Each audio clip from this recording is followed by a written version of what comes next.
Good morning. Hope everyone's having a great Saturday. We're finally doing it. We're finally getting to the mermaid mask.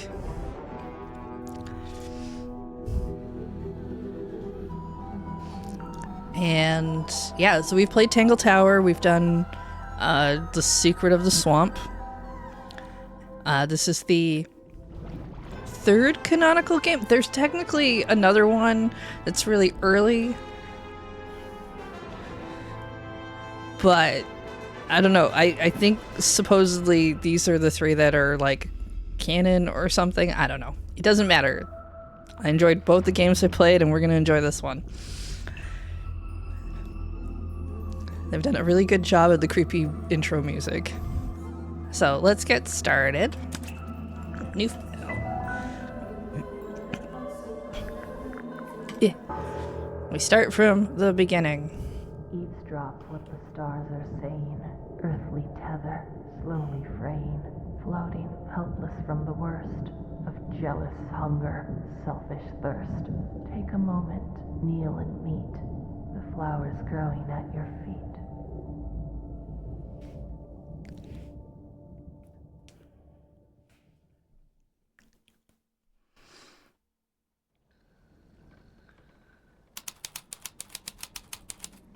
The Stone Top Inn. Alright. Fishing trips. Fishing trips on board the dearest Selena. Let's see if we can get... I'm guessing that's the name of the ship. Enquire with Felicia Stonetop at the bar, or with Sylvia Seafoam at the harbor. Oops. Okay. Like we can up that volume a little. Lamps. They've stopped giving out light and taken up dust collecting. That's also what I plan to do when I retire. It's the case file, the reason we're here. It was left for us right here on the bar. Is that how we take cases? For Detective Grimoire. Fun.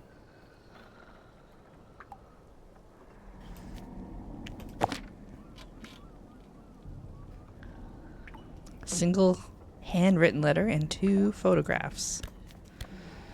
Wow. Okay, read. Yeah, for Detective Grimoire. Murder victim, Captain Magnus Mortuga, 39. Illusion Theater, Mortuga submarine. Locked himself in the room. Later forced open, the body was discovered. Ooh, locked room mystery. Mortuga was found alone, laying on his back with a single cut across his throat. No bladed weapon of any kind was found in the room. The Illusion Theater is mostly empty, save for an ancient stone cauldron with a thick metal lid. The purpose of this cauldron is unknown. However, I am informed that it has never been unlocked before. It is now unlocked. It is now open. Signed Captain Seafoam. Captain of the Mortuga submarine. Alright. Captain Seafoam. As far as I know, that's who hired us. And who left the case file here in the inn. But where are they now? Where's anyone? Sally, what do you think? Great contribution. Sally is sleeping. Ex-captain of the Mortuga submarine. Some sort of timeline thing. Good. Settings. Let's pull the sound effects down just a touch. Everything else seems okay. Map suggestions on. Let's turn all of this stuff off. See how we fare.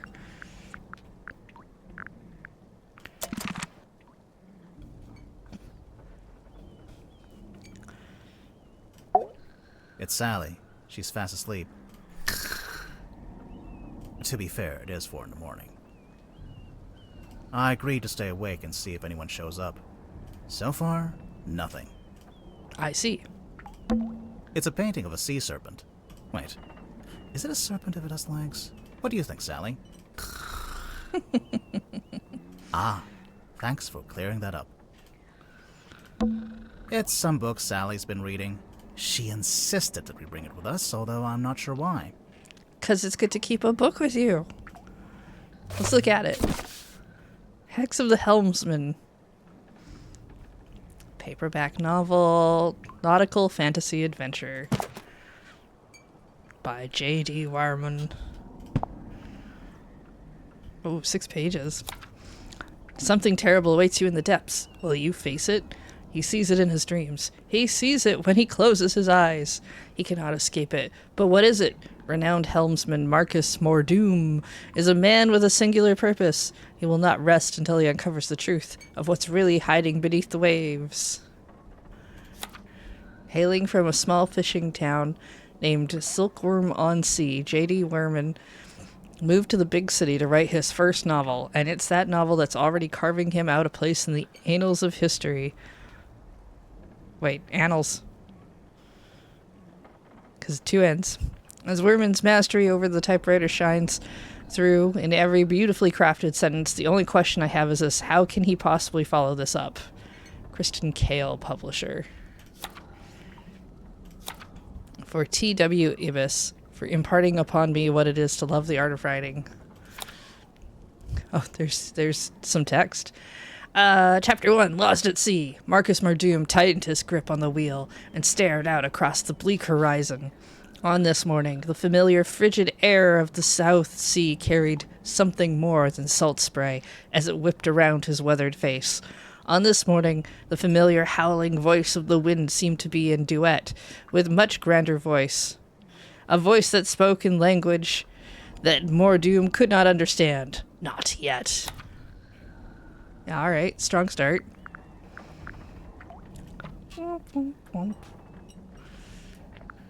Hex of the Helmsman by J.D. Werman. Looks like Sally's read through it a couple of times already. Which means it's a comfort novel. I wonder what's so interesting about it. Shut up.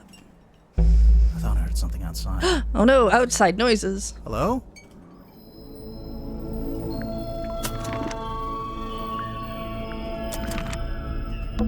It's what remains of the Stone Top Inn. Looks like it's been closed for some time. Although I don't have any point of reference. Maybe it looked like this when it was still open. Sally, wake up. We have to go. Why? Because there's an eerie green light trying to lure us outside. Oh, that's a pretty good reason. I'll get up. You wake I up. think it's time to go outside. To move around, use the map button in the bottom left. Okay. Ooh, outside has a map. Yeah. Town square. Are you awake? I thought I was, but maybe not. Maybe this is my dream. It's not a dream. That's exactly what Dream Grimoire would say. It's not wrong. It's the Stone Top emblem, I guess. Looks like a snowman. It's not... Why would it be a snowman? Alright then, what is it? I think it's 3 stones stacked on top of each other. Oh, that actually does make more sense. The Stone Top Inn. The best inn in Silkworm-on-Sea. It's the only inn. Therefore the best. And therefore the best. A large stone statue on top of a fountain. It looks like a fisherman wrestling with some kind of dragon. It says right here, the silkworm serpent. It can't be a serpent. It has legs. Right? Another abandoned building. Mr. Grip's Emporium. What do you think they sell? Currently, nothing. There's something in the water. What is it? I don't know, but whatever it is the source of the green light. It's probably a submarine. It's a billboard for a theater. Baroness Fortuna presents Fortuna Hall. Performing tonight, Waylon Wolf. Ooh, tonight? Yeah, we didn't come all this way to go to the theater. Also, the sign is several years old. You're no fun. Is that? A submarine. I think I can see someone standing on the deck. Maybe we should go take a look. Yeah, board it.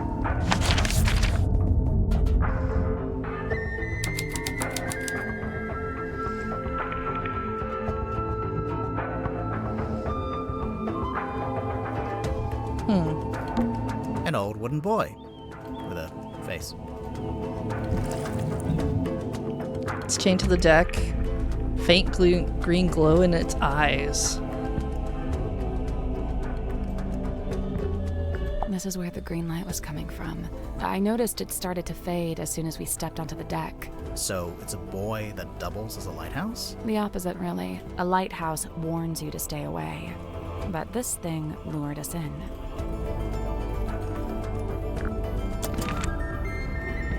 Oh, actually, will she tell me about the book if I look at it? Oh, no. That's okay. There's nobody here. The door's open, though. Somebody must have opened it after the submarine surfaced. Does that constitute an invitation? Looks like it initially said Seafoam, but that got crossed out and now it says Mortuga. I'm getting mutiny vibes from this. I don't know about you. It's the wrong way around. What? Take another look at the case file.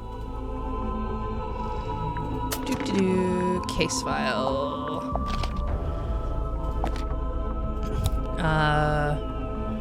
Mortuga submarine. Captain Seafoam.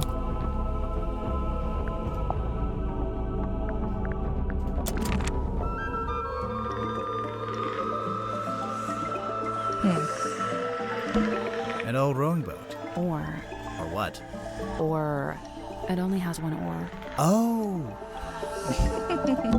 Looks like it initially said Seafoam. I'm getting mutiny It's vibes. the wrong way. What? Take another look at the case file. There's nobody here. The door's open. Somebody Does that must- constitute an... Ready, Sally?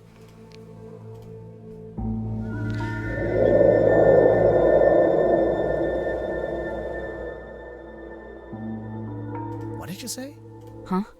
I didn't understand what you said. I didn't say anything. Oh. Weird. Are you okay? Yeah.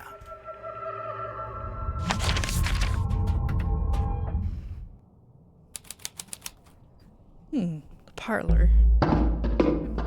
It's dark. What's at the bottom of the ladder?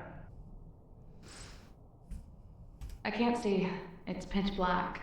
Should we go back up? Wait, I think there's a lever.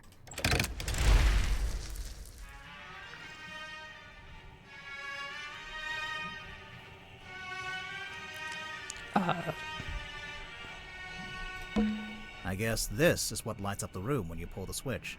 I wonder what they burned to make it pink. There's an old-fashioned speaker mounted on the wall. It's playing spooky music. It's the kind of music you'd hear at a fancy party for vampires. I hear it. But the vampires are all wearing masks, and there's one guy who's secretly not a vampire, and... Sally. But Sally's having fun. Whoa. What is that? Her. A large painting of some unknown being. It's set in an ornate wooden frame. The brass plaque displays a single word, her. Unusually, it has been set directly onto the painting. Yeah, that's true. It should probably go down here.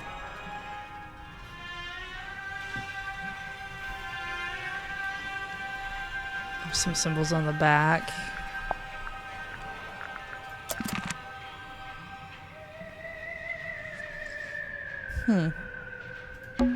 The candles are actually lit.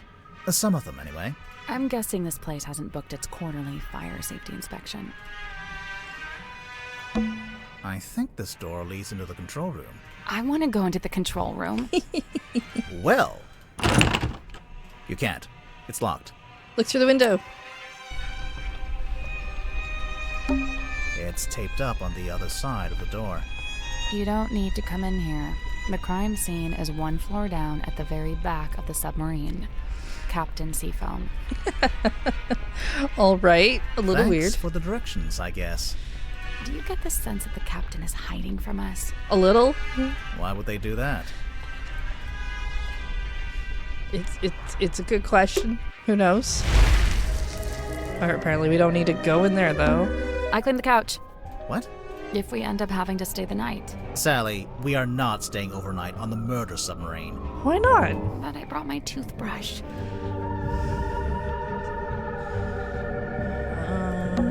What's in the frames? They're just ocean landscapes. Okay, so they're not interesting. Well, let's go down. Ooh, mess hall. Pufferfish lamp. A timeless classic. This looks like dead coral. Is Coral ever alive? Yeah. Coral are marine animals, dude. What? A wooden chandelier. It's a big metal statue of a serpent. There's a cabinet built into it, but I think it's locked. Rotate the 4 dials into the correct arrangement.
How do I get 4 down into you?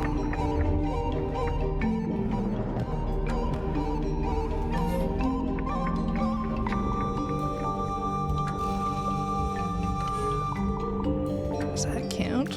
I did it. Okay, cool. Good job. The little cabinet opened. Anything in there? A brown glass bottle containing 3 varieties of tablets.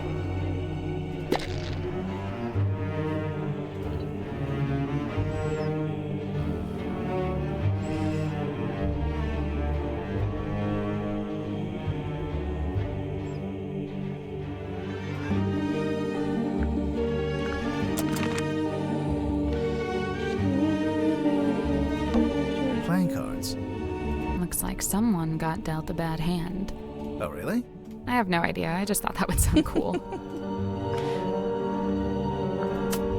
Oops. Not yet. Wow, there's a lot of places we can go.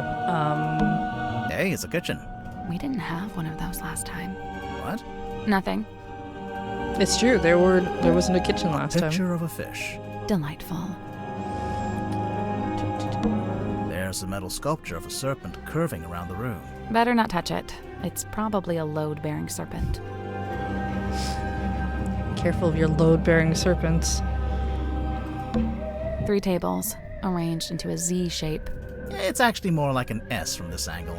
Oh, maybe they were trying to write my name, but they ran out of tables. Who could say? Wait, are these windows or lights? Both. It's a good idea, since you'd never get any natural light down here. Alright, so we can go over here.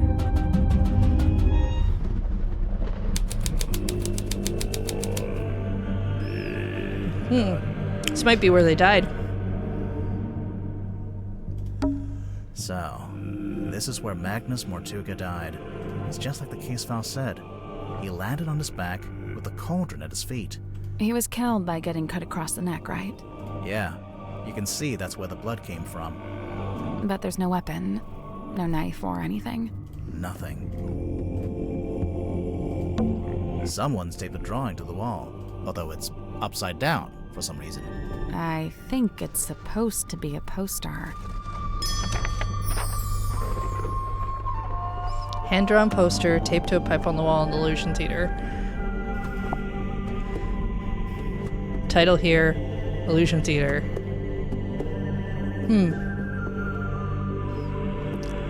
Bottom text. Baroness Fortuna presents Lady of the Looking Glass. Unfathomable, beyond anything I can imagine. Inconceivable. I don't know what to believe anymore. Book tickets. Fortuna Hall, Silkworm on Sea. Monday to Saturday, starts 8 p.m.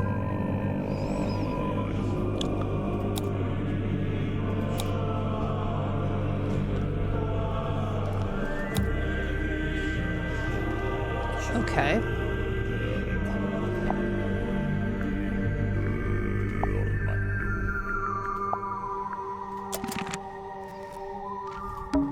There's a little broken bottle on the floor. I'm guessing Mortuga dropped this when he died. Spilled purple liquid has a subtle botanical scent. Small paper label is marked with a simple picture of a moon.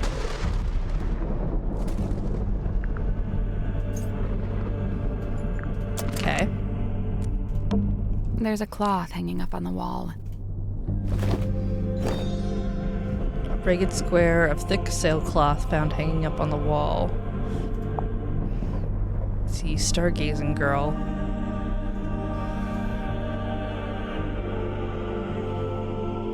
Alright.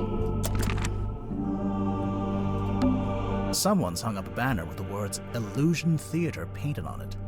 What's the illusion, I wonder? You know, I think this room's had some kind of rebranding. Rebranding from what? What was it before? Possibly nothing. A small room like this wouldn't normally have a name at all. The stool's been knocked over. Doesn't it look familiar to you? Sally, it's a standard wooden stool. I don't...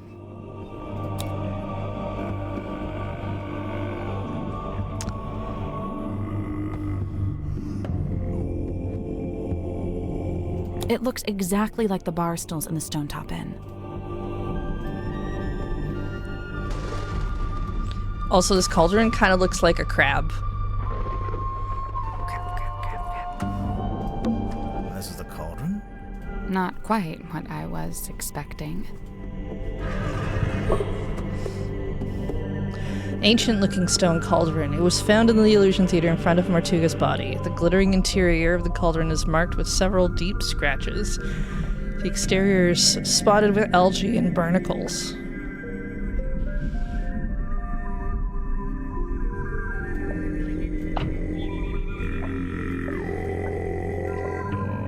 Some sort of key gear thing. And mysteries. The case file said it had never been unlocked before.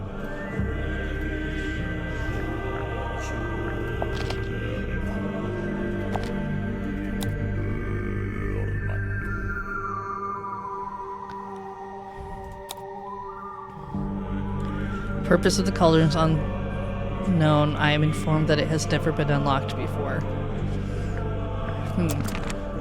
This place gives me the creeps. That cauldron especially. I keep staring into it like I'm going to see something. But it really does seem to be empty. To quote from the case file, Mortuga had locked himself in the room. It was later forced open, and the body was discovered. So Mortuga was alone in a locked room. A very small locked room. There really isn't anywhere for a murderer to hide. I'm not so sure. I think there is a hiding place. Oh.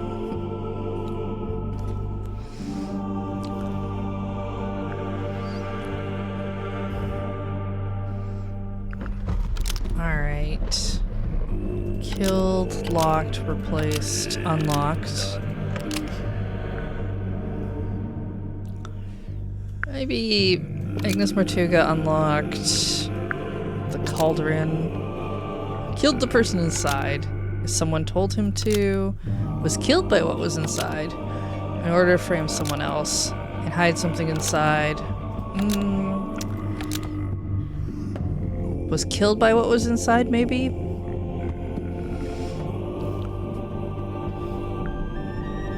Agnes Mortuga unlocked the cauldron and was killed by what was inside.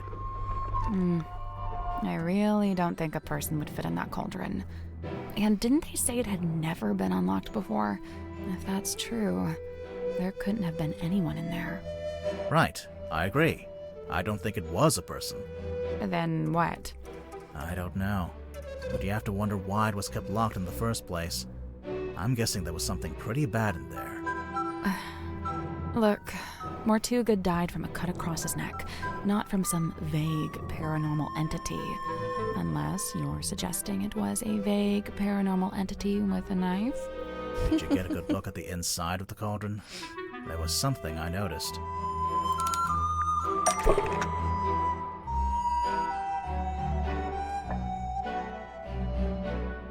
The claw marks. The scratch marks.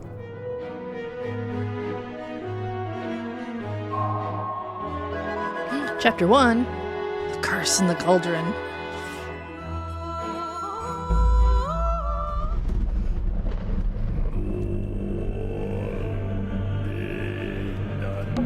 It's a little window.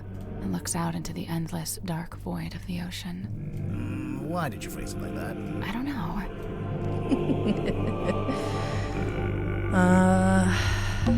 Someone's hung up a curtain here. It's tied to the wall right now, but looks like it could be drawn across the middle of the room. No, like a theater curtain. Finally, something to justify the name of the room. It's a heavy bulkhead door. Seems like you lock it by turning that big wheel. There's actually a wheel on both sides of the door. So I could lock it or unlock it from either side. If you were strong enough, maybe. Ouch. There's a wooden panel on the wall here. Can you see anything through that little hole? No, it's too dark. Alright. A trail of blood. Looks like it came from the wound in Mortuga's neck. It runs straight down the room towards the back of the submarine. No, it doesn't. Not immediately. It pulls out first, then changes its mind.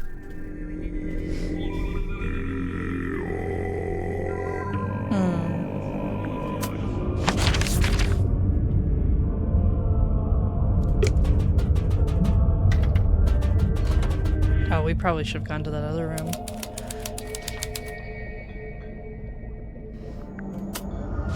Be right back. I want to see if that hole goes to anything. Child's room. An eerie painting of a girl standing in the woods. It is just a painting, right? She was on. I think she was on the poster. Sure. Maybe. No. Maybe.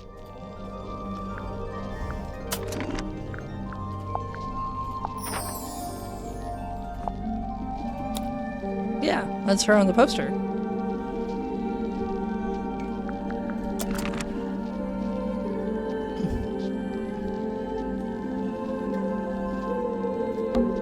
It's a magic vanishing cabinet.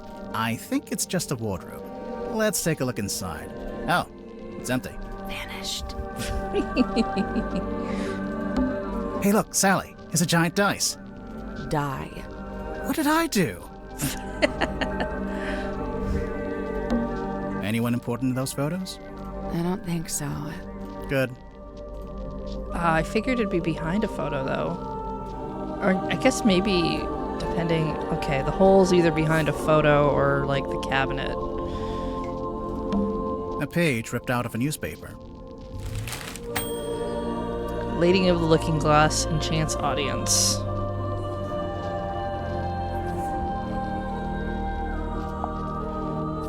Theater review by James Dusk. The young illusionist, who goes by Symmetry Silkmoth, because why not, begins the show with her signature act, in which she somehow holds parlance with her own reflection in a large antique mirror. The two symmetries, whom seem to move independently of one another, speak upon their morbid anxieties and intrusive thoughts, which, it transpires, form the themes of the show at large. Even though I have my theories about how the trick is achieved, to a less cynical eye it would present a thoroughly convincing spectacle. The mysterious Miss Silkmoth rounds off her performance with a surprisingly comedic set piece in which she attempts to communicate with her departed Uncle Gregory, who appears as an apparition within a crystal ball. However, it doesn't go as planned, and the audience laughs as Symmetry is put on hold in her disastrous attempt to telephone the afterlife. Overall, the show is a triumph, a brush with mysticism that stays with you long after the final bow. Godric grips, nautical and aeronautical precision, measurement and navigation instruments, Drummond shipyard, rigging, reefing, restoring, repairs. The Stone Top Inn, ales, wine, food, daily fishing trips. Speak to the harbor master, Sylvia Seafoam. Silkworm Spectator, editor Mr. T.W. Ibis. Catch of the day, mysterious sea serpent hauled ashore.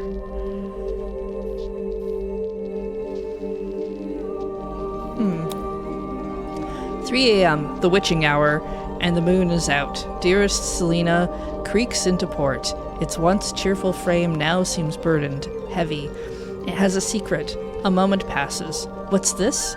Something is hauled up onto the slime-slick rocks beside the old Silkworm Harbor. A body, a creature. Its eyes are closed. No, wait, look, again. It has no eyes. A serpent of a sort, but it has arms. So, a dragon? No, that doesn't seem right. Serpent it is then. Full story on pages 4 and 5.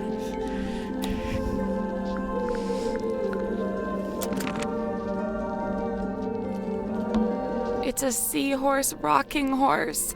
Oh, can I ride it? I don't know. Are you a small Victorian child? I bet she could be. Yes. Now, I heard if you cut a starfish in half, both halves regenerate into a new starfish. Yeah, I can do that too. Also, they have no brain and no blood. Yep, ditto. A set of wooden drawers. A walking stick, standing up by itself. I think it's part of an illusion. What illusion? Invisible man, maybe? I don't see it. It's a model submarine. I think it's a doll's house.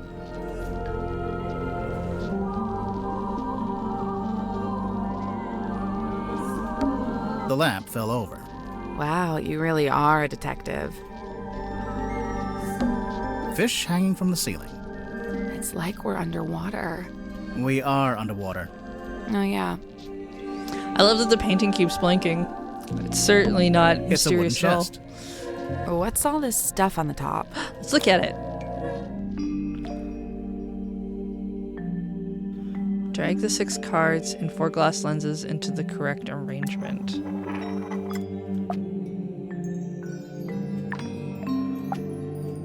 Wait.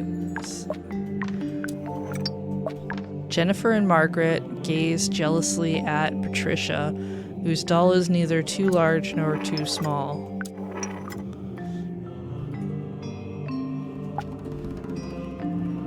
Jennifer and Margaret gaze jealously. Okay, so there's 3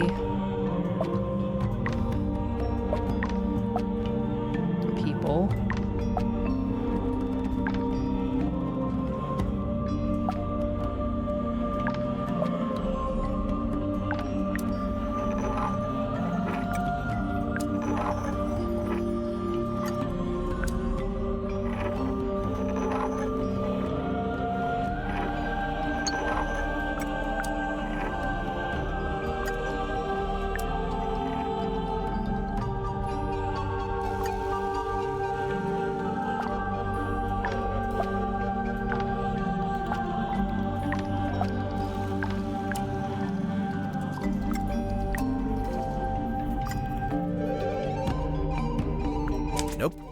First things first, we need to make sense of that clue written on the box. Right. Surely it's the key to knowing where to put everything else.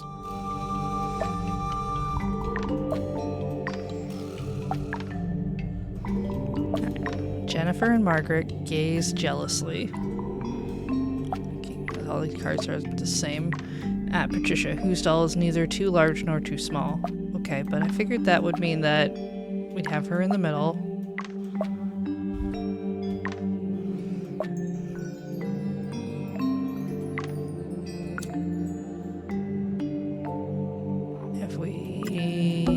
There's a message engraved in the wood. Jennifer and Margaret gaze jealously at Patricia, whose doll is neither too large nor too small. Is that your best creepy voice? Yeah. So...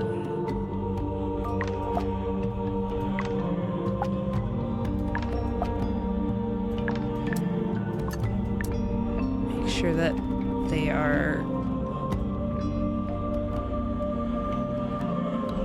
Oh. Maybe more like this.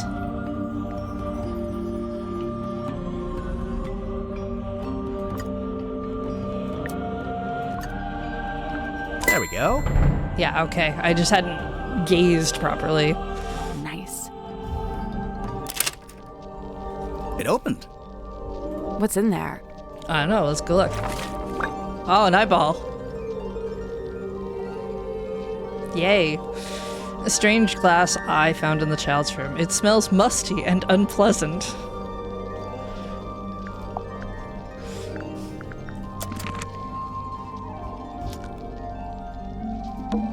Plastic cups. For magic tricks?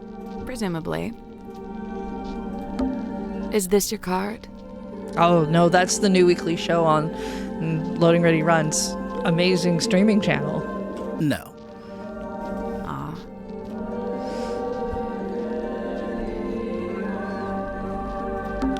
It's a model submarine. I think it's a doll's house. Alright, we did...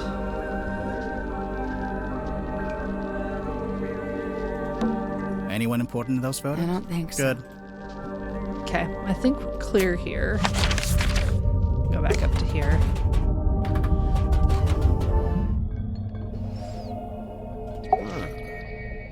Hello, sir? Two strangers, emissaries from the world above. Yeah, hi. I'm Detective Grimoire, and this is Sally. State your business, and speak only the truth.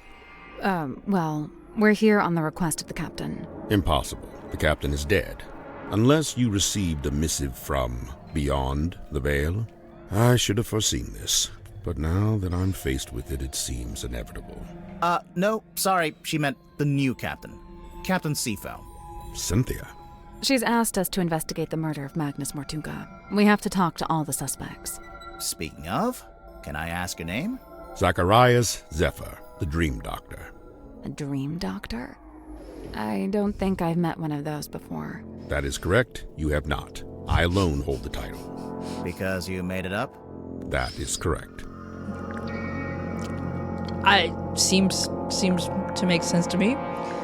So, Dr. Zephyr, what does a dream doctor do exactly? He studies the parapsychological qualities of dreams. Parapsychological? That's like psychics and telepathy and stuff, isn't it? How does that relate to dreams? Dreams are transmissions comprised of spirit energy from another dimension. I see. Sure. I mean, that's common knowledge. What kind of other dimension? Spirit energy originates in the spirit realm, of course. Yes, of Like course. the afterlife? That is but one of many names. So, have you made any kind of discoveries or breakthroughs? Nothing I can meaningfully explain to you in your current state. What about all this stuff in here? What does it all do? Specialist instruments, most of them too complex or too subtle for you to comprehend. Oh, okay. I don't know. It mostly looks like a bunch of old junk. It is an unrivaled collection of rare artifacts. All right. What's the rarest thing you've got? My rarest items are not for the viewing public. Okay, now I have to see what they are. The pull of the unknown. I realized I should have lied and showed you something of middling rarity to throw you off the scent. Lesson learned, huh? Okay. How come there's a room like this in the submarine anyway? When I arrived, it was but a simple infirmary. After I set up my equipment, we renamed it the Dream Chamber. And how long have you been here? I was the first person to be invited on board. I joined Magnus here shortly before the submarine's maiden voyage. So, presumably, you know why Mortuga became a submarine captain? Why? Yeah, like, where was he going? What was he doing? He simply told me he'd acquired a submarine and would be living in it for an undisclosed amount of time. That's all he told you? Yet surely there was more to it. I don't doubt it. He was a man of secrets, every bit as much as I. So when you started off, it was just the two of you. But now it's, what, 8 people? We were 9 souls, now 8. I'm not counting either of you. Yeah, I figured. Why did Mortuga want so many people on the submarine? Only a few of them were invited on board by Magnus like I was. The others crossed paths with him merely by the winds of fortune. All right. The last dream before waking. A single phase. Non-lucid. Focus is soft but heavy. All is dark. The endless void. A low voice speaking a forbidden language. Emerging from the beshroudal of the night black sea. A face. Larger than I had known a face could be. I wake. The room is bathed in green light. A green light? Like from the wooden boy? Not dissimilar, but 1,000 times more potent. I leave my chambers, heading for the airlock in which I have some business. I meet Cynthia in the parlor as she emerges from the control room. I notice she is clutching the ship's compass. She also appears visibly upset. Like me, Cynthia is on her way to the lowest deck. She departs and I follow behind. I wait as Cynthia converses with Madame Tadpole at the base of the second ladder. Madame Tadpole ascends the ladder. She is moving with haste and purpose. She requests that I go immediately to the storeroom at the end of the corridor. Did you go? As soon as I'd concluded my business. Which was? Nothing of great import, merely something I needed to collect from the airlock. So you went to the airlock, and then you went to the storeroom?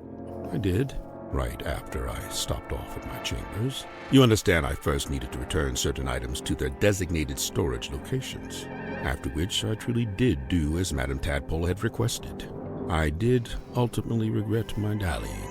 As it transpired, she had wished to inform me of Magnus Mortuga's death, and there his body lay, in the shadow of his stone cauldron, his blood pooling beneath him. A potent unease was already germinating amongst the group. Doubts were beginning to be sown, and fingers were beginning to point. Magnus Mortuga was a man of great will and great strength. It is hard, still, to accept that he has left us. That was pretty cool. I liked our little puppets. So, Dr. Zephyr, I'm guessing you don't have an actual doctorate. Correct. I walk not the path of formal academic recognition, not for lack of trying, you understand. 8 separate institutions turned me away, asserting that my ideas were, quote, incompatible with our modern world. They forget, of course, that the modern world is a fleeting and ever-changing thing. Indeed, all of history's greatest scientists battled with such short-sighted stubbornness. So, you want to be one of history's greatest scientists, and fundamentally change how we view the world? Is that so much to ask? I mean, yeah, it might be. So then how did you end up studying dreams? It was the result of acquiring a particular specimen. It opened up new ways to study the subconscious mind. A specimen? Like what? An animal? Yeah, I'm picturing like a lizard floating in a jar of formaldehyde. Something like that. So, what are you working on now? Here in your dream chamber? I'm studying subconscious spirit transmissions, analyzing their meaning, their intention. Do you need to be in a submarine to do that? Of course not. However, positioning myself here affords me other opportunities. Like what? The possibility of studying the most important specimen of all. If her transmission could be analyzed, interpreted, it would be an unparalleled discovery. Her? She is all that stirs in the minds of men that they shall never know. Her from the painting. Being known only as the Mermaid. person? I've told you all I know. Then apparently you don't know much at all. Correct. How did you meet Mortuga? It was on my first visit to Silkworm many years ago. I was merely passing through, so I stayed at the inn where Magnus was working at the time. So Mortuga was just an innkeeper at this point. Not even. The innkeeper was a woman named Felicia Stonetop. Magnus merely worked under her charge. The two of them split their time between running the inn and running a small sailing ship. Sounds like quite a nice life. All right. That belonged to Magnus Mortuga, but I suppose it should pass along to Cynthia. Cynthia doesn't get all of Mortuga's stuff just because she took over as captain, surely? Of course not. However, I imagine at some point Cynthia may wish to unlock the captain's cabin. She'd need a glass eyeball to do that? Naturally. While it holds the pretense of being an eyeball, in truth, it is a key. All right. Well, that's a piece of information I didn't think would happen out of that. This is where I first learned about Miss Silkmoth and her residence at the Fortuna Hall Theater. This was after you'd started living in the submarine. Correct. So Mortuga had the newspaper on board with him? Only this solitary page. Before we left port on the submarine's maiden voyage, Magnus asked a favor of me. He wished for me to venture into the Stonetop Inn, collect this cauldron, and bring it on board. Why couldn't he do it himself? He'd have been strong enough, surely. I'm not sure exactly. I was already preparing to bring a large amount of heavy equipment on board. I suppose Magnus considered it logical to fold the cauldron into that set. Was it shut and locked? Shut, locked, and covered with the sailcloth. Magnus never told me what he kept inside it, if that's what you're asking. It's the cloth that Magnus used to cover the cauldron. Why would he need to keep it covered? Either to keep it away from prying eyes, or perhaps he concealed it for his own benefit. Dr. Zephyr, is this yours? I don't immediately recognize it. You sure? It really looks like something that'd belong to you. Of course, I do concede that I have many similar bottles here in my dream chamber, so it's wholly possible that it originated in my collection. Nice answer. Totally non-committal. As good as they were, it was not Miss Silkmoth's politricks that interested me. Rather, I was interested in the base mindset they were a symptom of. In particular, her ruminations upon the great unknowns of life and death. There are clues to it, right here. Look at the choice of words. Unfathomable, inconceivable. And on the reverse, you need only look at the chosen subject matter for her newest work. It's a Grim Reaper. Dun dun dun. Bottled sunlight. It appears somebody's looking to protect themselves from vampires. There's no vampire on board, is there? Of course not. What about Mortuga? I'll admit, it was a rumor for a time. A rumor? I believe this to be a depiction of a being known as the Mermaid. However, I've nothing to compare it with, as it's the only depiction I know of. It doesn't look much like a mermaid. It doesn't look much like anything, really. Except for the fact it's got a face. At least, I think that's a face. Stories alluding to such a being were the reason I traveled to Silkworm in the first place. However, I was disappointed to discover that nobody in town seemed to know what I was talking about. It seems to be a secret held by only a very select few. How long has this been chained to the foredeck? Do you know? Since the conception of the submarine, as far as I know. The conception of its current incarnation, I should say. The wider history of the vessel reaches back a good deal further, of course. A bit of light reading, It's a book about a hex. So I see, a charming pulp adventure by the looks of it. It seems our collective fate hangs on the outcome of your investigation. I guess. This is a good thing. It is high time for a shifting of the tides. What do you mean? There are too many souls aboard this ship, many of them seeking things they shall not find. Oh, okay.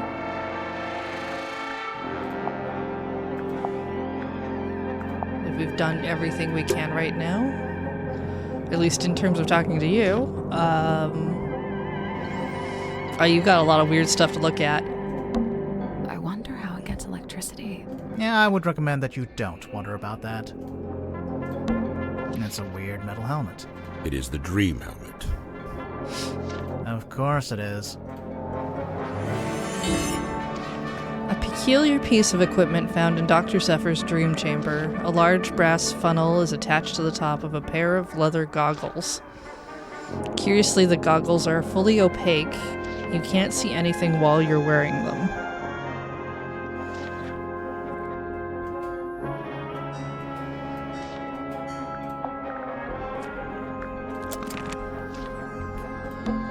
What's on those wall charts? Sacred geometry. Is that a heavy metal band? I mean, probably. Tired? I worry if I slept in that thing, I'd get transformed into a monster or something. I worry that sleeping at a 45-degree angle would be bad for my back. You are old. I'll just take a look in this cabinet. Watch out for spiders. Yeah, I don't think there are any spiders. We're on a submarine, remember? I do seem to need constant reminding. What's on those wall charts? Sacred geometry. Is that a heavy metal? I mean, probably. A set of small glass bottles. Poison? Might just be perfume. I'll meet you in the middle at poisoned perfume. Drag the bottle caps and swap them onto the correct droppers. Okay. A crimson hue upon the label.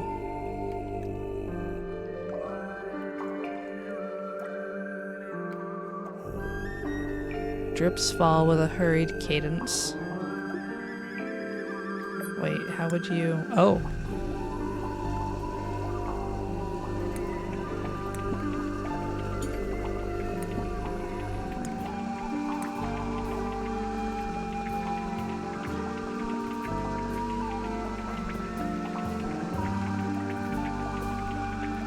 Okay, well there's a couple that are very quick.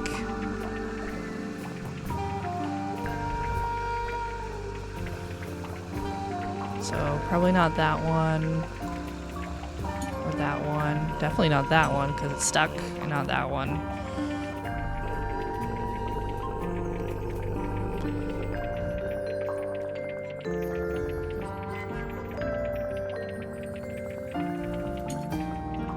Okay. Exhales a curious vapor.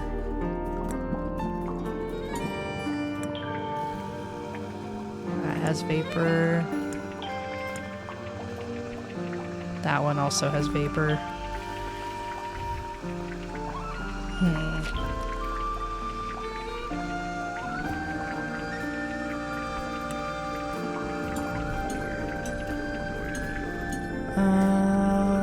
A glutinous viscosity. Maybe this one? Because it's kind of the only one that gets stuck, right? Everything else comes out. Alright, so I think we can start with that one.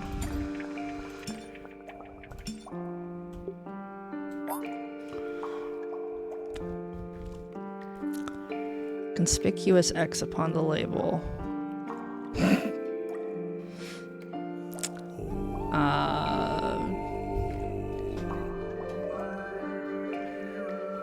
There's like 3 X's.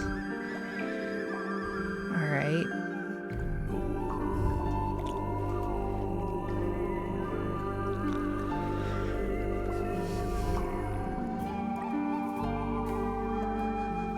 Aerated with effervescence.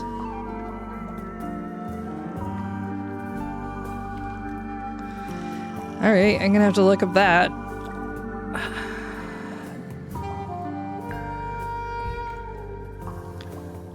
The word effervescence.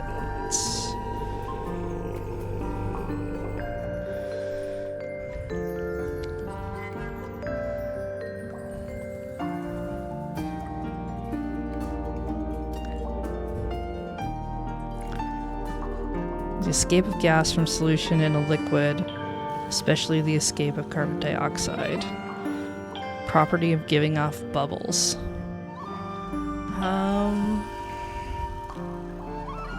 God, they all do so many of the things. Okay. A crimson hue upon the label. So we've got 3 options for that. But we know this one is this one. So this could be this one.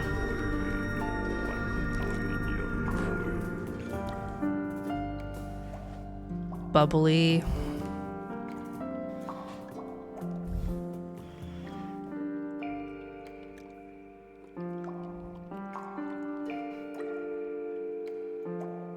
It's got bubbles. Exhales a curious vapor was this one and this one.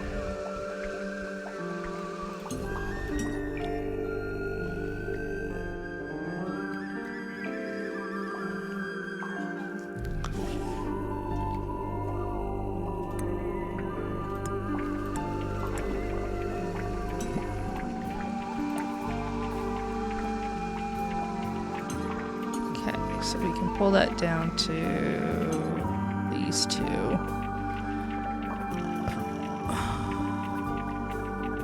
Let's say it's this one.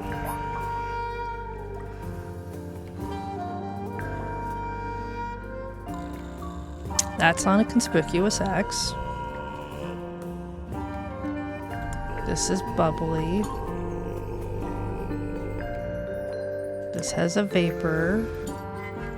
This one drips fast. They all technically work. There we go. Alright, cool. Nice. Is anything going to happen?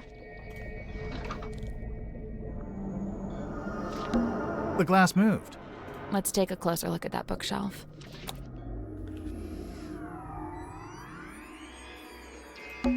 This one's not really a book. Looks more like a magazine. Caretakers. Although we've made it a fancy T, so it kind of looks like Carefakers. Collective. Quarterly journal. Listings and inquiries. A small booklet found on the bookcase in the dream chamber.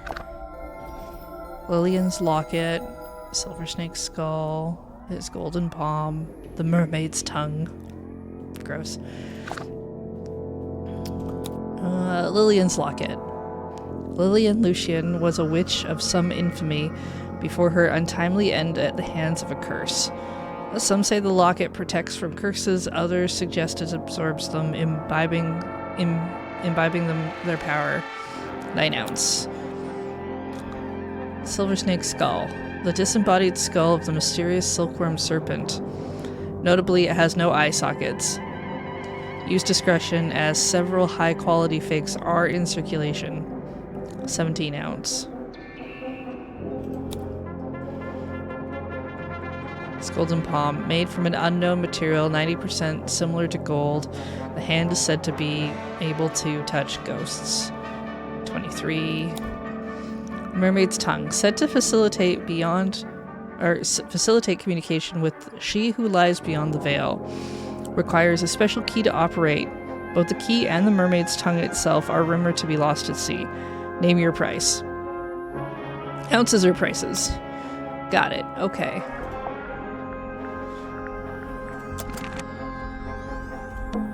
A Ghost Rises Before Me by Joseph Jenkins. The Magician of the Soul by Annabelle August. A Dusty Old Cloth. Divine Exolinguistics by Mary Morala. It is Speaking If You Are Listening by Carl Cavendish. The 7 Secrets of Onirology?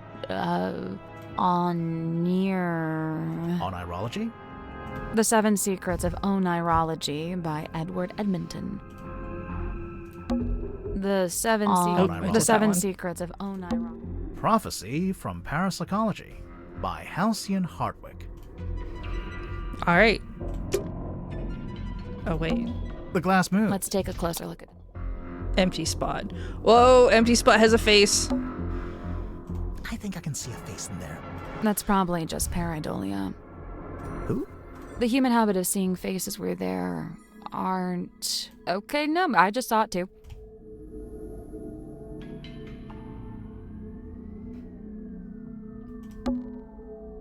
I think I can see That's a probably... boot. The human habit... Okay, no, I just saw it too. It kind of This looks one's like, not- Looks more like a magazine. looks a bit like this one.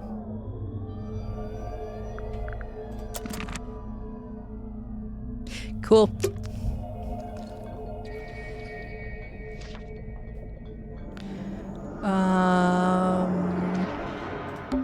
It's a weird crystal orb, It is the fog ball. Yeah, obviously. if you say so. A strange glass ball found in the dream chamber. Something is swirling around inside it.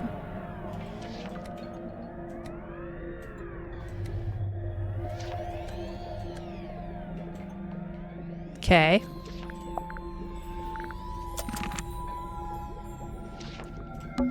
I can't see anything important on these shelves. Good, because I couldn't reach the stuff at the top if I wanted to. A dream chamber? Looks more like an apothecary. The what? An old-timey potion shop. Thank you. It's a weird glass bottle. It is the hex bottle. Yeah, I knew that.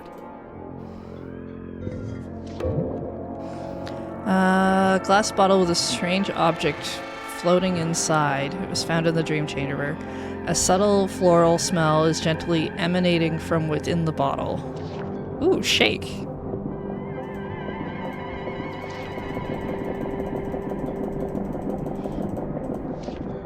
Not sure why we want to do that, but we can.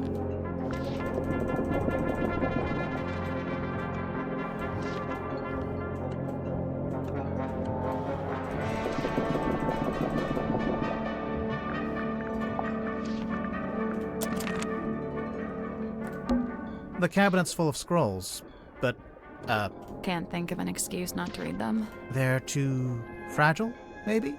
Hell, just say they're blank. No one will know.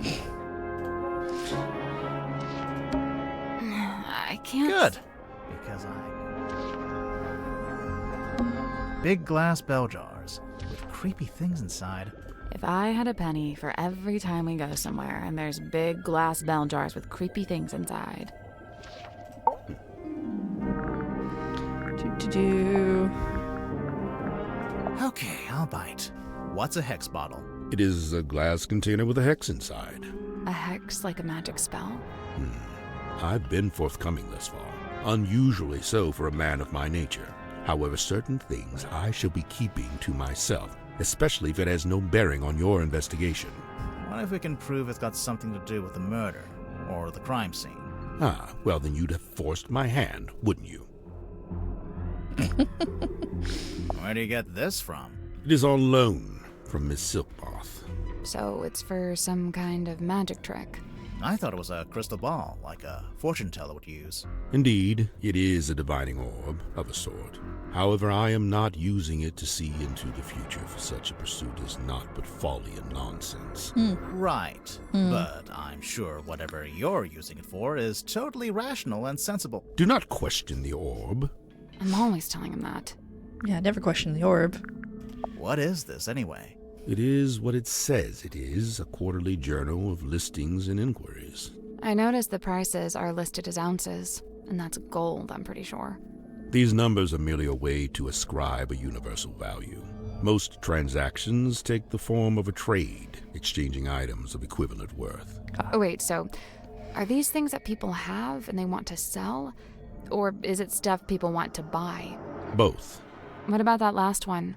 The mermaid's tongue. Likely the most contentious item ever to be listed in the journal. Desperately coveted by those who believe, and disdained by those who don't. Those who believe what? That such a thing could even exist. You want to tell me about the one that's on your shelf? No? How come the goggles are blacked out? It is a weighted sleeping mask. To induce REM sleep? Correct. What's REM sleep? That's a kind of sleep where you dream. Aha. So what's the big funnel on top? It is an energy filter. So it filters the dreams as they come out of your head? The opposite. It filters the dreams on their way into your head? Correct. Oh yeah, dreams are transmissions from another dimension. I forgot. But what's the point of filtering them? What does it do? To study the transmission, it is first necessary to change the format of the energy signature. Oh, Oh, sure. like when you change a WAV to an MP3. This is a syntax with which I am not familiar. Okay. Just gonna go find another person.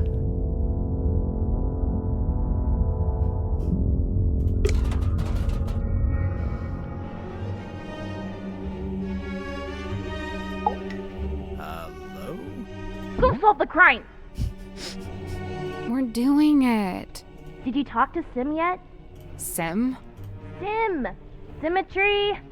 Where is she? She'll be in the room nearest the illusion theater. The child's room? The one with that weird painting? We checked in there. Yeah, no, there's no weird painting in that room. Just a weird girl. Tell her to knock it off and start taking this seriously. I knew it.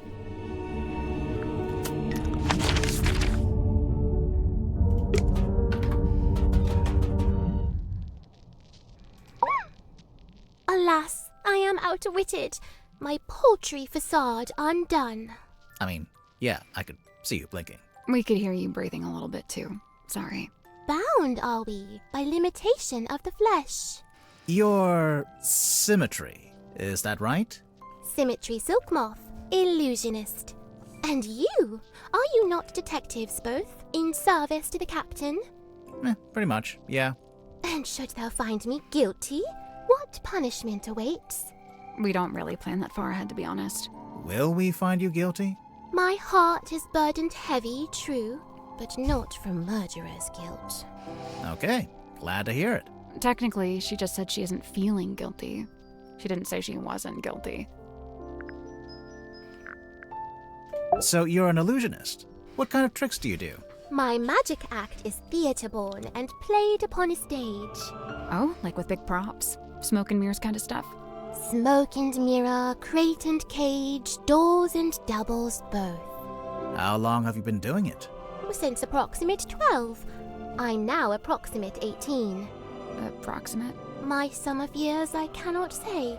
Time hath kept no count. Oh, okay. Do you only do big stage magic? You don't by any chance do any close-up stuff? Grimoire, she's not here to perform for you. Cast thine eyes upon this card. On its back an image clear, a duck or rabbit's form. Think hard and choose with steady mind, and I'll predict the course of fate. Alright. Duck. Okay, I'm thinking about it. That's the trick. Sorry, but this is like the most basic optical illusion. There'll be a drawing that looks like a duck or a rabbit, depending on how you interpret it. What does it say? That's the trick. Sorry, but this is like the most basic optical illusion. There'll be a drawing. Okay, I get it. Very good. Well done. Is this your bedroom? My chamber shared with Cynthia Fair. Take a left down the hall. Oh, so this room is, what exactly? My place of toil. What are you toiling on? Many a thing, all a manner of things. Keeping busy, huh? I must remain of some use, lest I should become useless. What would happen then? Surely I'll be tossed into the sea, where I will promptly perish. Uh, Thereupon, my listless form becomes a meal for a passing sea turtle. Symmetry. But oh, the turtle finds me scant sustenance, and he too will perish, and we'll both be dead forever and ever. Symmetry!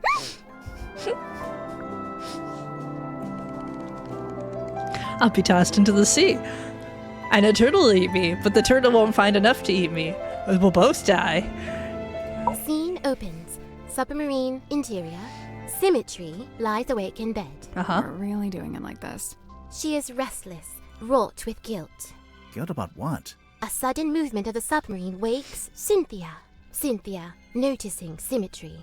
Oh, you were already awake. What is wrong? The two young women briefly talk to one another. Not gonna give us that bit? Cynthia, getting up. Oh, I must go and inspect the control room. Exit Cynthia. Symmetry lays in bed a little longer. Symmetry, getting up. Oh, I must return to the Illusion Theatre. I cannot bear it. Return? The Illusion Theatre. The door is already open. Symmetry sees Captain Mortuga laying dead on the ground. She screams. She also sees a large face passing by the window. What? A face outside the submarine. Enter Dansum and Worman. Dansum. Oh, my dude, this is crazy. Worman says nothing. Enter Madame Tadpole. In her wake, Mr. Grip, Cynthia, and Mariana. And after a short while, Dr. Zephyr. Madame Tadpole taking charge. Oh, which one of you is the murderer? Tell me now so that ye may be punished appropriately. I'm sure that's exactly what she said. Exit Cynthia and Symmetry. Cynthia, visibly nervous. Oh, but who will become captain now? Symmetry, pondering. Oh, do you think Mortuga wrote a will? Not a bad question. The two young women attempt to enter the captain's cabin, but the door is locked. They decide to visit the control room instead. Cynthia is now moving with urgency, and Symmetry is lagging behind. Cynthia emerges from the control room. She is holding several sheets of paper and the captain's logbook. Cynthia goes down the ladder. Symmetry follows behind. Outside Worman's bunk room, Symmetry noticing a piece of paper on the ground. Oh, surely this was dropped by Worman, as it is from his typewriter. I shall return it to whence it came. She places the paper back into the typewriter. Symmetry returns to her bedroom. Scene ends. All right.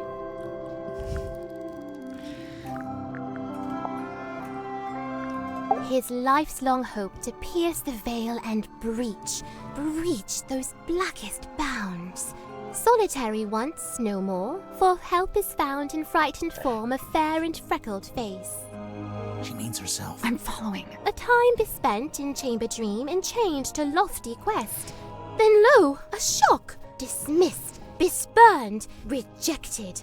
My lonesome purpose lost. Why'd he do that? Zacharias Zephyr, number 3. The Entangled Dream.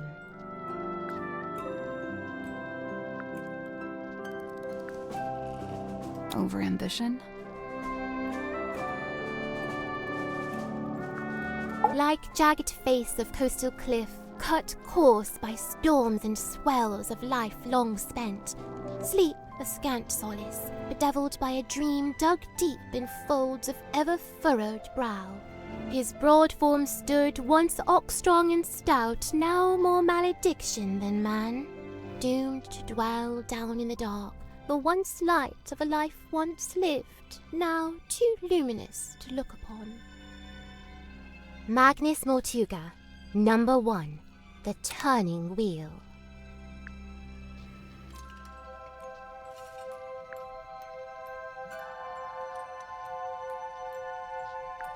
A change of fate? I like her. You look kind of She pale. weird. Are you getting enough to eat? Alas, by flesh and frame and bone and blood I set but little store. Yeah, that's what I thought. So what do you set store by? Oh, like, what are my interests? Yeah.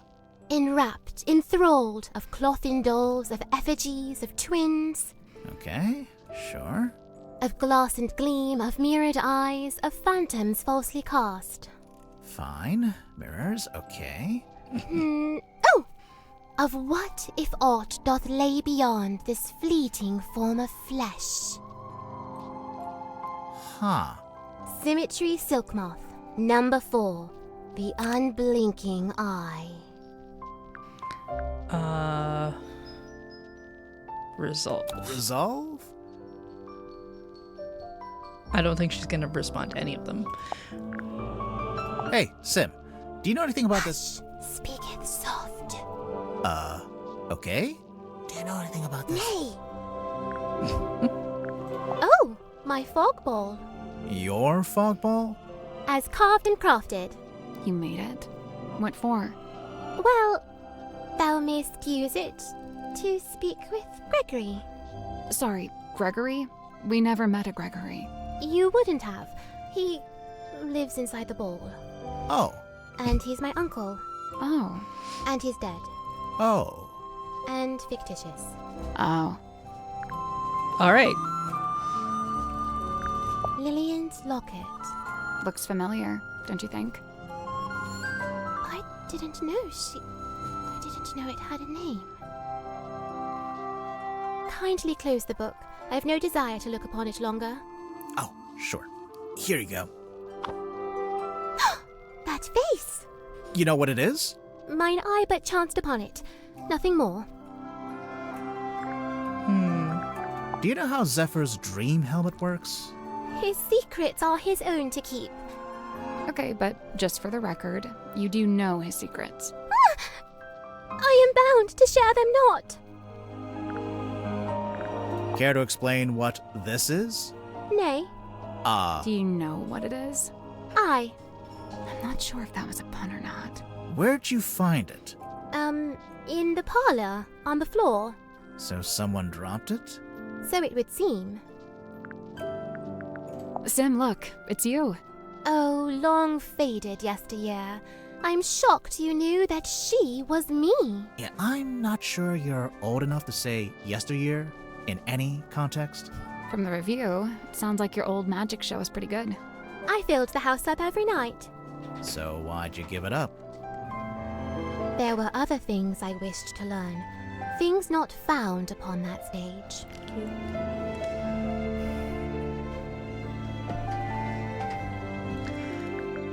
This cauldron to Mortuga held deep worth, it seemed to me. When speaking of its somber form, his words were most severe. What did he say about it? Lay not thy hand upon its lid, lest thou be bound to ceaseless sorrow. Is that Okay. a direct quote? As close as a quote we're going to get, I think. What's this? How should I know? It was hung up on the wall in the Illusion Theater. So? So, we We thought maybe you were the stargazing girl. I am Symmetry Silkmoth. Yeah, I know, I'm not contesting that. Never mind. What is it? I do not know and dare not guess. Ah, come on. One little guess. It's not my place to muse upon the things in Chamber Dream. It's from the Dream Chamber? You drew this, Sim? I did. And you hung it up on the wall? In the Illusion Theater? I fully meant to take it down, but never had the chance. What is it exactly? Imprudent plans gone swift astray. Plans for a new magic act? Why'd you hang it upside down? Upside down? Yeah, I thought maybe it was part of some kind of trick or an illusion. I didn't hang it upside down. I hung it right side up. Really?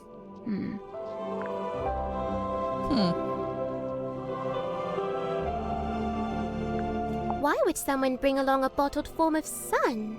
Sunlight's good for you. Vitamin D, I guess. What does it do? All kinds of stuff.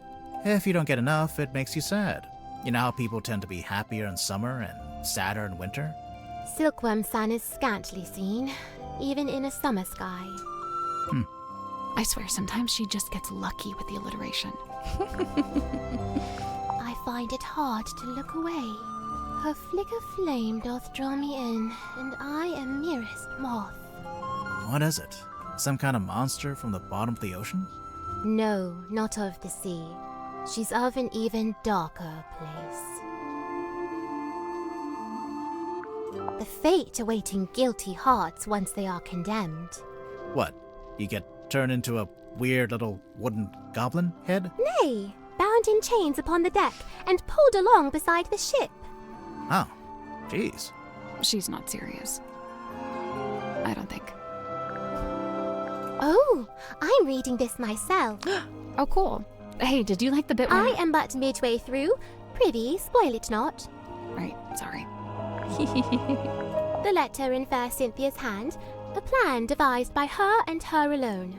The plan being... Why, to hire a sleuth to seek the truth. That's us. Couple of sleuths seeking the truth. I implore, unravel swift this tangled tale, and name the knave ere further harm befall. Further harm befall who? With former captain slain, I feared the new be target too. Right. Okay.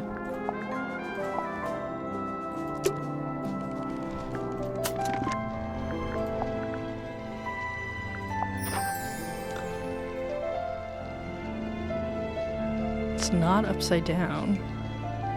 Or somebody flipped it.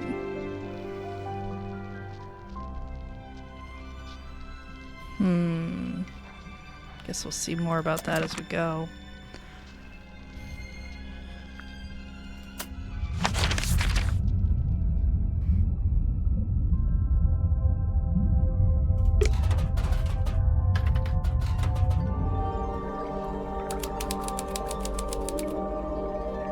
Airlock.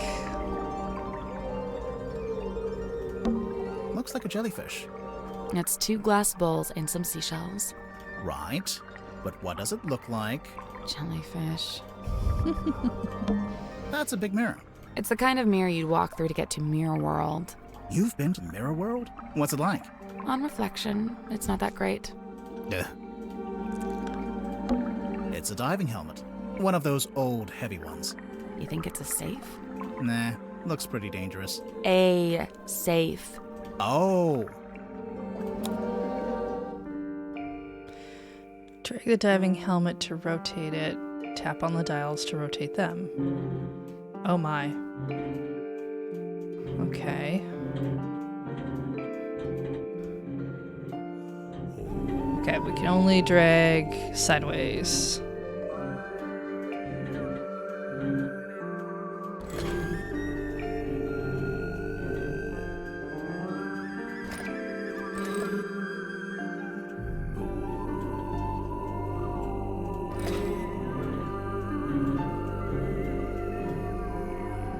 There's no circle on you.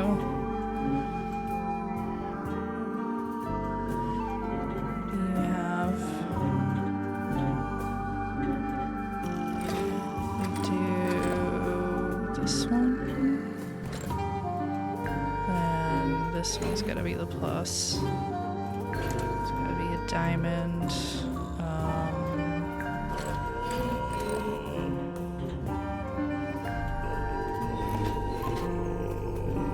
Teardrop. Okay, and then circle. Circle.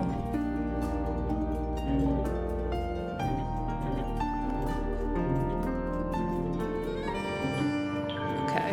That's not it. There are 9 dials placed around the diving helmet, and each one can be set to one of 4 different angles.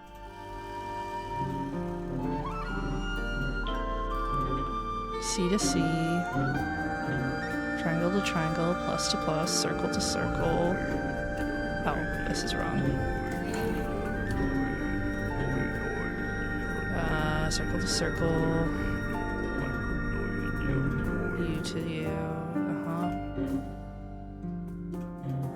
Okay, was that? Oh, that was That it. was the one I was missing. Nice work.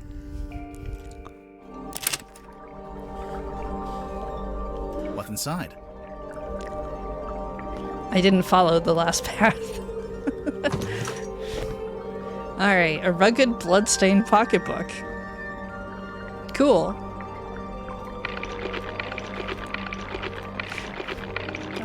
I don't know why I have shake commands for it, but that's fun. Oh. Oh, they didn't put it on the default? What about, no? Alright, well... Oops. I guess we'll have to figure out the combination.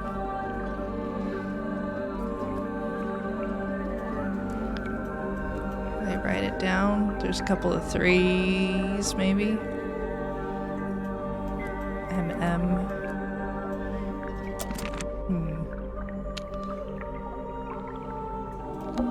Old glass bottles. Looks like they've all been salvaged from the ocean. Hey, this one has a message inside. Ooh. Glass bottle, messily sealed with wax, a sheet of paper. Curse of the Cauldron. A small room within the bowels of the ship. Its lifeless body lies in the shadow of an ancient stone cauldron. The cauldron's heavy iron lid has never been unlocked. It has never been opened. For all his strength, he ultimately proved powerless against the lure of the unknown. On this morning, the cauldron has been unlocked. On this morning, it is wide open. Yup, that's what it looked like.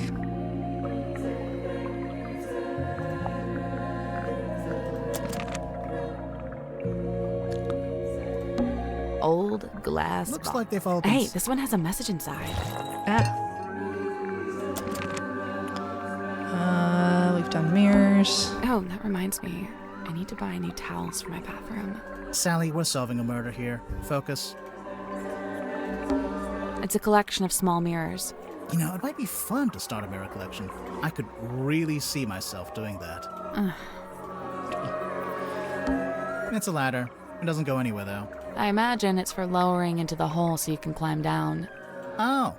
Or, you know, you could use it to display your collection of rusty jewelry. Sally, how do you feel about swimming? Nope, not happening. It's a treasure chest. We can't reach it while it's underwater. What a tease.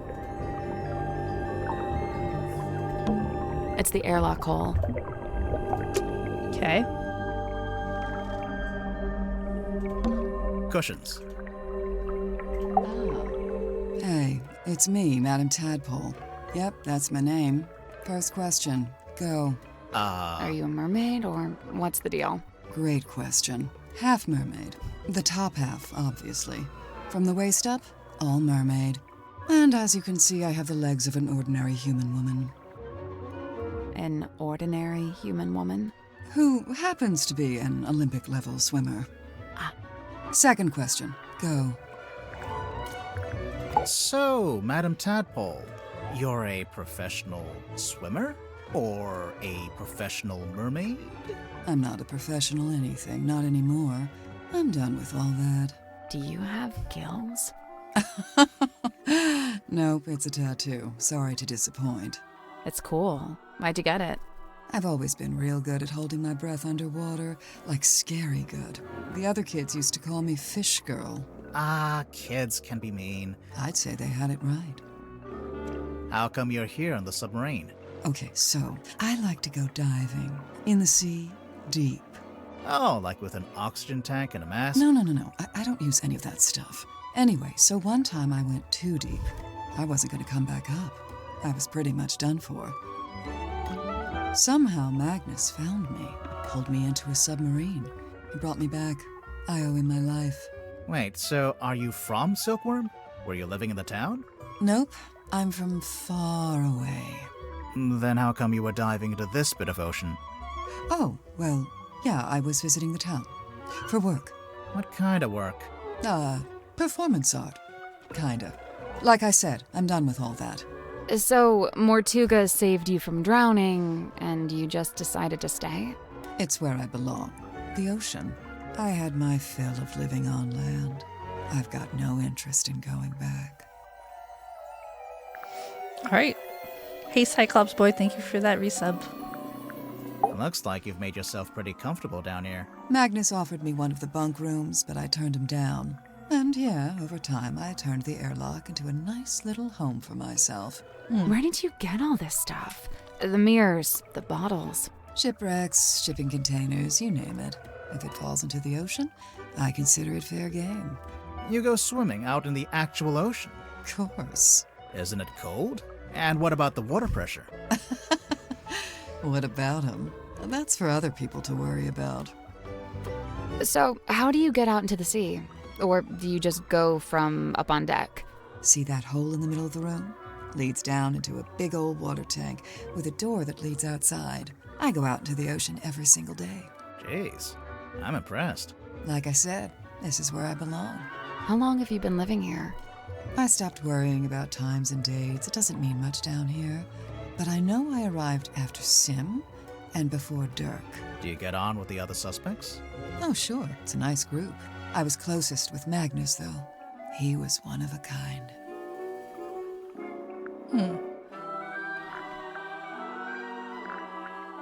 Time for puppets. I remember the sub did a weird kind of tilt. Don't know what it was, but anyway, it woke me up. So yeah, I'm trying to go back to sleep, but I can't because now there's all these footsteps outside my room. I get up and check outside. Nothing. So I check the bilge. Was anyone in there? No, but something's dripping into the water. I get a closer look and it's blood coming through the drain that connects to the room above. So I head up there to check. The door's locked. I open it up. You unlocked it? How? By turning the wheel. So, okay, I guess it's not really locked. More like shut. Could anyone turn that wheel? Probably not. It takes some upper body strength. I go inside, and that's when I find him. Dead. Killed, looks like. I get angry. I'm out for revenge. I gotta find the guy who did it. So I run to the mess hall. Nobody. Climb up to the parlor. Nobody. Then I notice the hatch up to the foredeck was left open. Someone's making an escape, I think. Cowardly. I go up on deck. Nobody. I look across to the aft deck. Let me guess. Nobody. Nah, there was a demon. Yep. Glowing eyes, single horn coming out of the head, like an antler, kind of. Was it a person? I don't know, maybe. It was dark. I could only really make out the eyes, and it wasn't looking at me. It was looking out to the side, at the ocean, I guess. Then it starts talking. What did it say? No idea. Alien language. What? Okay, even I'm making notes now. This is the best statement we ever got. Oh yeah, there was this big green light. Not sure where it was coming from, though. It can't be anything good, I figure. Better put a stop to it. So I took one of the oars off the old rowing boat and threw it. Hard. Direct hit. Its head came off, pretty sure. I saw it fall into the ocean. Suspect vanquishes demon with improvised javelin. After that, the green glow went away, so now it's too dark to see anything. I want to be sure, so I jump off the side and swim over to the aft deck. But nope, nothing. Then I dive down past the back of the sub to take a look around. Did you see anyone? No. No. How should I put this? I'm pretty sure I was being watched. Like I could feel something was out there with me. I don't know. Sorry. Did you ever find the head of the demon or whatever it was? You said it fell into the ocean. Oh, yeah. I did, actually. It was right there, floating in the water. Turns out it was this leather mask kind of thing. A mask? Like a full head mask, you know, kind of like a balaclava. Do you still have it? Nope. I took it back inside the submarine, left it right here in the airlock, and, it's gone. I think it got stolen. That's, disappointing. Tadpole, you didn't finish your statement. Right. I left the airlock, told Cynthia to gather up the others and come up to the storeroom. Zephyr was in the mess hall. I told him to come too. So I go to the storeroom. Dirk's there with Werman and Sim. Everyone else shows up shortly after. So, you all gathered at the crime scene. What happened? Nobody wanted to admit to murder, so it was a bit of a stalemate. Most of the others made excuses and scurried off. Zephyr, Grip, and I stayed behind. I guess we were the ones who knew Magnus best. That's it. Story's over. Get out of here. All right. Miss Tadpole, you said you were an Olympic-level swimmer. Oh, sure. They never let me compete, though. I got banned way back when I used to swim in regionals. Why? What did you do? Nothing. They just decided I had certain physical abnormalities that made it unfair to the other swimmers. That kind of sucks. It's whatever. I never really cared about competing anyway. So what did you do after you got banned? Oh, you know, left home, traveled, got a job, quit that job, traveled some more. And, have you always been green? Oh, you finally built up the courage to ask, huh? No, it was a reaction to some chemicals we used in a little water tank I used to swim in. The doctor said it's reversible, but I couldn't afford the treatment, so yeah, I'm green. Oh, okay. Yeah, Zephyr and I had a little falling out. Over what? Something to do with his experiments? In theory, I really don't care what he does in his lab. I just didn't like that he dragged Sim into it. What do you mean? When I first got here, Sim was working for Zephyr in the dream chamber. What were they working on? Researching dreams, I guess? Well, sure, that was part of it. They even had Mortuga as a test subject at one point. They were researching Mortuga's dreams? Look, it's not the dreams that were the problem. It's the communicating with spirits from the other world stuff. Oh, like talking with the afterlife. Zephyr's a grown man. If he wants to research that stuff, he's free to do so. But Sim's still young. I didn't want her getting misled, so I put a stop to it. How? I made Zephyr tell Sim he didn't need her anymore. Ouch. It's for the best. We've been told that her gills are a tattoo. I really liked him. He wasn't like anyone else I've met. What did you like about him? He was this great combination of super introverted and super proactive. Like you'd be complaining that you had a headache or whatever, and he wouldn't say a word. But then the next morning, you'd wake up and find painkillers beside your bed. Wow. Kinda creepy, sneaking into your room at night. And where would you get painkillers on a submarine? The point is, he actually cared about other people. Really, the only person he was hard on was himself. Go on. Well, for one, he never let himself leave the submarine, even if he wanted to. Did he want to? I think so. Then what was stopping him? I wish I could say. Sim's quite delicate. She's got some real self-worth issues. She's kinda eerie. No, she's great. And she's got this 1,000-yard stare. Like a rabbit in the headlights. She's got a unique way of speaking, too. Yeah, I'm still not sure how much of it is sincere and how much is residual from her time performing on stage. I have heard her talking more normally, though, when she's with Cynthia. What about Sim's parents? Orphan. As far as I know, she was homeless for a while, until the system picked her up and she got moved into the theater. So, she's never had any kind of normal life. Nope. That 1,000-yard stare's starting to make a little more sense now, huh? All right, time for objects. Where did you get this bottle from? I found it in the ocean, like everything else in here. When? Recently? Yeah, this morning. Was it near the submarine? Of course, I never go too far out. Are you gonna open it up? No way, it's a message in a bottle. If I opened it, it'd just be a message and a bottle. Not nearly as interesting. All right. Hands off, it's mine. What's this symbol on the front? Looks like someone scratched it in with a claw or something. None of your business. How do you get it open? You don't. You don't know the code? Oh, I know it. But you don't. Is it your phone number? Your birthday? Name of your childhood pet? Sally, it's a number. Oh, yeah. Yeah, it's 4 digits. Any idea what Zephyr's keeping in this bottle? Whatever it is, he dumps it into the ocean every single night. What? What do you mean? Every evening, he comes by the airlock and empties the bottle into the water tank below. And the water tank leads out into the ocean. Yeah, and then each morning he comes by with the empty bottle and fills it back up again. Why? What's he doing? I've never managed to work it out. It is a weird thing. Okay. That belongs to Sim, I'm pretty sure. It's something to do with her old magic act.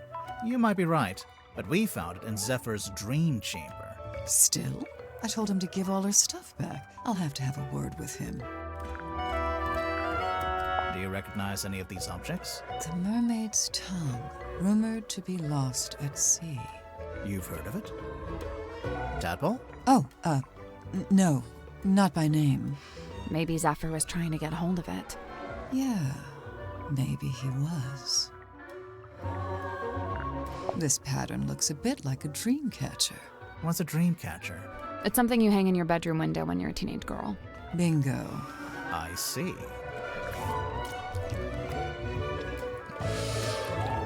All right. Called out. Where did you find that? Yeah, it was in Sim's. Oh, we just found it lying around in a corridor. What is it? It's Magnus's key. It unlocks his cabin. Really? Yeah, you just gotta push the iris, and the key pops out the back, see? That feels kind of violent. So, you need this to lock or unlock the captain's cabin. Uh-huh. Magnus only locked that door on rare occasions, but whenever he did, he used this key. And, the cabin is? Down the hall from the parlor, at the very back of the submarine. Where did you find this? Symmetry had it. Does it not belong to her? No, it belongs to Magnus. Just the front page? Or did he have the whole newspaper? Just this one page. Why is he so interested in Sim's old magic act? He's not.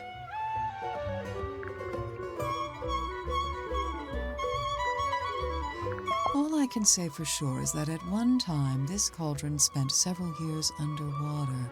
Not just underwater, but in the ocean. I can tell by the growth of the barnacles and algae. There's no growth on the inside, though. Or on the lid. Yeah, I noticed that too. I'm pretty sure Magnus kept this in the storeroom. He had it covering the cauldron, I guess? It seems likely. Just to protect it from dust? Or maybe he was specifically keeping it hidden. This was on the floor of the crime scene. Do you know what it is? Poison, maybe? We don't know that. We don't know what it is. Doesn't make any sense for it to be poison. Magnus was killed with a blade, something sharp. Right, but there wasn't anything like that at the crime scene. Well, then it must be somewhere else. I saw posters just like this up on the walls in Fortuna Hall. You went to see Symmetry's show? No, by the time I came through the town, she'd already left. But her posters were still up. Yeah, the owner was scrambling to find something new. I don't think she wanted to admit she'd lost her star act. The theater owner, that's Baroness Fortuna? That's her. And did she ever find a new show? No. It didn't work out. Turk tried to get me to take these. He's convinced we've all got a vitamin D deficiency. He said that's why everyone on the submarine is, in his words, moody and weird. Pretty sure Baron Fortuna's from Tangle Tower. What? I feel like I know what this is. The thing in the painting. You've seen it? Not seen it. More like felt it. I'm pretty sure it's out there. Maybe even right now.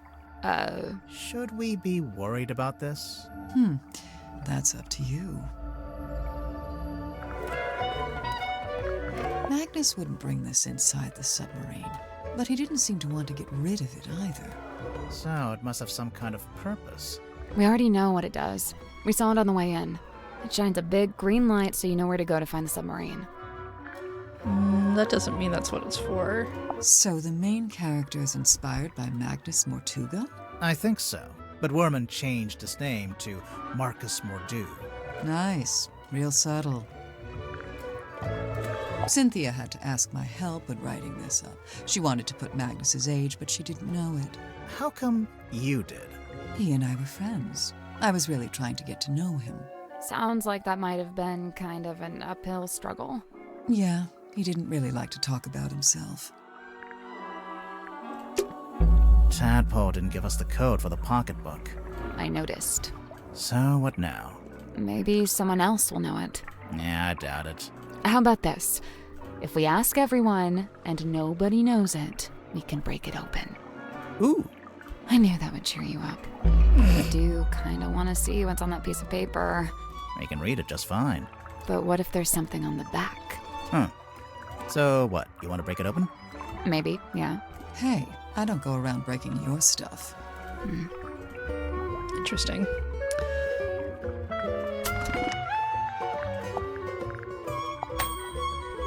This guy was also on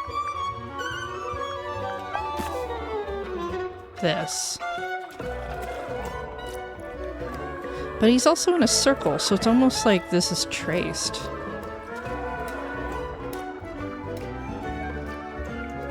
Or maybe was imprinted?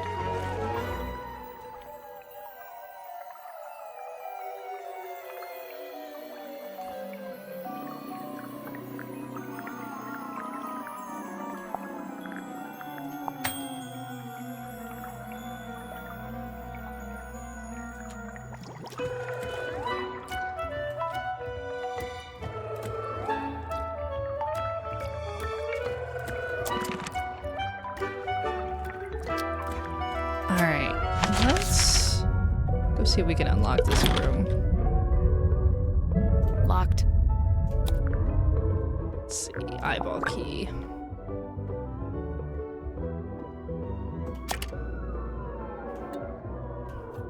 That's the one.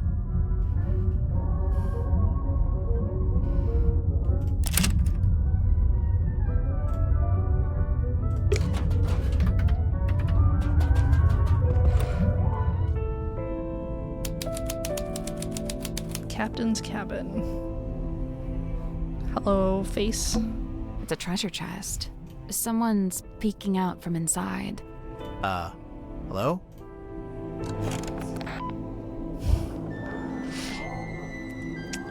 It's okay, it's a radio with a outfit.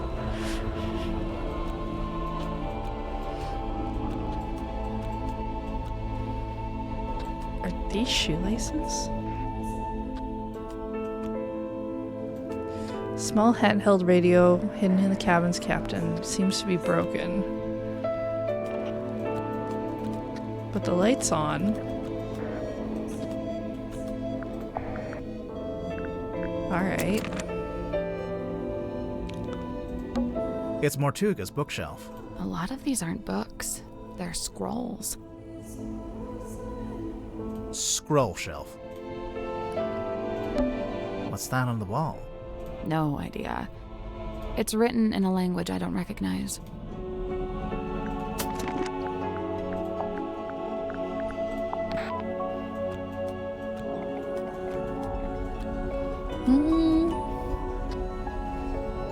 I guess it could be antennae. Seems odd for that, though.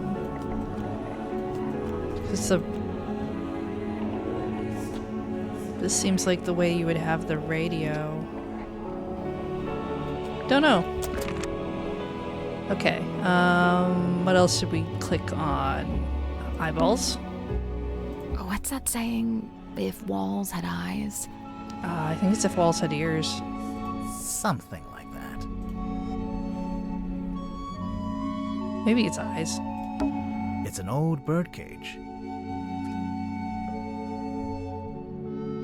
Minus the bird. It's a painting. It's beautiful. Probably haunted, but beautiful. Huh. Her. Frame painting of a woman found in the captain's cabin. There's a metal plaque on the base engraved with her. Same markings on the back, but some notes this time. And Mother finally let me have the map. Most of it anyway. The important bits are still there. Problem, I spent all last night trying to decipher the actual coordinates. I couldn't do it. Magnus couldn't do it either, but he said we could pay someone else to do it for us. So I've put him in charge of that while I make preparations on the ship. I need to. Wanted to turn around and go back to Silkworm empty-handed, never. So all the way there, he was sulky and moody, even more than so usual. I mean, he's such a baby sometimes. I didn't let it bother me because as I had known it would, the moment he saw the green light, his curiosity got the better. Hauled it up. I learned incomplete notes. Took forever. It's super heavy. I really didn't want any of it to get damaged. Once it's on the deck, Magnus put his arms around it to turn the things.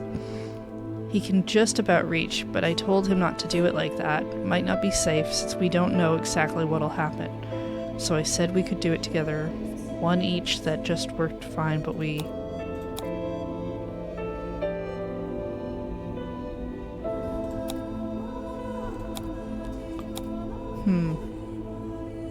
Interesting. So, who is it? Grimoire. Let's make sure to ask everyone about this. Everyone. Yeah, I'm curious to see what kind of responses we get. Interesting. Okay.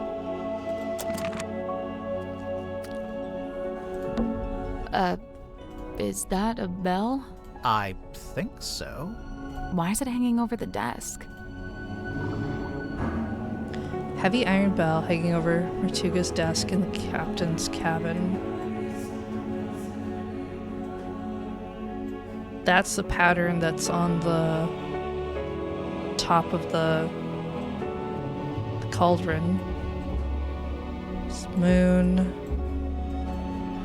The moon and the sun. Seems like, okay, there's an egg. A person comes out of an egg. They crawl along the ground and then come up between two ships.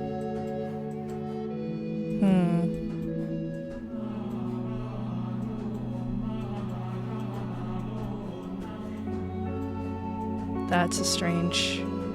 It's strange that that's there. Oh. This goes on top of the cauldron, I think. Maybe. Potentially. Interesting. It's a ship in a bottle. Really? What ship is it? It's a cute ship. And we can shake it. I'm gonna break something at some point doing that. Wooden model ship and glass bottle. Martuga's desk. Oh. That's the purple.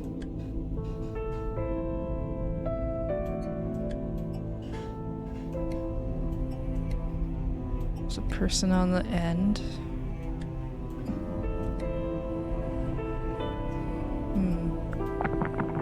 Would you not shake it like that? You're gonna break it. Hey. I think it already is broken. Listen. Something got loose on the inside.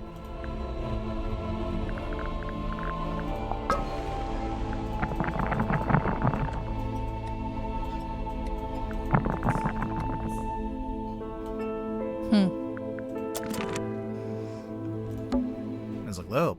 With all 7 seas. A candle, on a skull, on a book. So was Mortuga a pirate or what? I don't think he actually did any pirating. I'd say he was pirate adjacent. Pirate adjacent. That's one impressive chair. Fit for a captain. Mortuga's desk. Anything in the drawers? Just dust. Storage boxes. Why keep them in here, I wonder? Where else would they be? A storage room?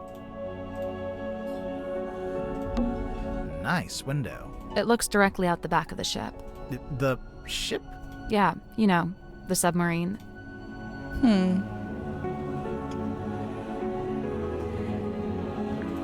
Alright. Let's go ask people about this thing I found.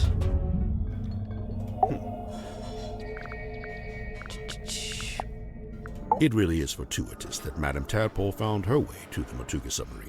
Not only is she unusually well suited to living within the confines of the ocean, but she was also unusually compatible with Magnus Mortuga.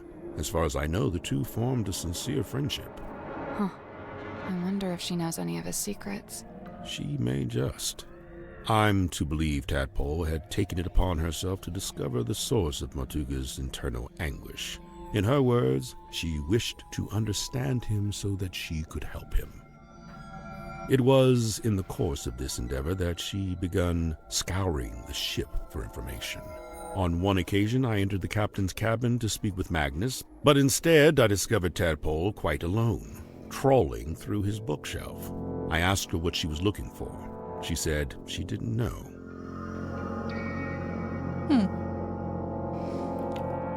I mean, when someone has a bookshelf, you look at what kind of books they read. I first learned about Symmetry from a newspaper article detailing her residency at the Fortuna Hall Theater. On the surface, it was merely a review of a magic show, but I felt something behind it, something of great interest. To me, it spoke of someone with a close connection to the ethereal plane. Taking an excursion from the submarine, I attended the performance. Afterward, I requested an audience with Miss Silkmoth herself, and speaking with her for a scant few minutes, I learned 2 things. First, and most importantly, my instincts had been correct. She was indeed fascinated with the great unanswered questions of metaphysicality. She held a yearning to understand that which could not ordinarily be understood. A woman after my own heart. What was the other thing? You said you learned 2 things. That she was thoroughly unhappy with her lot at Fortuna Hall. The theater owner was a heartless woman who, among other indiscretions, did not compensate Symmetry for her work. Oh. But she had no family, nor any other connections. She had nowhere else to go. So you invited her to come live on the submarine? To put it simply, Did she bring all her props and stuff with her?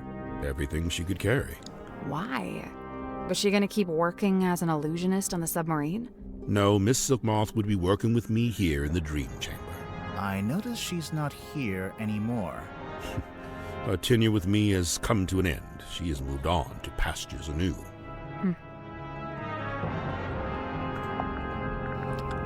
Did Mortuga make this himself? Of course, much like his model town, it is specific to his life and his memories.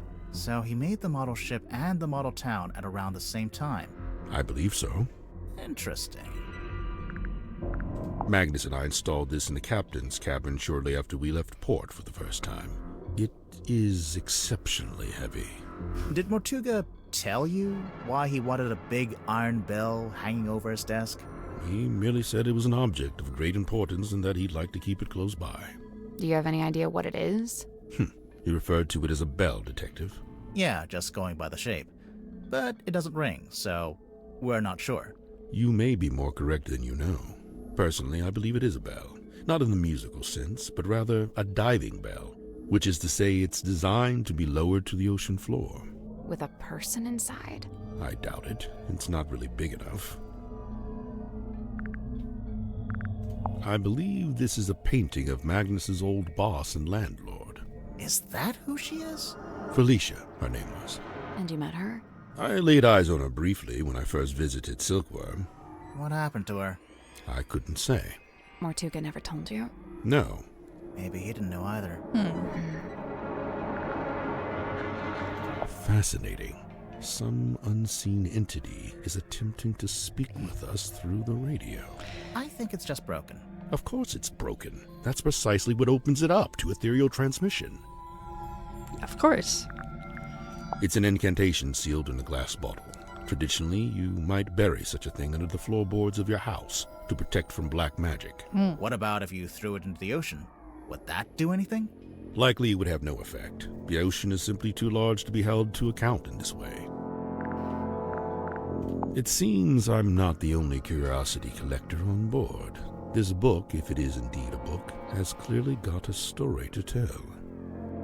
If it is a book. Okay. Sir.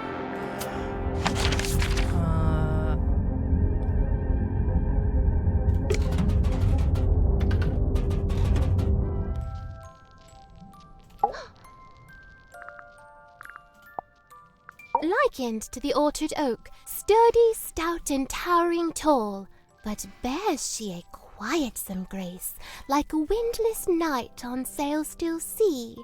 I ponder, could some such thing be mine to know? I don't see why not. Maybe I should cut my hair short and dye it green. Maybe that'll do it. What's that? Madam Tadpole, number 5, The Still Waters.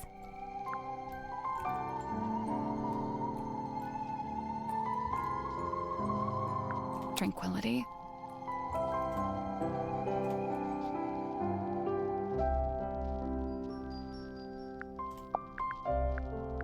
Do you know anything about Mortuga's model ship? Yet another weight upon his ever-troubled mind. Although, given that it's sealed in glass, I imagine it's now very hard to fix. What are you talking about? It's broken. Some part of its innards has come loose.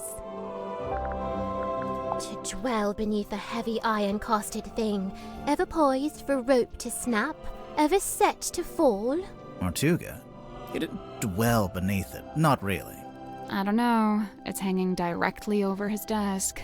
That's a choice. A yearning stirred along by grief to seek to find a path, a bridge to cross that dark divide. Grief? I assume she's dead, this woman? Why? The crosses in the background. Oh, I think they're just ship masts. Like she's standing by the harbor.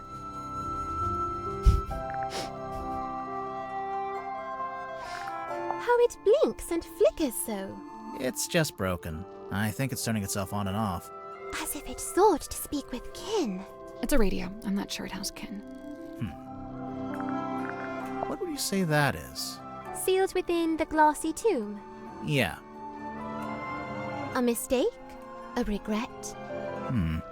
I thought it was a piece of paper. She knows what I know. A book adorned by bloody stain? Might be. Might not. It might not be a book. No, no. I meant the blood stain.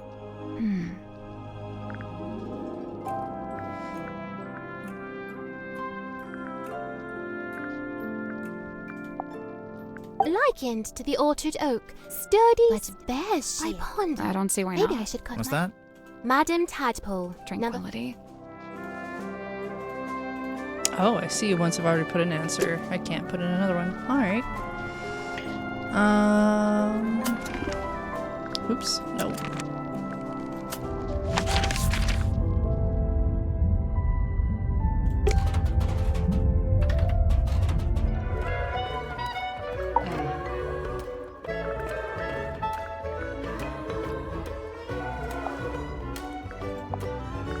I'm pretty sure Magnus carved this himself. No idea how he got it into the bottle, though. Trick of the trade, I guess. I know one way you could get it out of the bottle. That's a last resort. Ow, this thing weighs a ton. Reckon you could pick it up? You're pretty strong, right? I could maybe get my arms around it, just about. What about Mortuga? Probably, but he had real big arms, like me. But for anyone else, it'd be a two-person job. Yeah, I think so.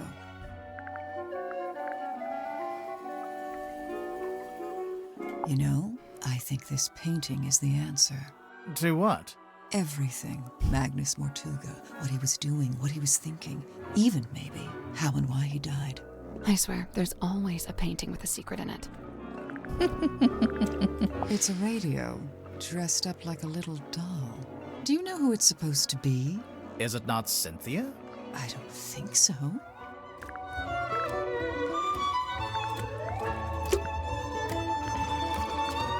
Okay.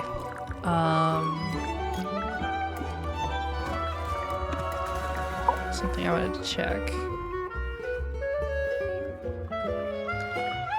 Try somewhere far away. Okay, these are the notes.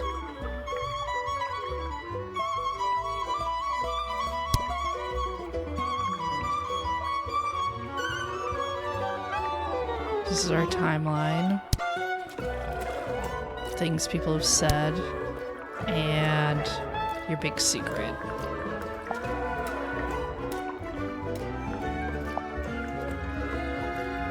Wow, you've got a lot of secrets.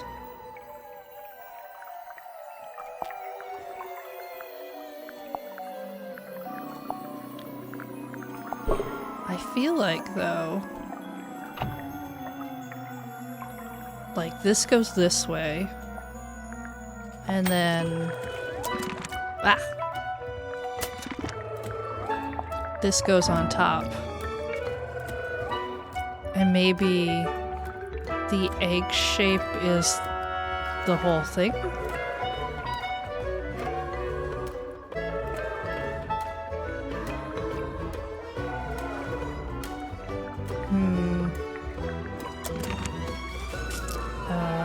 Okay, where were we?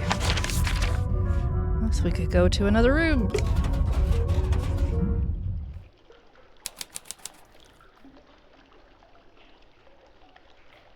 It's dark in here.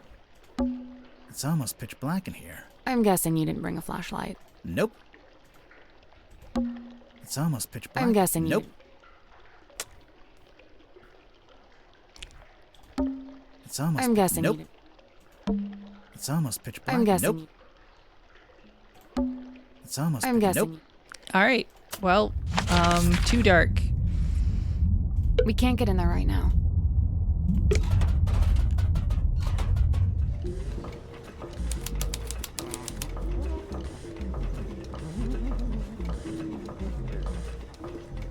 All right. Hello?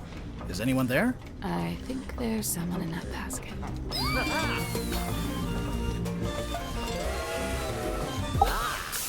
What on earth are you doing? Ah, customers! Come in, and welcome to Mr. Grip's Emporium. Wait, what? I guess he's Mr. Grip. What's that? You'd like a succinct yet exhaustive rundown of our operational philosophy? I don't think I said that. Here at Mr. Grip's, we plot the unplottable, chart the unchartable, and measure the unmeasurable. No sea too vast, no night too dark, no fog too thick.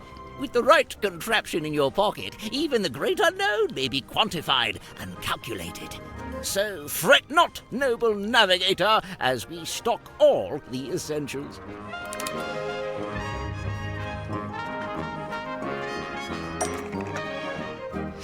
Oh my goodness. What? Am I supposed to be getting cash? I'm sorry, you can't afford this item. I don't want it. I'm afraid you don't have enough money. I know! I'm not trying to buy anything! Apologies, you can't afford that one. Ugh. Mr. Grip, we're not customers. We're detectives. We need to talk to you. Oh. Oh. Why didn't you say so? Now, what is it you wanted to know? Can I get your full name? Godric Grip of Mr. Grip's Emporium. And that's this little shop you run down here in the engine room, for some reason. This is merely the newest branch. The flagship site is back in Circuum-on-Sea. Yeah, we saw it. It's all boarded up. As well, I can't make a living selling compasses to the ghosts in a ghost town, can I? So that's what you do? Sell compasses? Seems kind of niche. We buy, sell, and service all manner of nautical navigation equipment. What's that? Ah, yes, we also provide cartographic consultation. We'll analyze and decipher any map, all for a low, low fee. Some maps may be invalid, fee to be decided on a case-by-case basis. Sorry, did you just talk to your stick? You mean Cornelius Kane? And he's given it a name. Great. Don't ask any follow-up questions. Maybe he'll let us move on. But we have to. How'd you wind up here? I crashed my hot air balloon into the ocean. Whole thing came down. Dreadful. And of course, I've never been a swimmer, don't have the upper body strength. How'd you crash your balloon? A rather spirited disagreement with a flock of migratory pelicans led to an abrupt Sure, okay. And the actual reason? storm. There we go. Wait, so you're an aeronaut? I thought you were a shopkeeper. Yes, well, you're quite right, of course. But I've been inspired to leave my shop behind and head out on a journey of discovery into the great unknown. That was the plan, at least. As you can see, I didn't make it very far at all. So there's a storm, the balloon crashes, you fall into the ocean. Then what? Enter Captain Mortuga. He finds me adrift, fishes me out of the water, and promptly places me here. In the engine room? Was every other room taken? On the contrary, only Mortuga and Zephyr were living here when I arrived, so I rather had the run of the place. Cornelius and I just agreed this would be the best place to set up shop, as it were. Why did you set up your shop again? You just said you'd been inspired to leave it behind. I had to make myself useful somehow, didn't I? Let's see. I'd taken Cornelius up to the mess hall. Poor fellow needed a little repair work, you see. Were you alone up there? Aside from Cornelius, I mean. No, Worman was there, working away on his typewriter. Then, all of a sudden, somebody new came down the ladder. A woman by the name of Mariana Moon. Worman and I conversed with her for a few minutes before Mortuga himself entered the room. He passed through towards the child's room and the storeroom, but before he left, he asked us to provide Mariana with a tour of the submarine. Worman feigned a sudden fatigue and slithered off back to his room, leaving me as the solitary tour guide. Okay. You do kind of look like a tour guide, to be honest. Yes, well, I won't bore you with a blow-by-blow. I'm sure Mariana will cover that in her statement. Suffice it to say, we ended up in the bilge at the very back of the submarine. And there we were, standing in the dark, when all of a sudden, a voice echoed down from above. Mortuga's voice? No, a young woman's, possibly two different women. The voices were followed by the sound of a blade, and finally a dull thud, like something hitting the ground. Sounds like a murder to me. What did Mariana make of all this?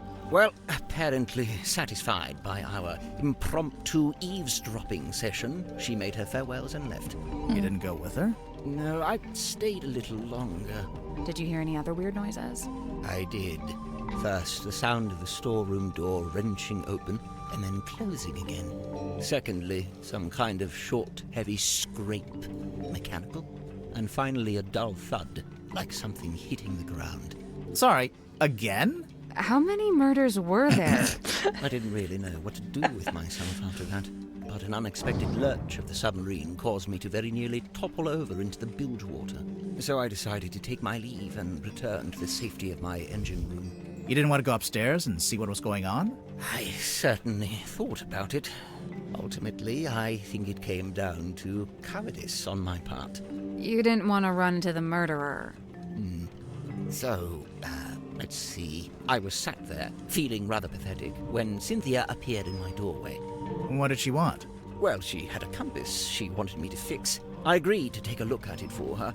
But that wasn't the end of it. She then told me she'd been asked to bring me upstairs, along with everyone else. And so, after fetching Mariana from next door, the three of us went up to the storeroom. I saw Mortuga's body laying on the floor, saw the cut across his neck. The cowardice I'd felt before, compounded. Tadpole spoke to the room. She wanted a confession, or even just an explanation. It goes without saying that nobody was willing to offer one. Really, that's the end of it. After that, several things happened very quickly. Cynthia became captain, decided to bring in a detective. You two arrived, and here we are. Back to this music. All right. I'm convinced Tadpole is just branding. Nobody names their child Tadpole. Come on. Why would she need branding? You're serious? She's all branding. The name, the look, the identity as a half mermaid, it's all theatrics. I just don't get why she'd need to have a fake identity like that. No, she doesn't. Not anymore. It's vestigial, I think, left over from some previous endeavor. Weird, isn't it? Bringing your old branding with you onto the submarine. What would be the point? What'd you make of old Dr. Zephyr? Not a fan? There's been some speculation that his experiments may be dangerous or even harmful. Although it's hard to be sure, since he seems so reluctant to admit what they actually are.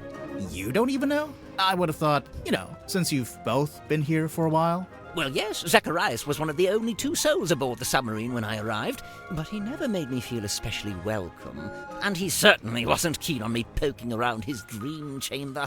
In fact, he always seemed somewhat wary of me, like my arrival was going to scupper his plans in some way. I guess Zephyr and Mortuga weren't expecting anyone else to show up.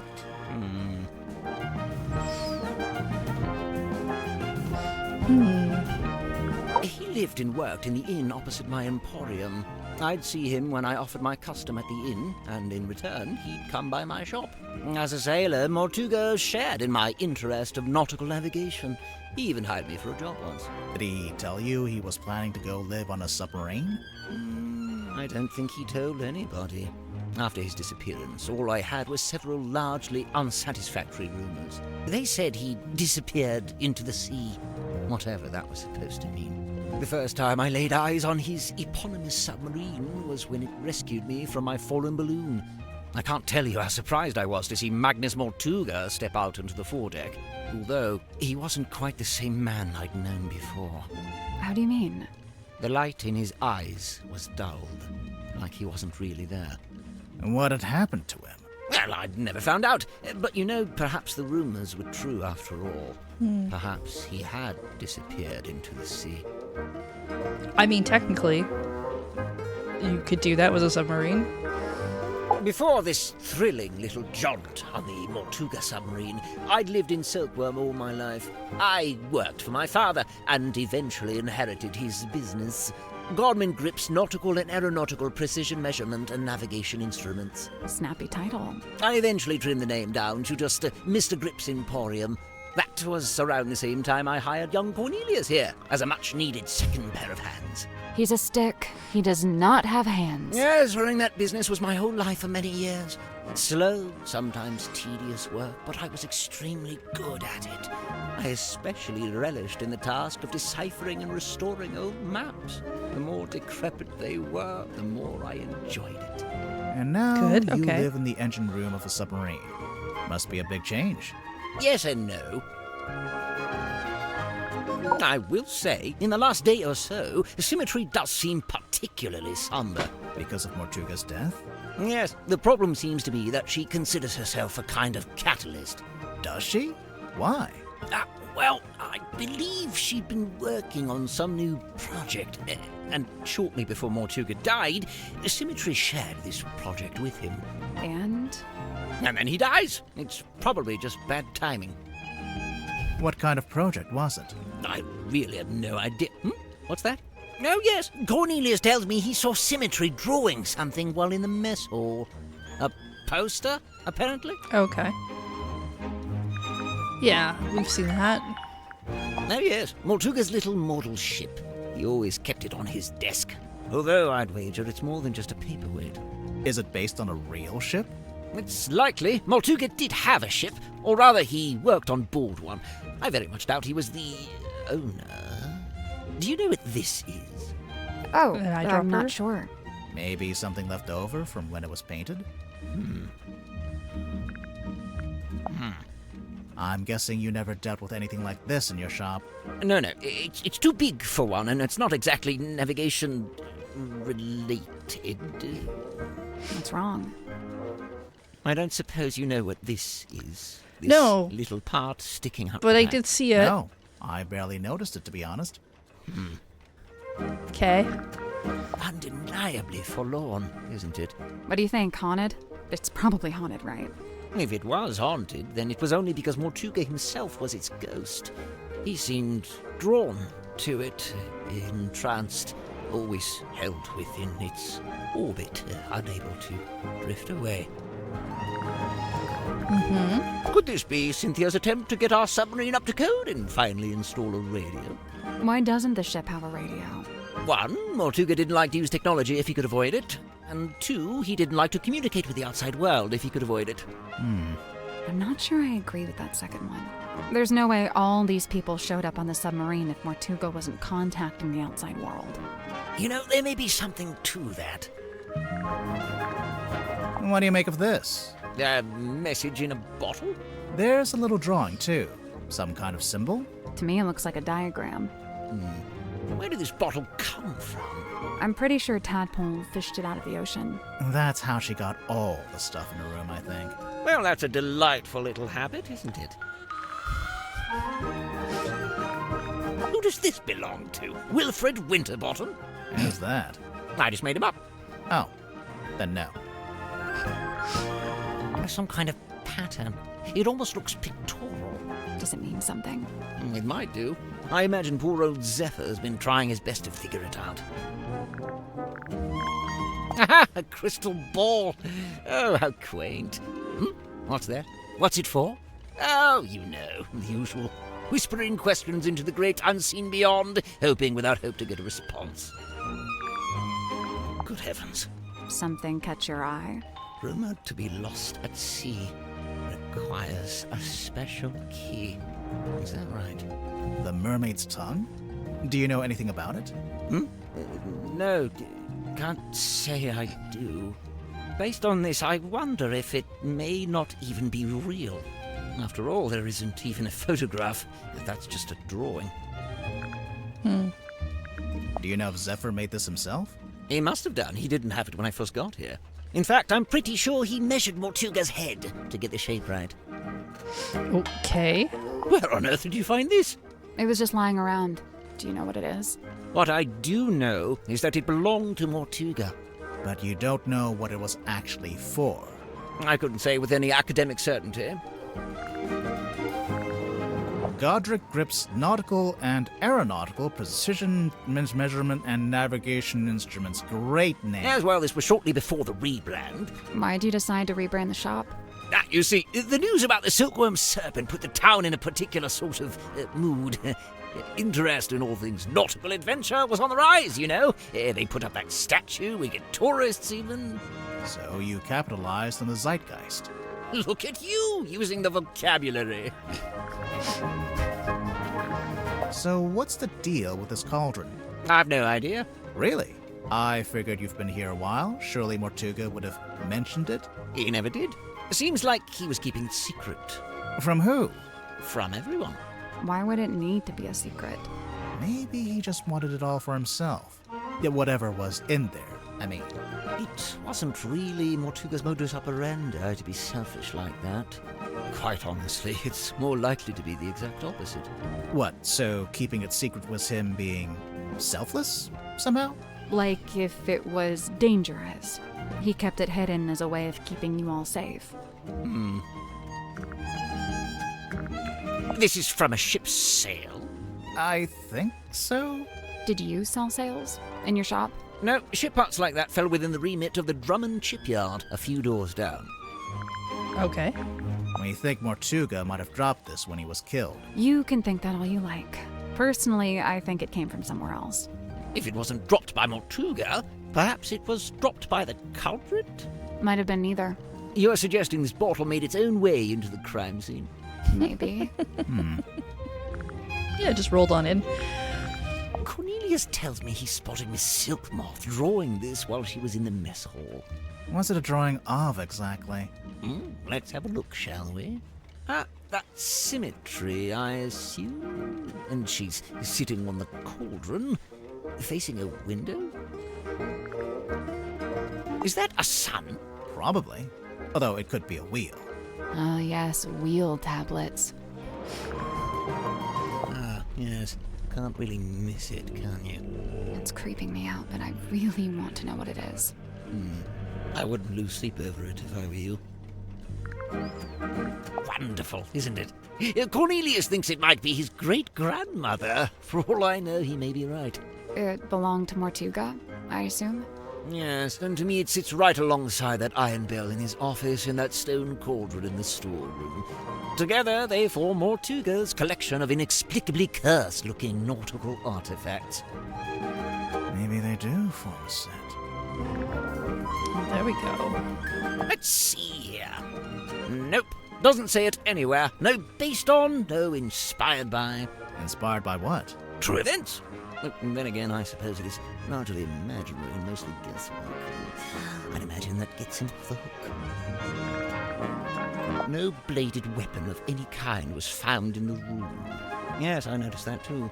The missing murder weapon. Classic. Any idea where it might be, or what? Not yet.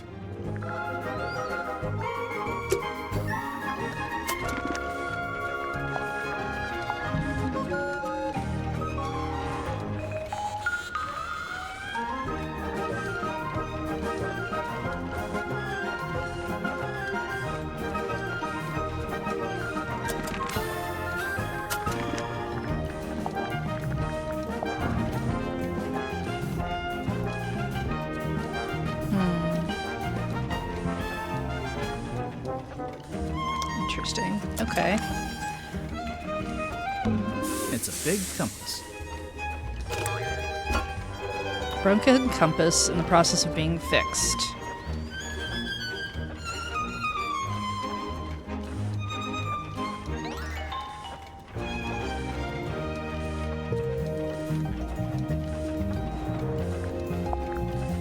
Alright. Who are these guys? Just some of my satisfied customers. Of course they are. Is that the balloon part of a hot air balloon? I think so. And it's branded with a logo. Mr. Grip's Emporium. A selection of some of my more unusual compasses. Please peruse at your leisure. Oh. puzzle. Drag the correct compass into each of the 4 slots. I see. This compass is actually a clock in disguise.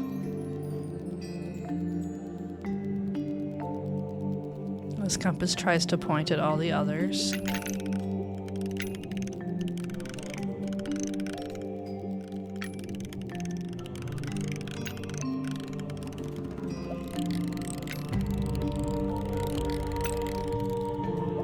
Weird. This compass doesn't want to solve this puzzle right now. This compass tries to point away from all the others.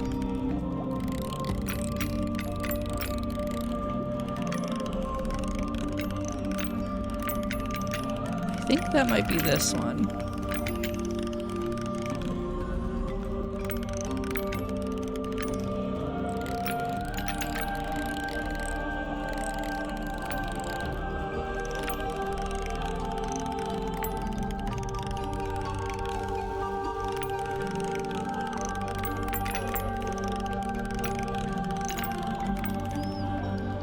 These both look like they're trying to point at each other, at all the compasses.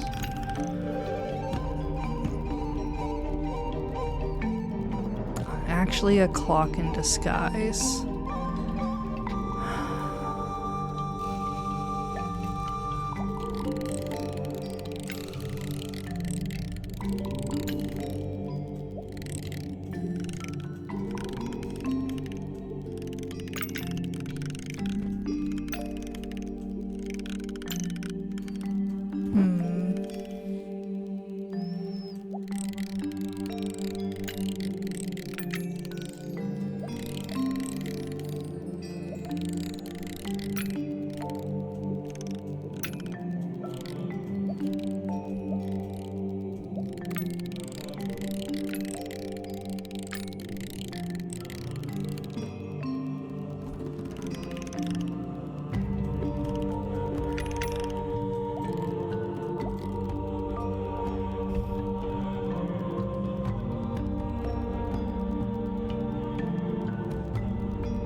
Actually a clock.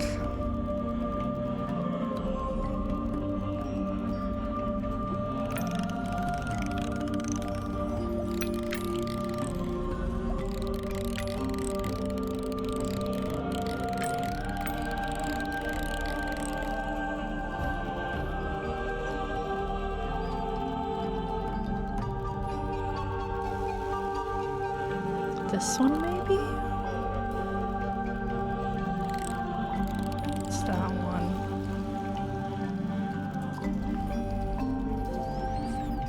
This compass doesn't want to solve the puzzle right now. Might be...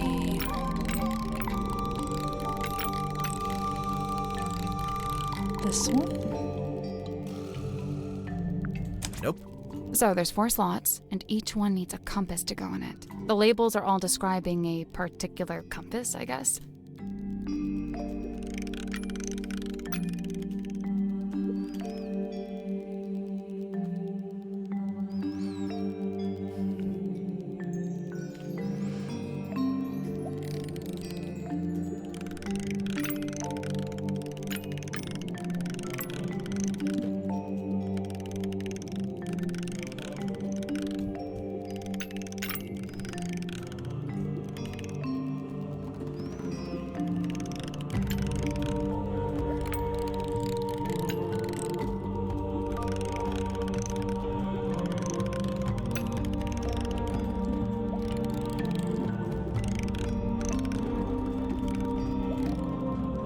Hey, I did it.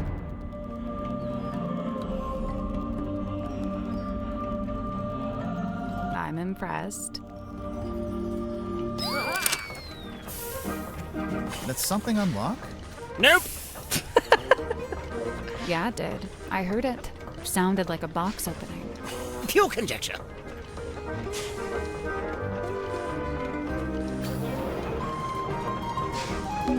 We already solved it.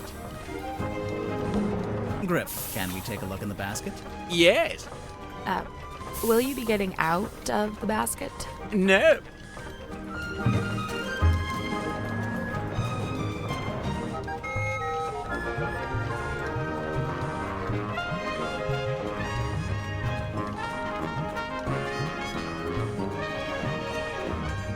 Basket for hot air balloon. Mr. Grip's Emporium, buy, sell, repair. Here at Mr. Grip's, we chart the unchartable, plot the unplottable, and measure the unmeasurable. With the right contraption in your pocket, even the great unknown may be quantified and calculated. 10 a.m. to 6, Monday to Saturday.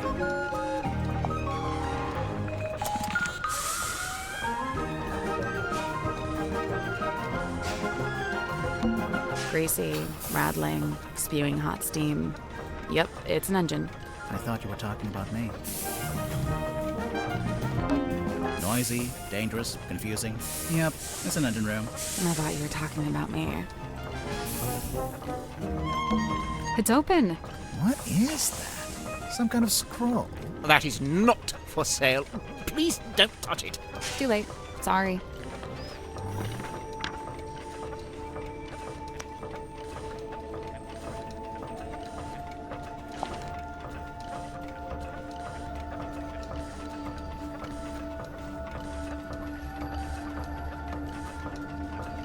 Service record, map coordinates, map interpreted by,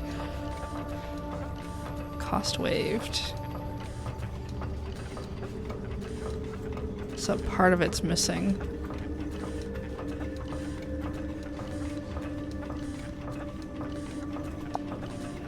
Service record. 2 miles from Silkworm Coast.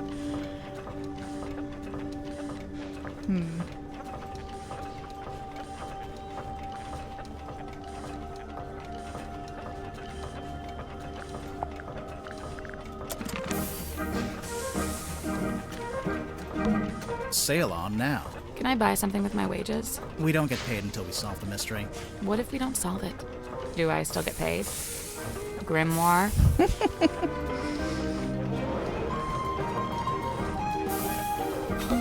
A giant cog. Maybe I should touch it. Grimoire, what did I tell you when we first met? But if I ever get stuck in a giant cog, you wouldn't pull me out. It's a big compass. Okay, nothing to it.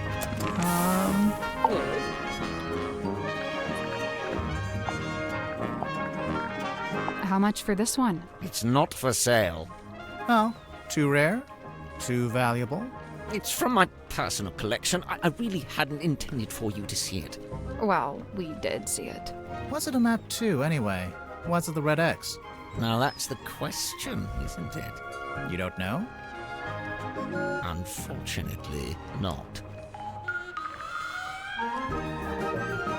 Okay, so you're not really an aeronaut, but you did own a hot air balloon?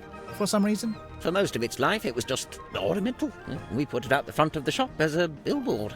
No wonder you crashed if you were trying to fly an ornamental billboard. And then after you crashed it, you brought it inside the submarine?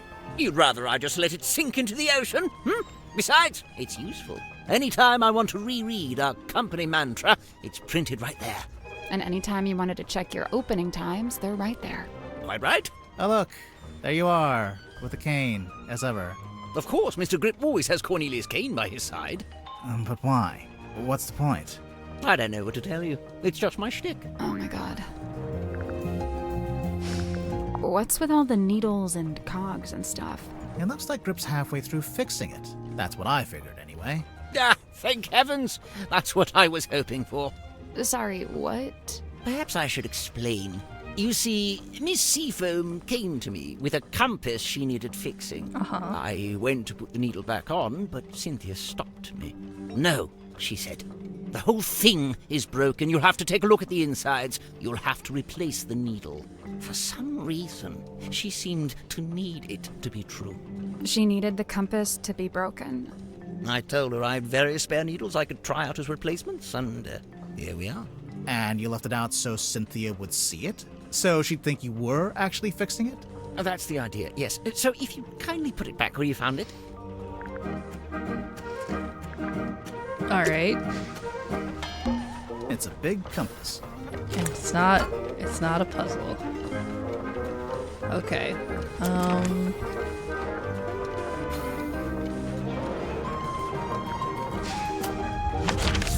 Where else have we not gone yet? Here. Cargo hold. Ooh. Bulletin A board. pinboard? I assume it belongs to that woman over there. Right. We'd better talk to her first. Okay. Weary travelers. Take a seat by the fire, shake out your boots. We're not weary travelers. Then why do you both look so haggard and trail-worn? Ouch. There goes my self-esteem for the rest of the day. We're detectives. I'm Grimoire, and this is Sally.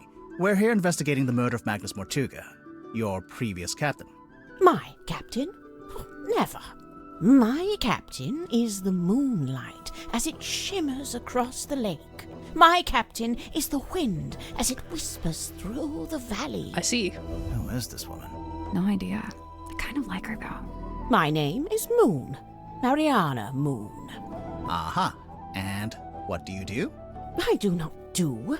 I simply am. All right. So, what, you're just some random traveler? A traveler, yes, but random, never. I'm here because I chose to be. I've been searching for the Mortuga submarine for some time, you know.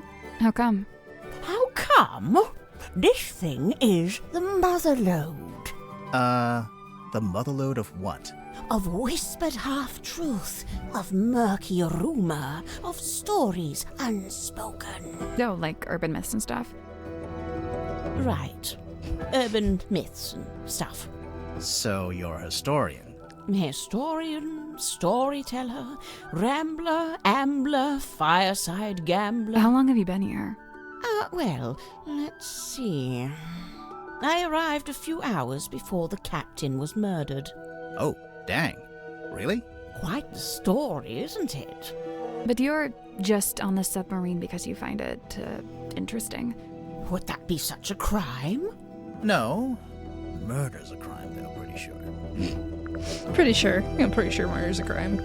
A merciless wind rattles the rotting wood of the old silkworm harbour.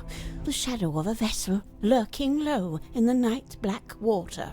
A mysterious stranger steps onto her foredeck. Cloaked in darkness, she slips inside the submarine. Who is she? What is her dark purpose? It's you. We get it. A mysterious stranger, I said. She descends into an ornate parlour, empty, save for a lone figure standing by the fire. So, not empty. He turns, his face still half hidden in flickering shadow. It is Captain Magnus Mortuga. What was he like? Nice guy. Stoic, but polite. Kind. He tells me to wait in the control room and then disappears off towards the back of the ship. After a little while, he comes back. But now, he's a slightly different man. What do you mean? The light is gone from his eyes. He seems sad, angry. He avoids my gaze as he crosses the room to take hold of the wheel. He tells me to head down the ladder towards the mess hall. Doing so, I encounter two gentlemen named Mr. Werman and Mr. Grip. Neither of them look like sailors, so I know they can't be crew. I assume they must be guests like me. And true enough, it transpires that Mr. Werman is a writer and Mr. Grip is, some kind of watch repairman. Captain Mortuga reappears, descending the ladder. He asks the two men to show me around the submarine and introduce me to the others. Then he disappears through the rear corridor. It's the last time I see him alive. Mr. Werman apologizes, explains he's too tired, and leaves through the opposite corridor. Mr. Grip, unable to come up with such an excuse, agrees to show me around. Now, I wrote this down in my diary, so I may as well let you read it. All right. Imagine my excitement to finally get a good look around the Mortuga submarine. I was even given a tour by one of Mortuga's subordinates, a Mr. Godric Grip.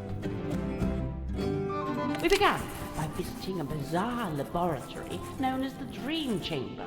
It smelled of dried herbs and dusty glass, but was devoid of its dream custodian. An early disappointment. The captain's cabin was locked. Mr. Grip explained how Captain Mortuga mostly keeps this room locked when it's not in use. We climbed down into the living quarters, where a pair of bunk rooms sat at the end of a corridor. The first smelled of crane dust and unwatered flowers. A young woman was laying in her bed, poring over an old document. She hastily hid the document away and introduced herself as Miss Cynthia Seafoam, a name to remember, dear reader, as she will shortly become quite important. The second bunk room smelled of aftershave and desperation. The two men within, Mr. James Werman and Mr. Dirk Dansom, both appeared to be asleep, so we decided not to intrude. Next on the tour, a room inhabited, by the looks of things, by a young child who is also a stage magician. Sadly, this mythical child magician is nowhere to be seen. The room at the very end of the hallway was sealed with a heavy bulkhead door. Mr. Grip dismissed it as a storeroom that only Captain Mortuga makes use of. Perhaps you'll agree with me, dear reader, when I suggest the peculiarity of a simple storeroom being sealed off with such a significant door. Oh, dear reader. Mr. Grip took me down to the cargo hold. It smells of damp wood and tarred rope. Yes, I describe it in the present tense, for it is here I sit as I write this very diary. Next door, the engine room, burnished bronze and tea-stained parchment. I learned that it's something of a nest for Mr. Grip himself, and thus was currently unoccupied. Outside, I encountered a Dr. Zacharias Zephyr, the aforementioned keeper of the Dream Chamber. Surprised to see us, he nearly dropped the empty glass bottle he was carrying. Clearly wishing to remove himself from the situation, the good doctor muttered something inaudible and disappeared up the ladder. We continued on into the next room, which I was amused to discover was some kind of shimmering mermaid grotto. I smelled her before I saw her, the unmistakable mix of salt, seaweed, and sequined spandex. It can only be Madame Tadpole, a name which may be familiar to long-time readers of this diary. Tadpole and I caught up while Mr. Grip skulked in the doorway, clearly hoping this would mark the end of the tour, but it did not, dear reader. It did not. Right, so, yes, I can see there's one more room to visit. Mr. Grip insists it's just the bilge, a dark, dank and smelly place, ill-frequented by humankind. I tell him he couldn't have sold it to me better if he'd tried. All right. We enter the bilge, but it's too dark to see anything. Mr. Grip, who is clearly tiring of my company by this point, opens the vent in the ceiling to let in a little light. Moments later, a voice is heard, echoing down from above. Whose voice? A young woman, and then an older woman. I can't remember exactly what was said, but I remember thinking it sounded a little like poetry. What happened next? The sound of a scream, and then a dull thud. Oh. Yeah, that sounds like a murder. But which murder? Anyway, by this point I've used up all my patience, so I decide to take my leave. I thank Mr. Grip for the tour and return to my new lodgings in the cargo hold. I have to put up my tent twice, as on the first attempt a sudden movement of the submarine undoes my progress. After some time, Mr. Grip and the young Miss Seafoam appear in my doorway. It seems they've come to fetch me for some kind of official submarine business. We head back towards the mess hall, Mr. Grip and Miss Seafoam heading up the ladder before me. I spot Dr. Zephyr emerging from the airlock. He has a glass bottle in one hand and what looks like an old leather bag in the other. Right, he took the I mask. update him with what little information I have and attempt to catch up with the others. Laying on the floor is the body of Captain Magnus Mortuga. Amongst the living, mutterings are breaking out. Murder and mutiny, cauldrons and curses. But with Zephyr finally in attendance, Tadpole calls for order, demanding justice for her slain captain. But nobody really seems to know what to say. The next morning, it's announced that Miss Seafoam has taken over as captain. And, well, here we are. I first met Tadpole when she was on the road, travelling with a group of performers. She had longer hair back then, of course. Did you see her perform? I got to see a rehearsal, but that was it. After that, I joined their camp for the night. Tadpole and I shared some stories, you know. I told her how I'd just been on a research trip to a town on the coast called Silkworm-on-Sea.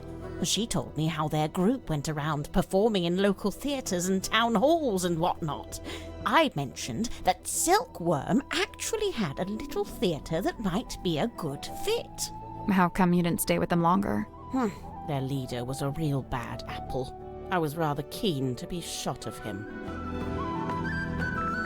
I didn't expect to find a fellow herbologist on board. Dr. Zephyr really knows his rosehip from his rosemary. He's a chemist, too. Impressive, don't you think? I don't know. I get the sense his work is more alchemy than chemistry.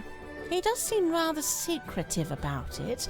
I tried asking him about his experiments, but he seemed awfully reluctant to divulge any details. Sounds familiar? Broad shoulders, long arms, good for reaching across a wheel.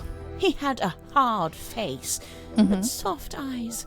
I'd wager he was once a very handsome man. Do you know anything about his life before the submarine? Like if he had a family? I'd never heard mention of his parentage, no. But he lived in Silkworm. Do you know where exactly? The only record I found lists him as living at the Stonetop Inn and working on board the Stonetop family sailing ship. As the captain? As a deckhand, and eventually as the helmsman. So how'd he end up as the captain of a submarine? All I could dig up was a rumour that he bought the submarine from the shipyard. He bought it? Or maybe he commissioned to have it built. Accounts vary on that. Either way, how could Mortuga afford to buy a submarine? My guess is that he didn't pay with money, but made some other kind of trade. So, Mariana, what do you make of him? Godric, I mean. I will say, for someone with such a novel outfit, he's ever so quiet. Quiet? You disagree? I thought his whole thing was to be deliberately obnoxious. He wasn't like that with you? Not at all. Whilst showing me around the submarine, he was mostly subdued. Didn't say an awful lot. Maybe you make him nervous. Maybe you make him nervous. Maybe it's your fault. So, Mariana, where are you from? No fixed address. That's the way it's been for some time. Oh, I see. But you came to Silkworm looking for the Mortuga submarine. How come? I go wherever I please, which usually amounts to wherever has the most interesting rumours. I don't want to be rude, but do you ever have to do work to get money? From time to time. I've taken up work as a tour guide, a historian, a performing storyteller. But how did you wind up getting onto the submarine? Isn't it a secret? Well, if it's such a secret, how did you do it? I got a phone call from Cynthia Seafoam, and she told us to come to Silkworm. And then the submarine came up to the harbor so we could get on. Well, there we are. Perhaps that's how I did it, too. But you didn't... Okay, sure. Symmetry was the only person I didn't see on my tour of the submarine. I realized later that she'd been with Mortuga at the time. In the Illusion Theater? You know what's funny? Nobody else calls it that. They all just call it the storeroom. I'm led to believe Illusion Theatre is a name Miss Silkmoth came up with herself. Rather like how she came up with the name Symmetry Silkmoth. That's not her real name? It's not her birth name, no. As much as I love an old map, I wouldn't know where to start with this. I prefer maps that show some sort of land. Or, you know, some sort of anything. I'm getting mahogany embedded with sea salt.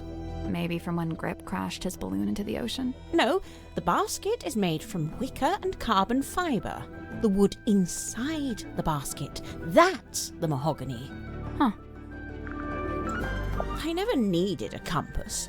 I prefer old-fashioned methods of navigation. I'm pretty sure compass is the old-fashioned method. Not as old as the sun and stars, and unlike this compass, they never break and need repairing. I'm not sure it is broken, actually.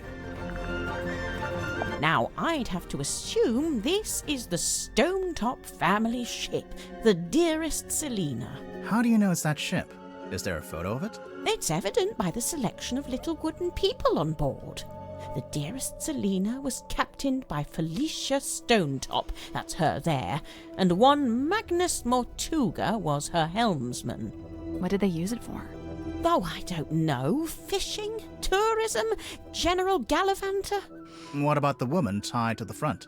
That's a representation of the ship's figurehead. It has the smell and feel of something that's been in the ocean for quite some time. Only there's no evidence of it on the surface. No barnacles, no algae. Maybe it's a type of metal that resists that kind of stuff. Or maybe someone just cleaned it. You know, if and when I make a mysterious observation, I'm not necessarily looking for immediate logical explanations. Sorry. Sorry. This here, that's the Stonetop emblem. Oh yeah, we saw it on the sign outside the Stonetop Inn. Do you remember, Sally? No, but I was basically still asleep at that point. What are those letters above it? Initials, SS. Stonetop C? Secret stone? Selina Stonetop. The owner of the painting? The painter herself. I thought the submarine didn't have a radio. I don't think it does. This is more like a child's walkie-talkie. Oh yes, you're quite right. Probably has a short range too. If it's a walkie-talkie, then what happened to the other one? Good question. That algae is still young. Meaning? Meaning the bottle's been in the ocean, but not for all that long. And that's quite some book. Did you take it from a werewolf, perhaps? That explains it. No, it doesn't. Sniffing it and saying that explains it does not, in fact, explain it. I can't speak to what that is squirming around in the bottle there, but the liquid is salt water with a mix of herbs. I suppose Zephyr must have a pestle mortar. I might ask to borrow it. Which herbs? Valerian, skullcap, and chamomile. Okay. If I'm not mistaken, this little part at the front is actually a microphone. Oh, interesting. Now, where did you find this? Zephyr had it. Get here now. Lillian's locket, silver snake, golden palm, mermaid... The mermaid's tongue. You've heard of it? Only the name, and only when people were telling me it doesn't exist. Maybe it doesn't. But there's a photo. It's a photo of a drawing. What's it supposed to do, anyway? The description in the book here is pretty vague.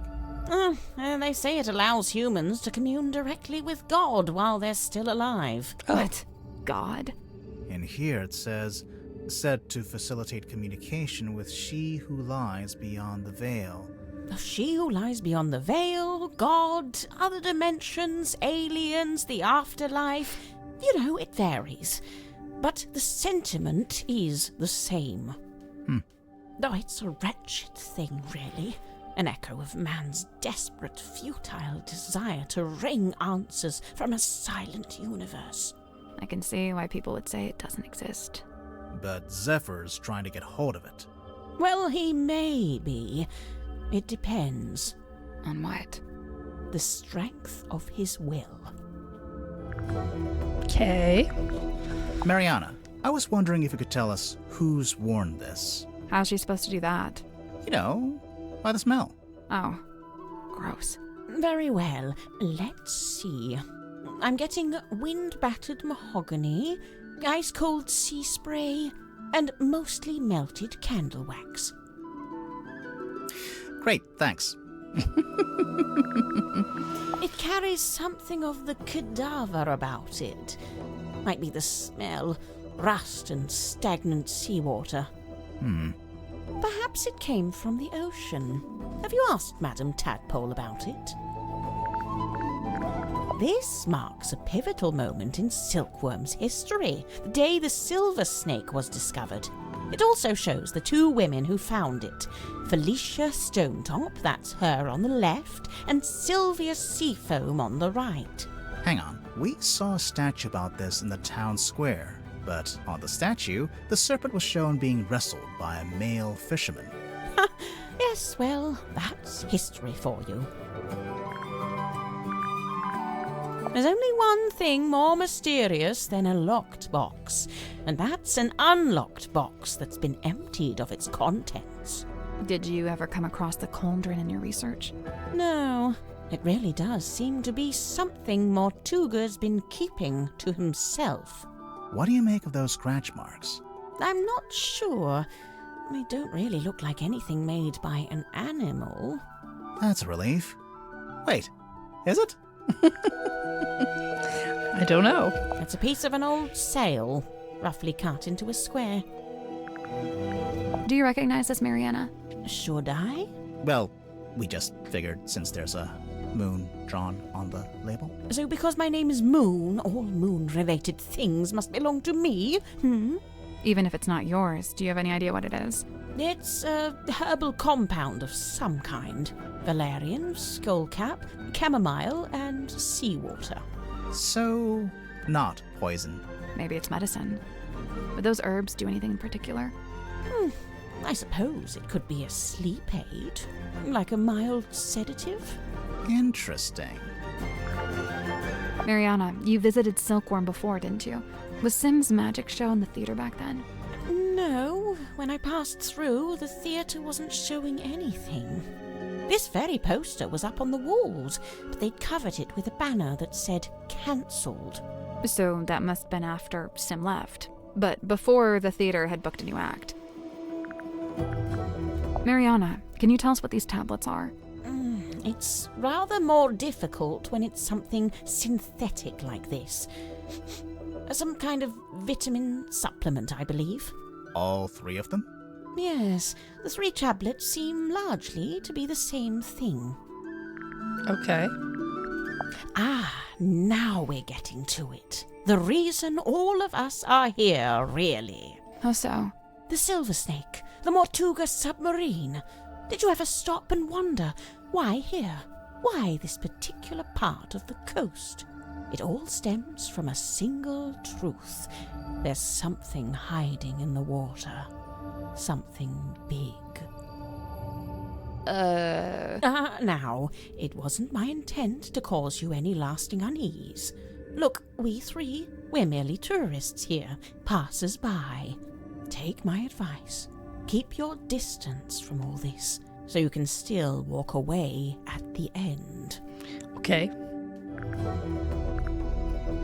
I believe Mortuga used its light to alert others to the location of the submarine, on the rare occasions when he wished to do such a thing, of course. That's how it happened with us. Although I guess it was Cynthia, not Mortuga. You know, for some time now, I've heard stories of sailors seeing a green light in the ocean at night. Well, I guess you have your explanation. The problem is, several of the stories predate the Mortuga submarine. Pass it here, I'll show you something amusing. See this photograph on the inside cover? It's a picture of Worman, isn't it? If it is, it's a very flattering one. It's not Werman at all. It is rather more handsome father, Mayor Damien Dusk. Get out. Really? No word of a lie. Alright. I see Cynthia's proudly wielding the Seafoam S in her signature there. Why shouldn't she? Of course, she's well within her rights to do so, but I do think perhaps it sends a certain message. What message would that be? I claim this submarine in the name of the Seafoam family. Something like that, don't you think?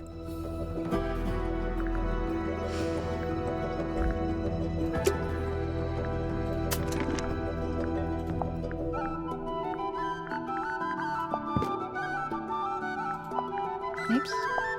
Can I?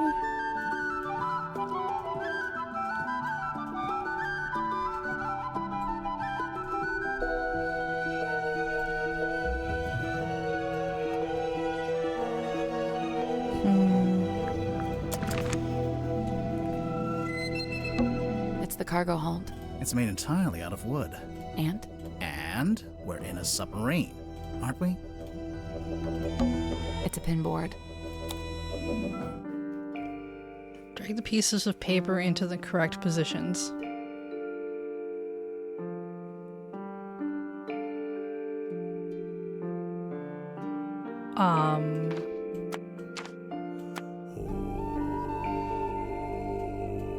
Was I supposed to do this based on her diary? But stuff moved around a lot.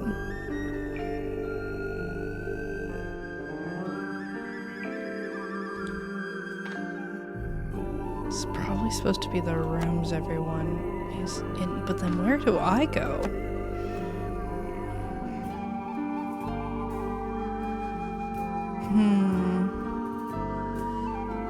Where do you go?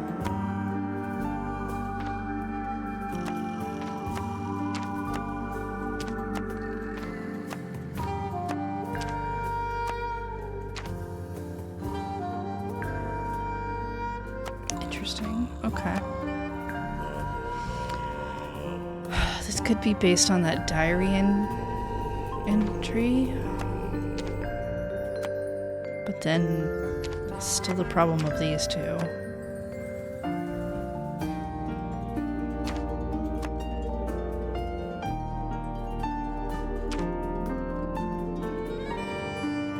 We have different kinds of paper.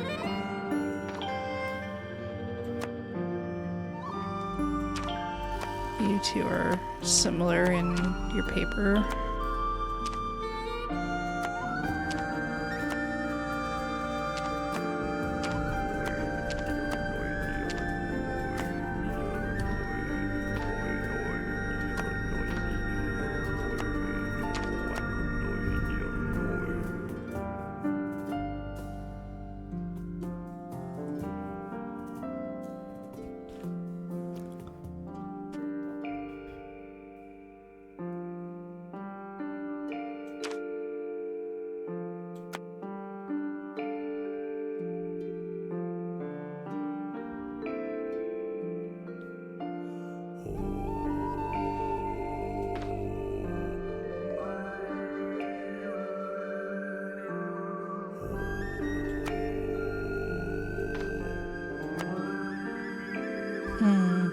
We'll come back later. To think about that. This is actually a pretty good place to hang laundry. Assuming you want your clothes to smell like the cargo hold of a submarine. I assumed it was tea, but actually it smells like coffee. It's unfiltered too, and there's no milk. Hardcore. That's a fire hazard. This whole room is a fire hazard. A submarine can't burn down. It's underwater. I think you can burn inside out. This is actually a pretty good place. Assuming you want your clothes. It's a pizza oven. No, it's a furnace for heating the submarine. Right. But you could put a pizza in there. It's a big traveler's backpack. It smells like soil and grass. When you're done smelling it, there's something in the pouch I think we should take a look at. Square of parchment found in the cargo hold.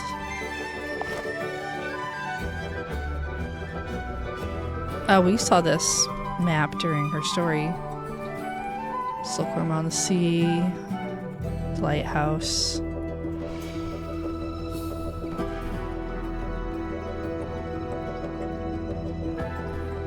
Some sort of thing going on here. Alright. This is the layout.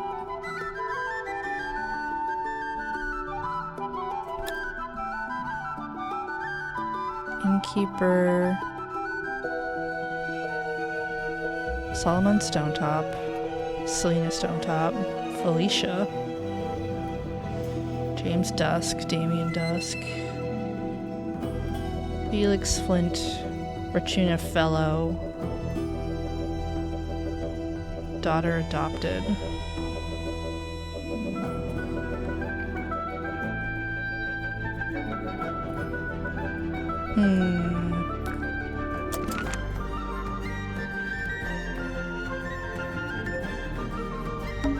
It's a little mirror. It could do with a polish. You could do with the polish. What's in these old wooden crates? I don't know. I can't get them open. What did I tell you? Always bring the crowbar.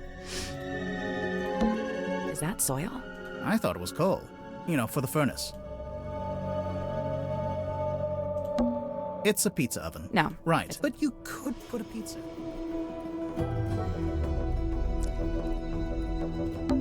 It's a pinboard. Does this reset?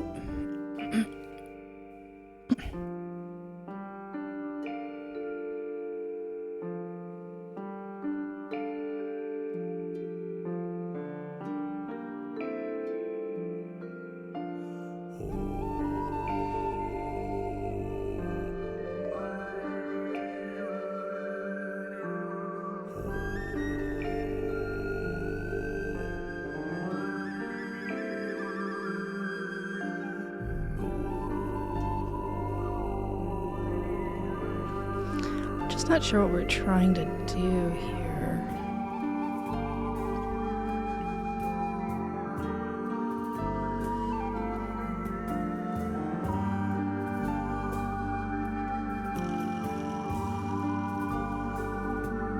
We'll come back later. Oh? I see you've been enjoying my map. It's barely a map. It's closer to a list. What about the family tree on the back? Most of my research into silkworm has been focused on these two family lines, the Fellows and the Stonetops. Seems like you haven't worked out how Mortuga fits into it. His name is just floating out there by itself. I'm not sure if he does fit into it, to be honest. Mariana, you've got a question mark there. Someone you don't know the name of. Ah, yes. Quite the mystery, you see. I'd heard about... We know her name. It's Freya. You're welcome. Well, aren't we good, like, smart ass? Sally never change. Okay. Come up here.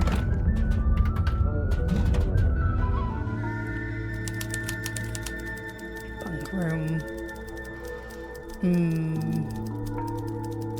Start with you. Hey, what's up? How's it going? It's going good, I think. Awesome, yeah. I'm Dirk, by the way. Who are you guys? I'm Grimoire, and this is Sally. Oh, cool. So you're the detectives? Yeah, we're here to investigate the murder of Magnus Mortuga. Oh, yeah, it's a major bummer, honestly. He was a pretty stand-up guy. I mean, you know, sure, kind of an oddball, but like in a good way, you know? I mean, he was Dirk, you didn't tell us your surname. Oh, right. Sorry. Dirk Dansom, actor. So, yeah, anyway, hi, and what can I do for you folks? He's adorable. Can we keep him? No, you'd forget to feed him. I would, yeah. So, Dirk, you're an actor. What kind? Oh, well, so for ages, I just did commercials, and then about a year ago, I finally got cast in a movie. Nice. Anything I've seen? Well, it's called Hex of the Helmsman. I played the helmsman. Marcus More Doom? Oh, you've seen it? No, but I read the book. Oh man, the book is gnarly. I mean, I'm not usually one for reading, but I actually finished it. Yeah, the whole thing. Congrats. The author's a stand-up dude, too. J.D. Worman. You know him? Well, yeah, he's sitting right over there. You should go talk to him. Super friendly, loves meeting new people. I do not think that's true. Was your movie a success, Dirk? Yeah, man, it's making megabucks. Are you going to make a sequel? Well, they want to move on that ASAP, but, we're not ready to start filming yet. And what? You're taking your vacation on a submarine while you wait? No, I'm just tagging along here with Worman. Yeah, he wanted to take a trip out here, and I figure, the more the merrier. Yeah, I'm sure he felt that way too. What do you make of the Mortuga submarine? Man, this place is wild. It's like something out of a weird old book. Nobody back home is going to believe any of it. How do you like living here? Honestly, mixed bag. So I love meeting all the weirdos that ended up down here. All kinds of people I'd normally never rub shoulders with, But man, is it dark. I mean, there's no sun, no day, no night. You barely even feel the time passing. Listen, if you're not careful, it'll get you. No, for real. You seem to be holding out. Ha, well, thanks. So far so good. How long has it been? Worman and I arrived a couple of weeks ago. We're the most recent arrivals, aside from Mariana. It's lucky they still had this room free. You ended up with pretty nice living quarters. I guess. I never really thought about it. Dirk, you're basically just a passenger, am I right? You don't have a job here on the submarine? Well, I set myself personal goals. Like what? I was trying to find out everyone's birthday. I got Cynthia's, Grip's, Tadpole's. Oh man, that one took some doing. Yeah, she does not like to share personal info, let me tell you. Mortuga, though, brick wall. He would not give me the goods. Oh, okay. I was not expecting that as a personal goal. I got woken up when the submarine did a weird kind of movement, like a sudden tilt. It woke Worman up too. So yeah, we were both sitting there, awake, not sure what's going on. At some point, I got curious what time it was, so I looked at my watch. But as I was looking at it, it freaked out. Or the hands moving all over, and like they were trying to point in all directions at once, if that makes any sense. Anyway, I didn't have any more time to think about it since then we heard this scream. Yeah, Worman and I left our room, went through the mess hall and towards the storeroom at the end. It was unlocked. Sim was standing in the doorway. Mortuga was on the floor, totally dead. I tried to help Sim, pull her away. Worman, though, he just stood there, staring, didn't look away once. It was like he was trying to commit it to memory or something. Although, I don't think he noticed the person outside. Sorry, what? Outside the submarine. Yeah, I saw someone swim down past the window. I couldn't tell who it was, though. Okay. What did you do next? I wasn't sure what to do, to be honest. Luckily, Tadpole showed up a short while later, and she kind of took charge. Grip and Cynthia showed up next, then Mariana, then Zephyr. Tadpole wanted to know what had happened, but nobody had any answers for her. It was bad vibes all around. Sim and Cynthia left first, then Worman, then me and Mariana. We left around the same time. So, yeah, I went back to my room. Worman was there already. He'd gone straight back to work. And, that's all I got. Can I stop talking now?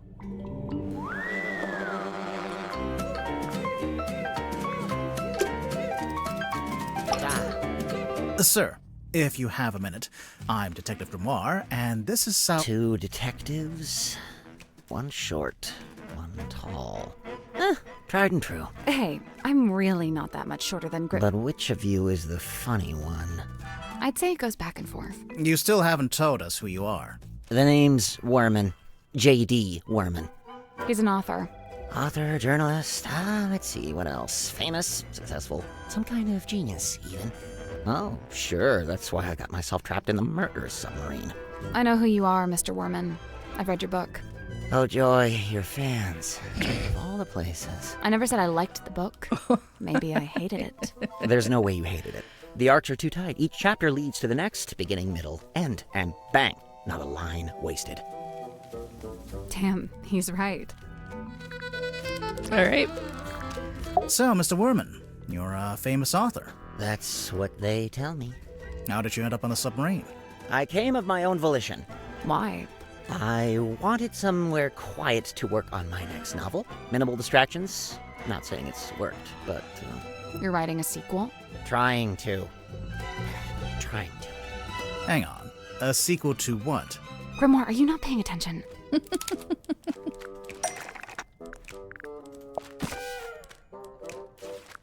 Ah, there she is. Benefactor and burden both. Sally, how did you know to bring the book with you? Because Mr. Warman's local to the area. It says so right here. Hailing from a small fishing town named Silkworm on Sea, J.D. Warman moved to the big city to write his first novel. My publisher wrote that. It's quite true, but she made it sound so saccharine. So you're from the town, you moved away, and then you came back. Now, see, you've gone too far in the other direction. That's too utilitarian.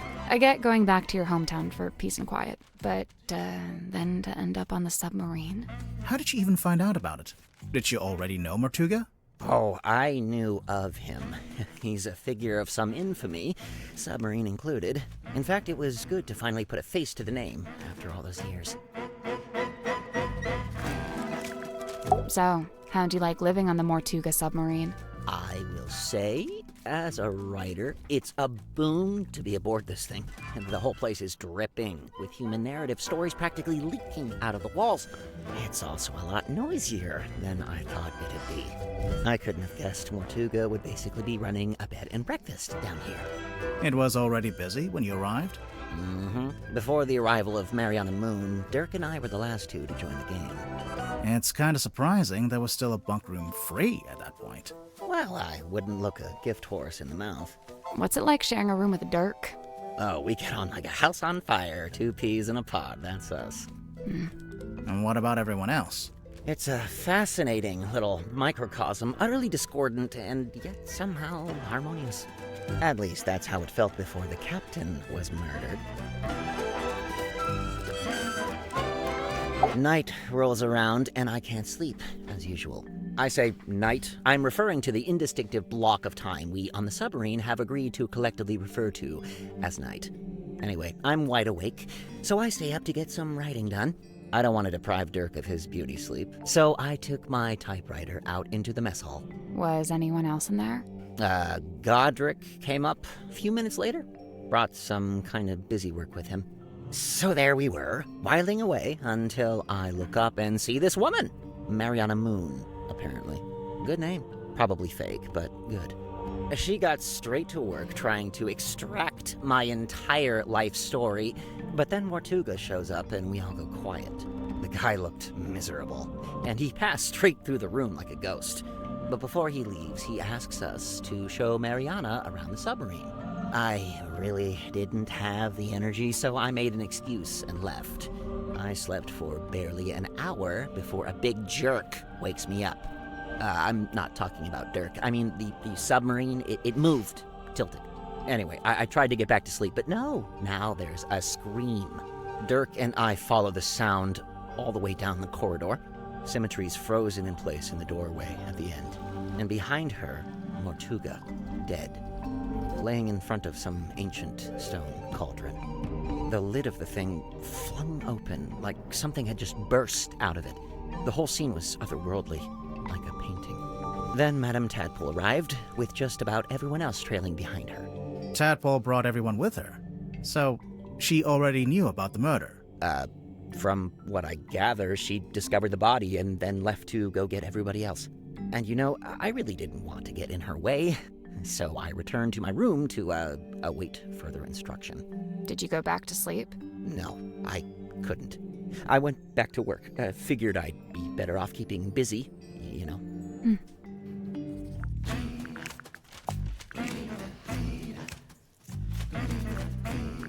Madame Tadpole, simultaneously the most laid-back and most terrifying individual I've ever met. Terrifying? You don't feel it?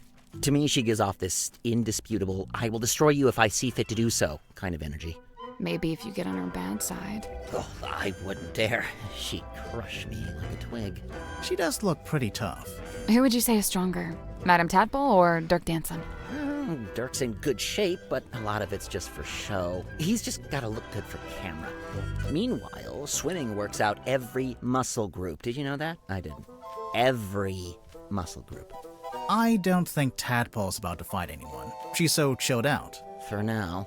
I worry about what'll happen if you two name a culprit. You think she might, retaliate? If she does, I'm not gonna be the one to stand in her way. I see you met Dirk. How do you know him? He's the actor they found to play the lead in the adaptation of my book. Did you not get a say in that? Oh no, that's several notches above my pay grade. It's all decided by the executives over at Wit and Whimsy. Sure, they keep me around as consultant, but I found that to be a pretty hollow title.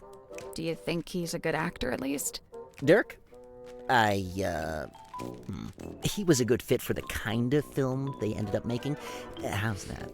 So, how come you two traveled to the submarine together?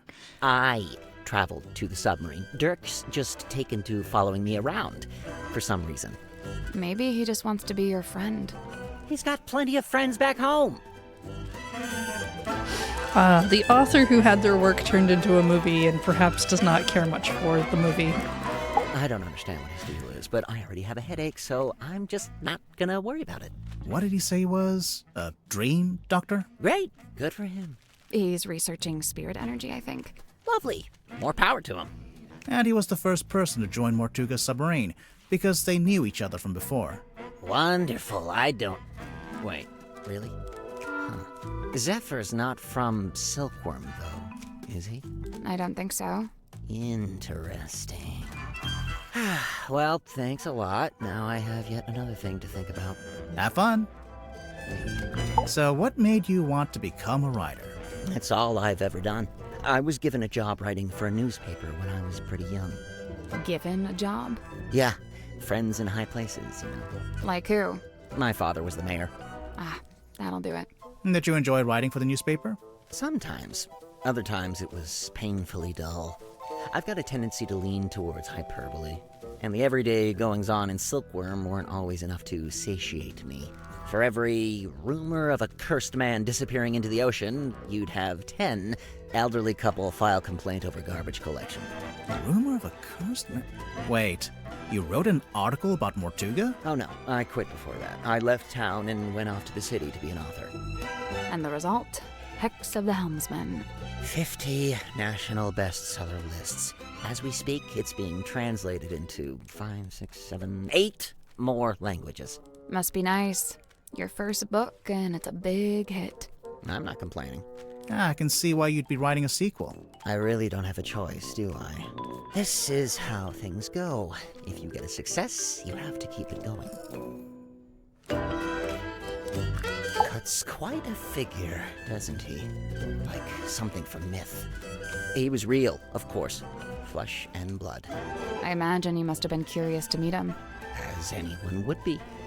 Did you get to know him at all? It's funny. Going in, I'd heard he was, the strong and silent type. But I didn't find that to be the case. So he was friendly with you? In his own way. The day I first arrived, he invited me into his cabin, just to talk, apparently. What did you talk about? He asked me about my home life, my family, my father. Not to be rude, but why would Mortuga care about any of that? To this day, I'm not quite sure. I think maybe he was after some kind of information about the outside world, and thought I might be a good source. You met Godric. What did you think? Personally, I like him. I found him a little irritating, the way he kept waving that cane around. He gave you the old welcome to Mr. Grip's Emporium treatment, eh? That's just what he's like at first. He'll settle down. Why does he do it? So, I have two theories on this. One, he's an introvert who falls back on his rehearsed persona when he gets nervous. Fair enough. Like when meeting someone for the first time. Right, exactly. What's your other theory? He assumes people will find the real him boring, not worth knowing. I don't think your two theories are mutually exclusive. Yeah, no, those They could might both both go be together. right. So what is the real Grip like, once you get to know him? I don't know. He's kind of like one of those savants, you know, kind of odd, but seriously gifted. In his case with cartography, I guess? Navigation. Moon's your lead suspect, I presume. No. Why would she be? Oh, the timeline. She shows up, and bang, Mortuga murdered. Maybe it's just a coincidence. I'm just saying, nobody even knows why she's here. I'm not sure we know why you're here. I already told you, didn't I? Genuinely, I can't remember. Sim tells me she's halfway through reading Helmsman. Is she enjoying it? No idea. She was just asking what research I'd done into hexes and curses, and was rather disappointed when I told her I just made it up. I guess Sim's into that kind of stuff. I thought she was supposed to be an illusionist. Oh yeah, she was asking about that too. What do you mean? She wanted to know what I liked about her old magic show, the one she had in the theater. You saw her old show? Yeah, it was pretty good. And from what I gather, she's been developing a new act and wanted some feedback, you know, to get some direction. I know what it's like to make a follow-up to something people liked. It can be daunting. Right, I think he wrote the review that we found in the paper. Okay, let's see. The symbol on the top left, next to Governor's Manor, that's the fellow emblem. Oh, you knew that already? Kinda, but keep going. Oh, that's my father's emblem on the top right, the one next to Town Hall. D for Dusk. Mayor Dusk. Your dad was the mayor and you grew up in the town hall? Must have been nice. Yeah, sure. Hang on. Your dad is listed on the back here, on the family tree. And there's a line between him and Felicia Stonetop, see? It's a stretch to call this a family tree. More like a tree of speculative conjecture. A treasure map? I was looking for something like this. Why? So I was really banking on Mortuga having some kind of exciting secret mission. Something that justified the whole submarine thing, you know? But he didn't? No.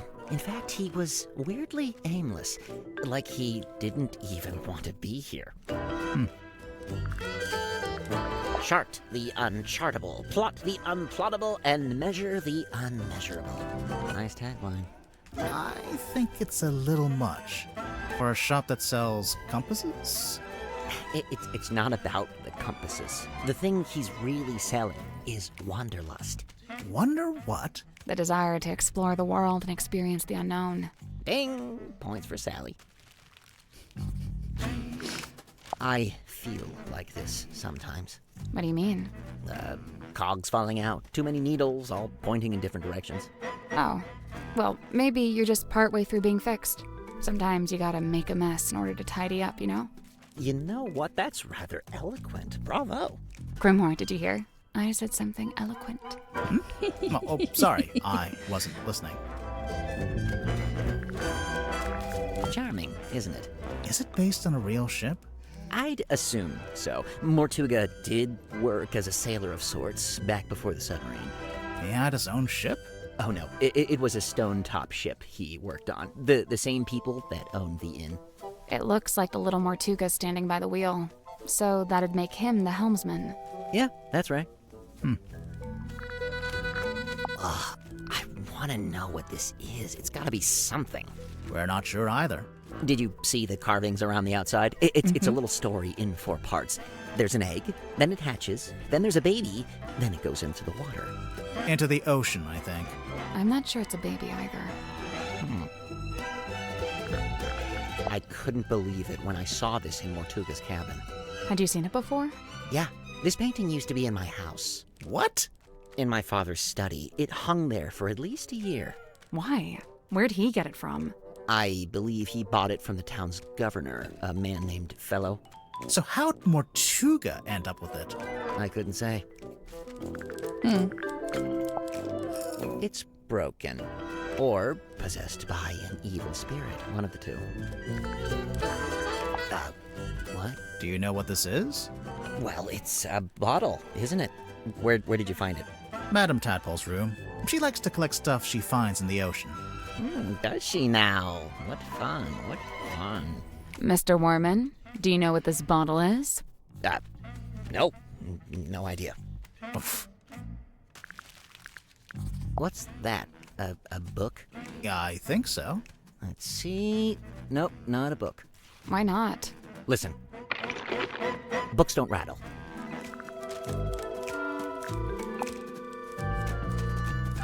Yes? Something you wanted to ask? Zephyr called this a hex bottle. We thought you might know what it is, since, you know. I wrote a book called Hex of the Helmsman. Well, yeah. Wow. Yeah, no, I've got nothing. Done. Next. What's this dime store trinket? It's called a fog ball. Is it now? It was in Zephyr's lab. It could be a priceless curiosity. Oh, yeah? A priceless curiosity that takes AA batteries. Fascinating piece of ephemera, this. Do you recognize any of the objects? Yeah, the golden hand. I've seen it, and so have you. What? Where? It's attached to Dr. Zephyr's left wrist. Zephyr's prosthetic hand is solid gold? Not quite. Says here it's made of an unknown material 90% similar to gold. Now, it also says it's able to touch ghosts, so best take it with a grain of salt. Well, now we know where the hand was from. Dr. Zephyr's got quite the imagination, doesn't he? What's this? World's smallest piggy bank? What? It's not a piggy bank, is it? Well, it's got a slot, and there's something in there. I thought maybe it was a penny. Now this is a throwback. I cut my teeth writing local interest stories like this. You wrote this? The review of Sim's old magic show? I did. But it says theater review by James Dusk. Oh, wait. And she finally works out what the JD stands for in JD Werman. Sorry, your name is James Dusk, and you changed it? It's a strong image. The ancient cauldron opened for the very first time. It can't be the very first time. Someone must have opened it before. Semantics. So, what do you think was inside? Does it matter? I'm pretty sure it does. It might explain how or why Mortuga died. True. The murder weapon, maybe? Like a knife? Sure, why not? It would explain the scratches on the inside, after all. I guess. The Stargazing Girl. Sounds like a good title for something. Like a book? Or a film? A one-woman play, surely. Picture of a moon. Tried asking Mariana Moon? Wow, never would have thought of that. Occam's razor, my dear. Who? I don't think we've met him yet.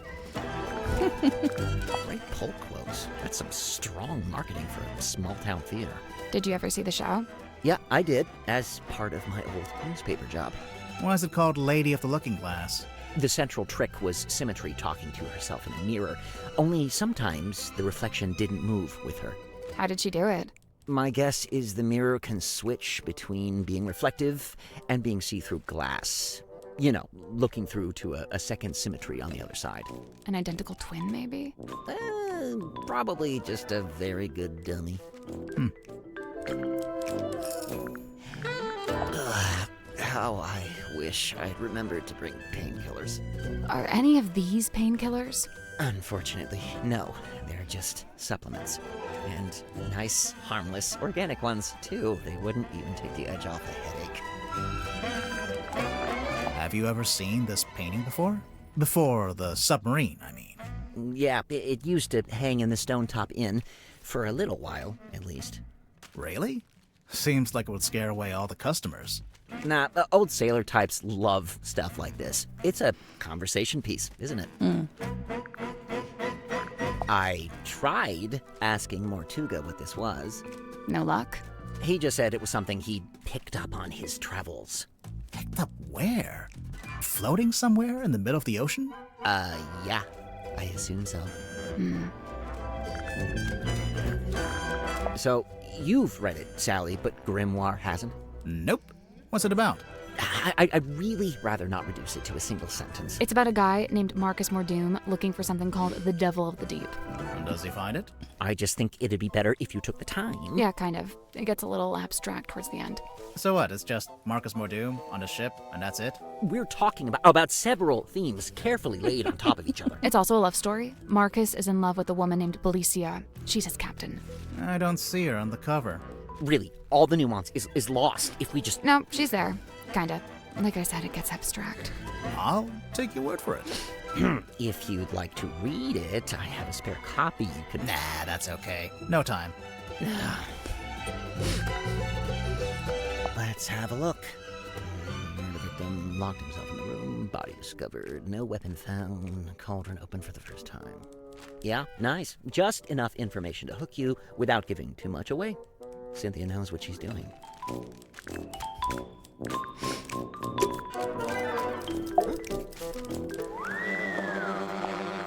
Tadpole? Oh, she's awesome. Got all kinds of stories. It takes some work to get them out of her, but it's totally worth it.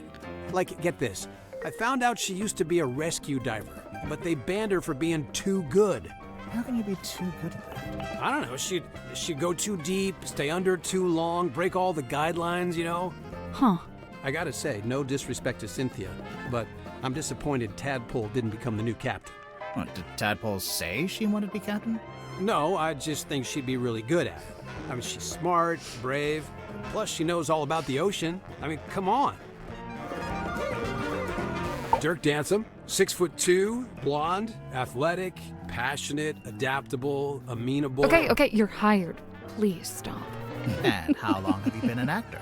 Oh man, I've been trying to break into it for like forever, but I was getting nowhere until Mr. Vanderpeer said he wanted to hire an unknown for his new project, Hex of the Helmsman. It's kind of a fantasy horror adventure. I play mysterious anti-hero Marcus Mordoom. He's pretty much the main guy.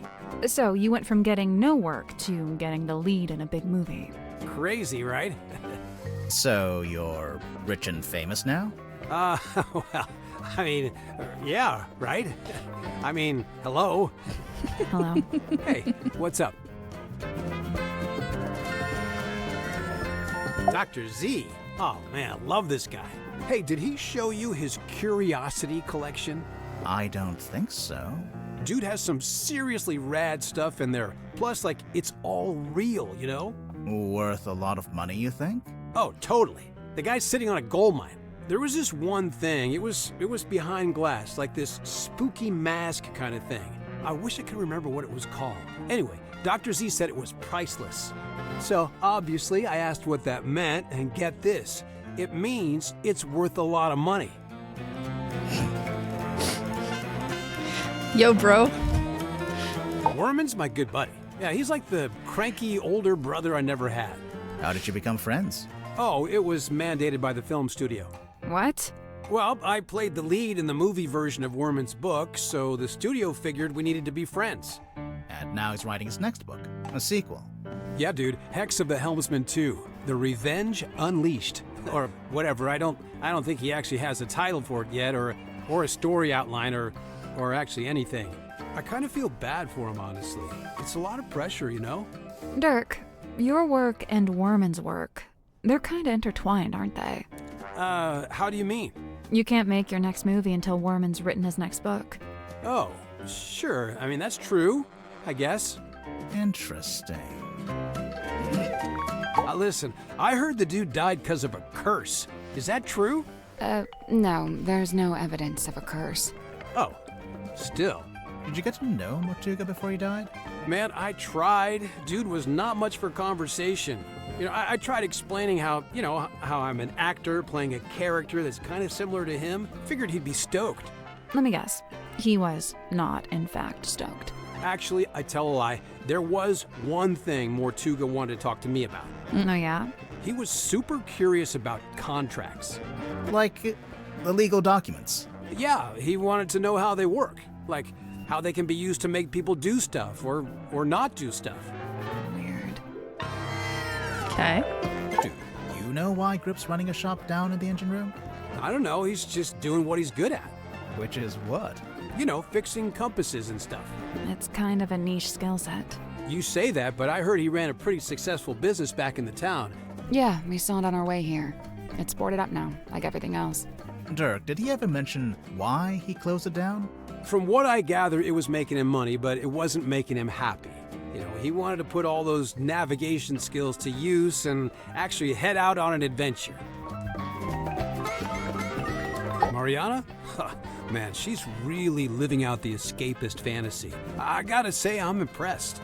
That's if you believe what she says. I think she might be making some of it up. Hey, you know, it's funny you say that. I did notice something the other day. Oh?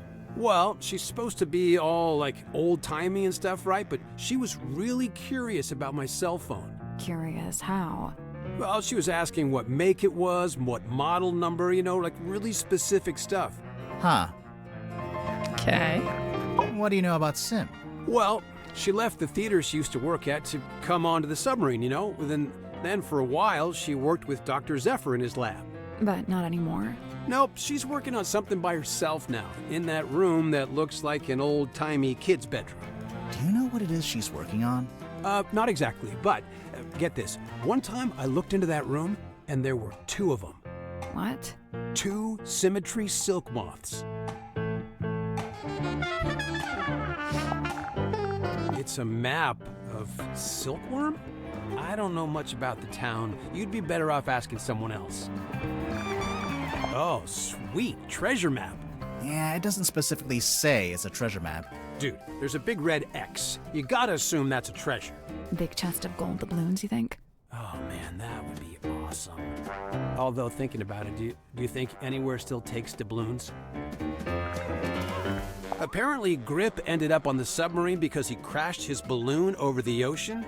I mean, it's a great story, but... You don't think it's true? Grip's pretty smart. In fact, he might even be the smartest guy on the submarine. I just don't see him crashing his balloon like that. Maybe he just got caught in a storm. Oh yeah, I didn't think about that. Grip must have really steady hands working with all those small parts, huh? I could never. Hey, is that the Queen Serena? Is that what the ship's called? No, that's the name of the ship in the novel. And in Dirk's movie, too. I'm guessing. What does it do? I thought it was a bell. Only it doesn't actually ring, so not really a bell, but... No, I think it's some kind of mechanism. The part sticking out of the bottom looks a bit like a screwdriver, don't you think? He might be smart. What a babe. I mean, yeah. This Mortuga's girlfriend or something? I don't think so. Of course he'd land a girl like this, of course. I don't know. Wasn't he kind of a gloomy loner? Yeah. Chicks eat that up, man. A radio? What's the range on that thing? No idea. I'm pretty sure it's broken anyway. It might get a better signal up in the control room or up on deck. Down here you get nothing. The walls are way too thick. Yep, might be actually smart. That's my bottle. What? Really? Well, yeah, that's one of my non-alcoholic beers. Of course, someone's waxed up the top and put a whole bunch of green stuff on the bottom. What's that? It belongs to Madame Tadpole, but it's locked. Oh, a combination lock. Let me try. Yep, got it. How did you know the code? Because he knows her birthday. It was her birthday. Huh.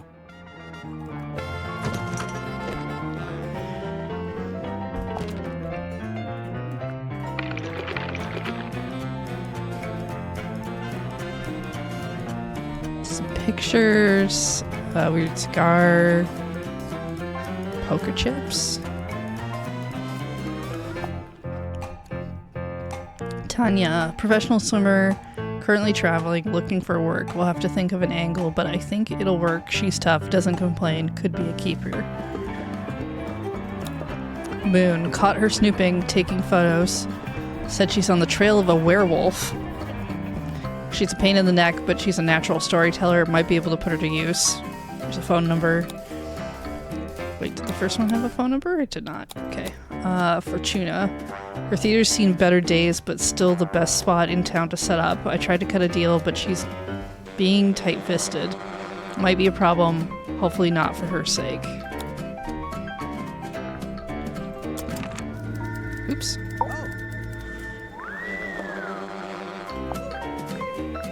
Hey, so remind me what a hex is again?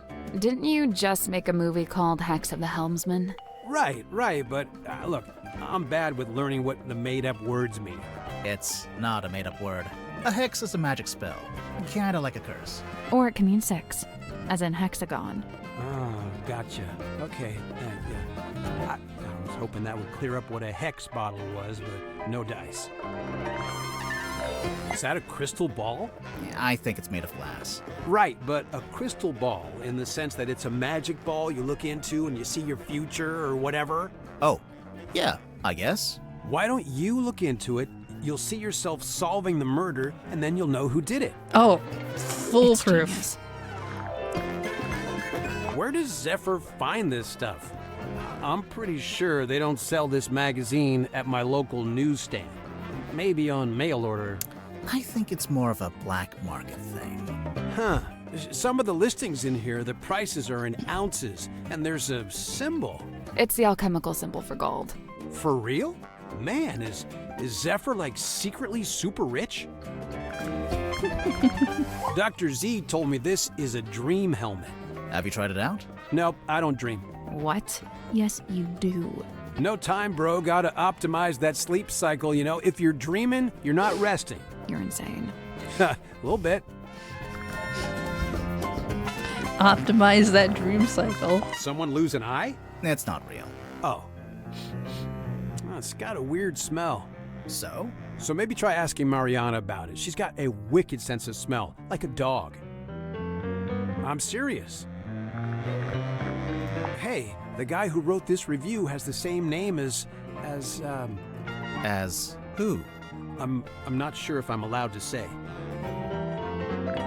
Man, Mortuga really was an odd duck, wasn't he? I mean, who owns something like this? What's it even for? It used to be locked, so I think he kept something inside it. Oh, what? And it got stolen? The thing? Whatever it was? Maybe, yeah. Whoa, I wonder where it is now. Hard to say, since we don't know what we're looking for. But somewhere on the submarine, I guess. Not necessarily. Someone could have thrown it into the ocean. Oh, great. What's the deal with those holes along the sides? They're from when it was a sail. Why would a submarine need a sail? Someone dropped their perfume? A bummer. That stuff can get expensive. Huh. Who's that little Grim Reaper guy in the drawing? I'm not sure. You recognize it? It does seem kind of familiar for some reason. Oh, you found my tablets. What are they? Vitamin D, all 3 types. That's the one you get from sunlight. Yeah, I gotta take it while I'm down here, since I'm not getting natural light, you know? How come you left them in the mess hall? I figured the others might benefit from them. Not sure I had any takers, though. Her. Deliberately vague title. Love it. I've seen this chained up on the foredeck. It's kind of intimidating, huh? It's a boy. For real? Huh. It has long hair, so I always figured it was a girl. Yep, saw that coming. Whoa, this is a first edition. Yeah, whose is this? It's mine. You gonna get Wormo to sign it? No, I hadn't planned on it. He'd do it if you asked. I bet he'd even do a little doodle on the inside cover. Okay, maybe I do want that. I assume you've read it, Dirk? Of course, dude. First thing I did when I landed the part in the movie. What did you think? Loved it. I never thought about the sea so much in my whole life. It's almost like the ocean in the book. It represents something bigger, you know? So, Cynthia hired you to solve the murder, huh? Pretty much. How much do you charge? Is it like a day rate or what? Oh, it depends. Just ballparking. How much did you make from the last case you solved? Good question. Grimoire, how much did we make from the Tangle Tower case?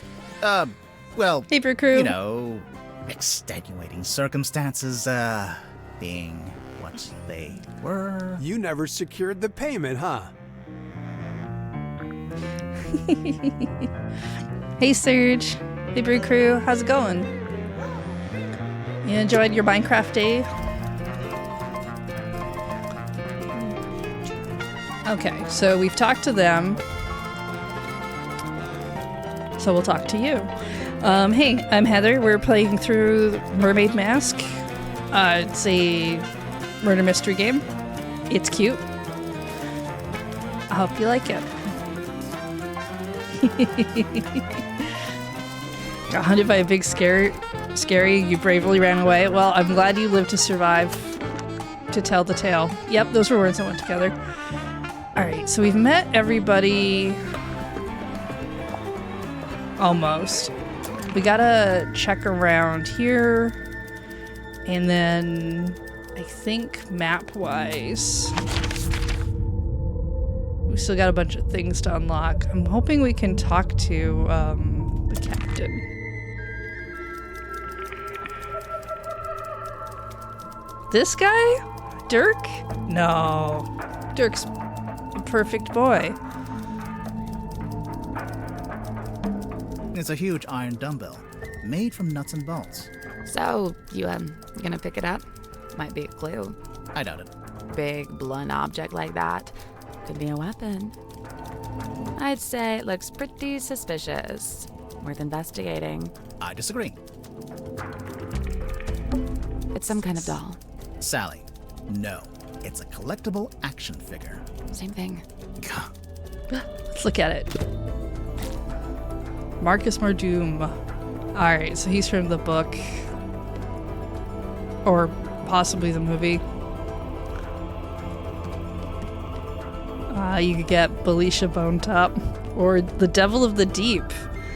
Oh, that's similar to what we've seen on another clue. Okay. Series 1. Toy box. Anything weird around the other parts of the packaging? Not really. It looks a little worn.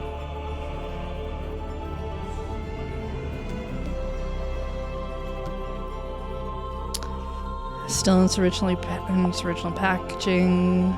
Marcus Mordoom. A man cursed by the sea. He sees it in his nightmares. He sees it when he shuts his eyes. He cannot escape from it. But what, or who, is it? Renowned helmsman Marcus Mordoom is a man on a singular mission. He won't rest until he discovers the truth of what's really hidden beneath the stormy sea. I think that was basically the write-up on the book. Belisha Bonetop, the enigmatic sea captain, includes ship's compass and treasure map. Marcus Mordoom, the tormented helmsman, includes anchor, sword, and ship's wheel shield. Devil of the Deep, the mysterious entity from beneath the waves, includes Reaper Scythe. Series 2, coming soon. Look out for Hex of the Helmsman 2, only in theaters. They're already marketing that as a thing for theaters when the guy hasn't even written the book that it's gonna end up being based off of? Shit, no wonder he's upset. Okay. A suit with a phone. Is that a tuxedo? You never know when you might have to go to a fancy party. What's this in the front pocket? It's a cell phone. That's locked. What do you mean it's locked? How can a phone...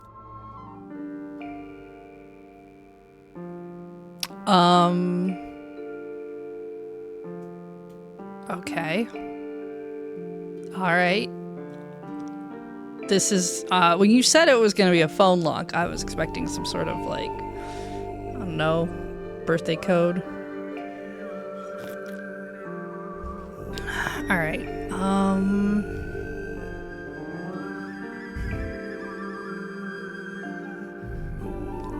so we can move, oh, interesting. I see. Alright. Okay. So if I add things in,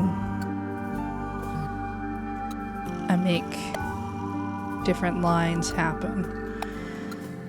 Okay. Alright. I'm probably trying to get this one, but also this one. Okay. Okay.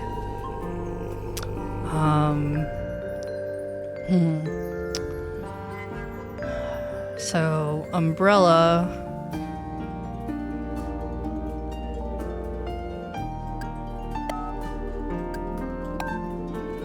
that. Something bigger. Okay. And then, like...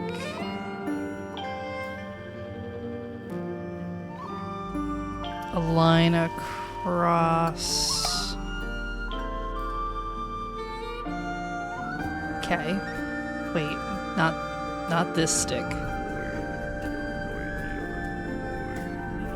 Stick went into the thing. That one didn't. So maybe something more like this. Yeah, there we go.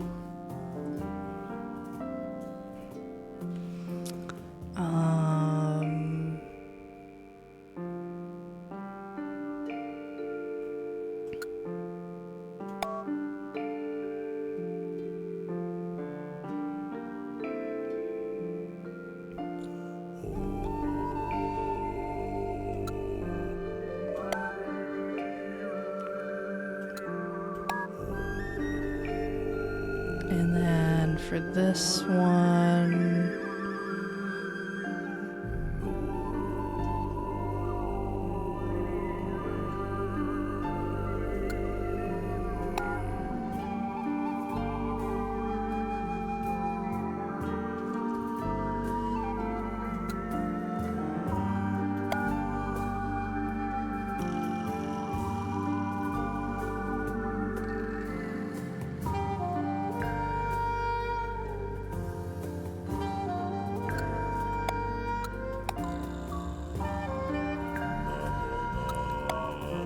put that down there. I could put this here, and that would be fine-ish.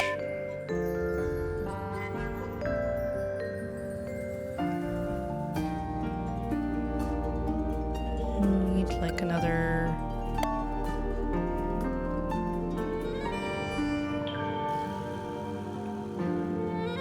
Okay, and then I would need...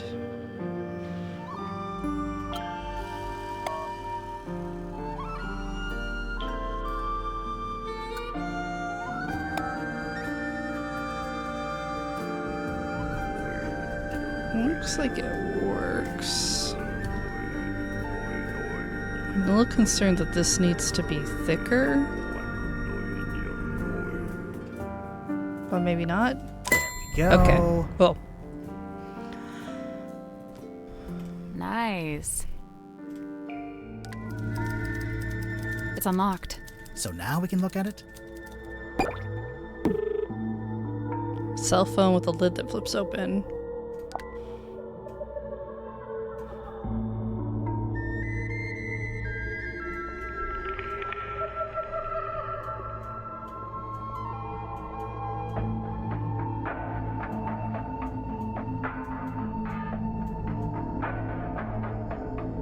Either W and W or maybe M and M. Though I feel like the W and W where it kind of looks like a wow would be pretty good. Got some sort of camera function slide thing.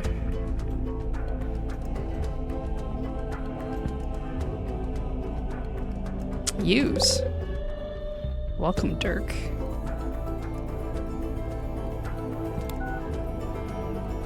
Count and Polly. Oops. Agent Marcia, Big Real Steven, Daisy, Janelle, Lawyer, Mom, Vanderpeer. Vanderpeer was from the first game we played? Wireman.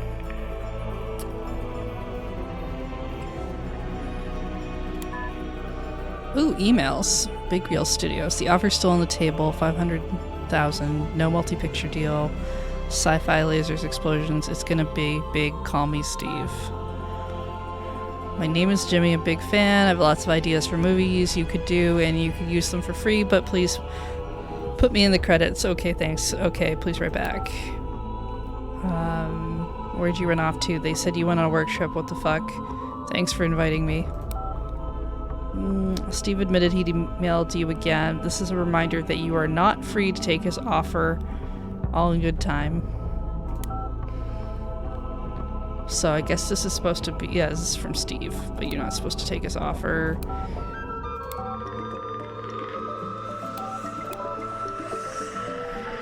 to Vanderpeer. He's still struggling. He keeps writing the first chapter over and over. I'll let you know if there's any progress. We need several new characters, lots of action. Tell him to go big with the drama, romance, and sword fights.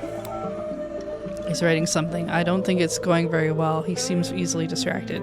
I think Vanderpeer was the director in Secret of the Swamp. Okay.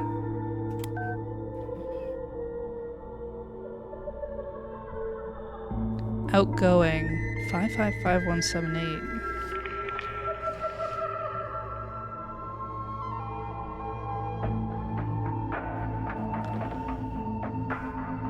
That was that number in here? That was from Moon. That's Moon's number. Weird that he knew her. Okay.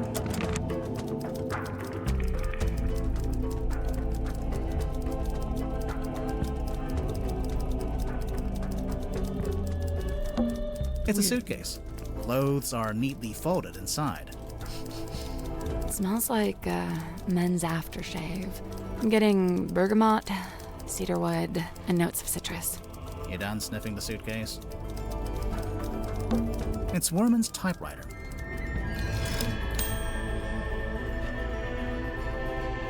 I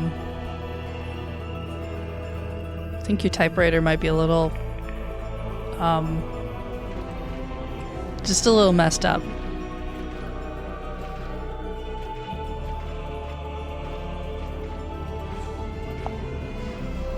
Gifted to the Silkworm on Sea Town Hall, a gesture of unity from Governor Faustus Fellow to Mayor Damien Dusk. Oh, this is technically his dad's typewriter. Okay.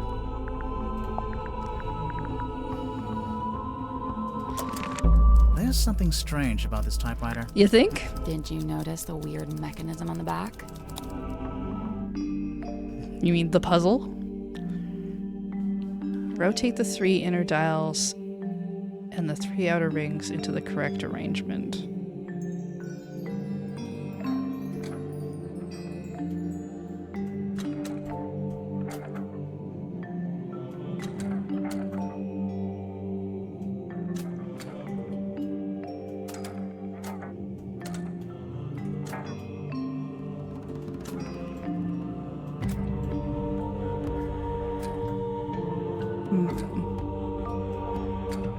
Only makes that one happen.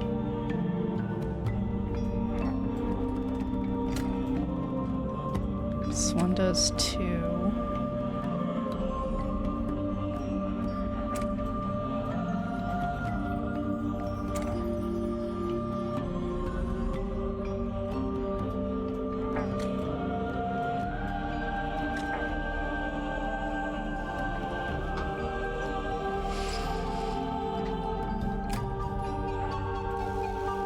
Honestly, seems a little broken.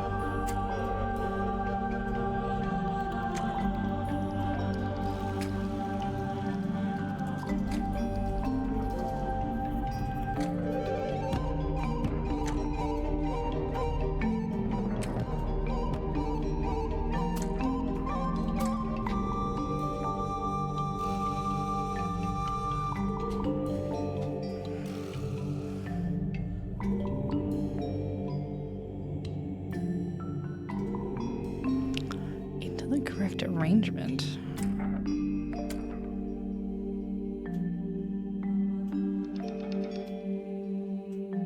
Oh, hell. That's a lot of combinations we could try to do.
Doop.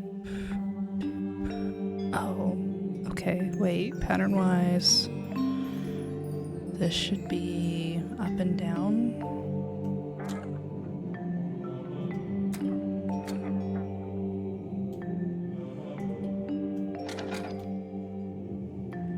And that doesn't work for that. Does it work if I do this?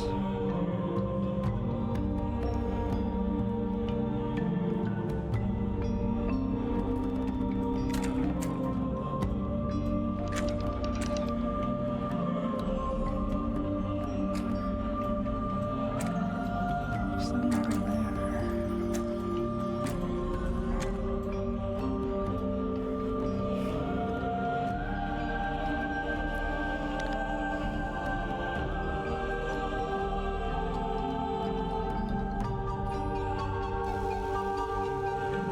Okay, so let me draw out what I think the pattern is supposed to be.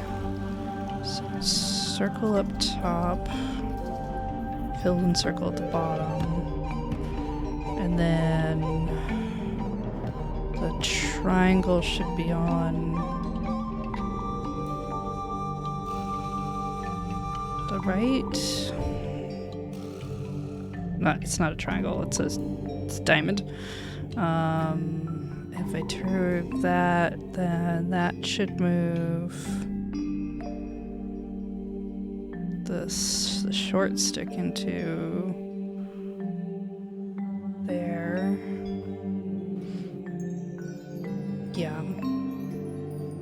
Yeah, the diagonal.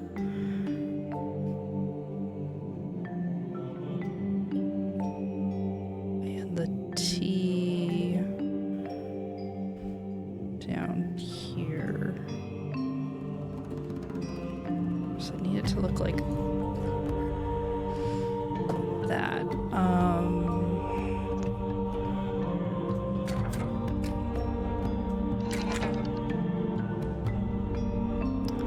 There's gonna be nothing at the side.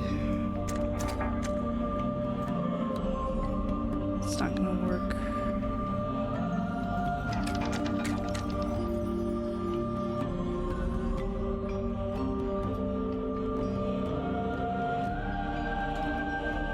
That might work.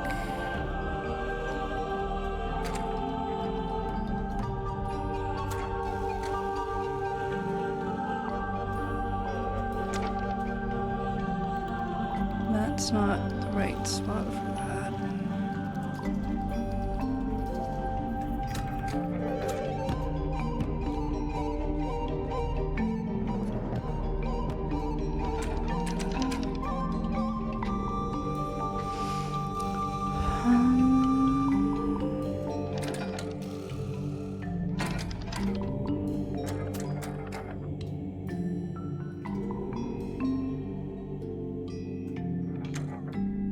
Right, that means that can't be there.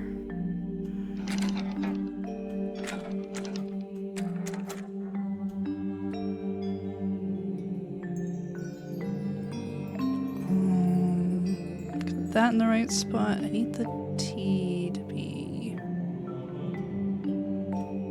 There's no T piece on there. It's on here, it's on here.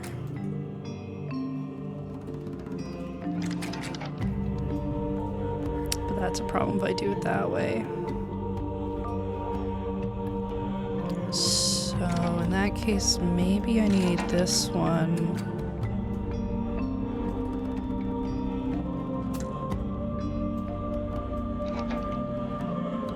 Like that.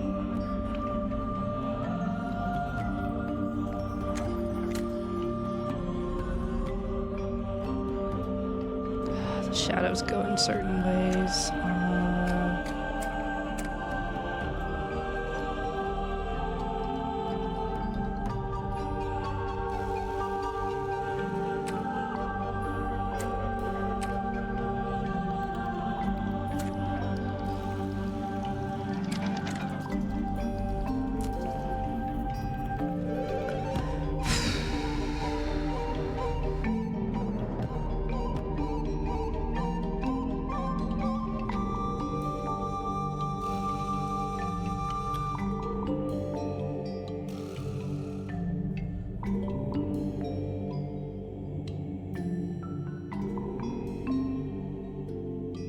could potentially put that way.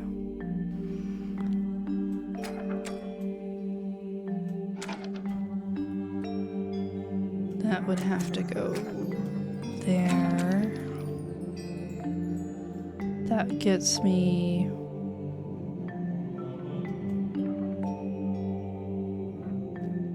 So I need this filled in circle and the T. Filled in circle. Needs to go at the bottom, which might be this way. Nope. It's over here.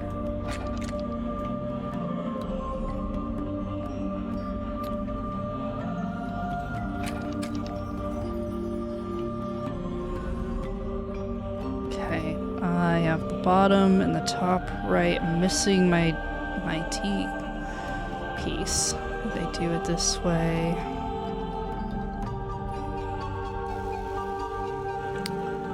I need T to go out here.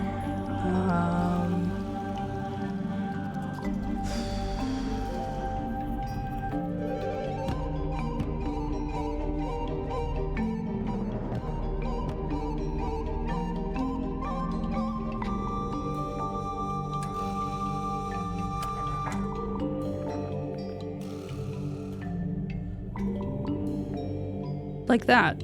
That should be right. Got it. Nice work. The little hatch opened. What's this? A letter? A letter in an envelope. Hidden in the typewriter that he's currently using. Martuga, something to do with the moon. Dear James.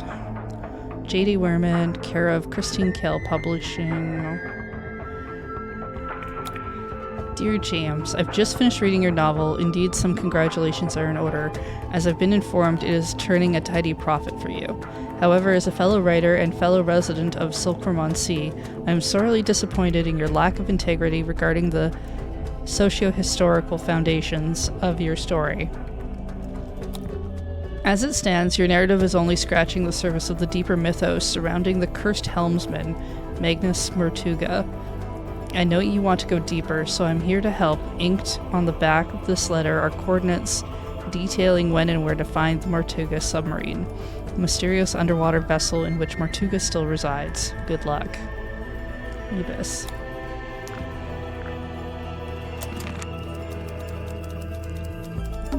There's a sink here with its own little mirror.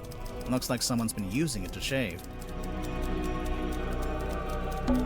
One good thing about living in a submarine: every window has an ocean view. It's a punching bag. Looks like it's been recently punched. What?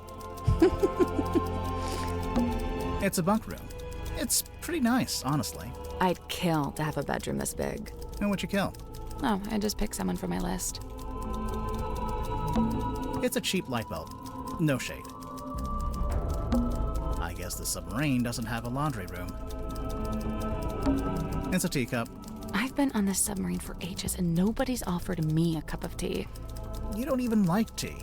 Still. A bunch of discarded paper. There's something typed on it.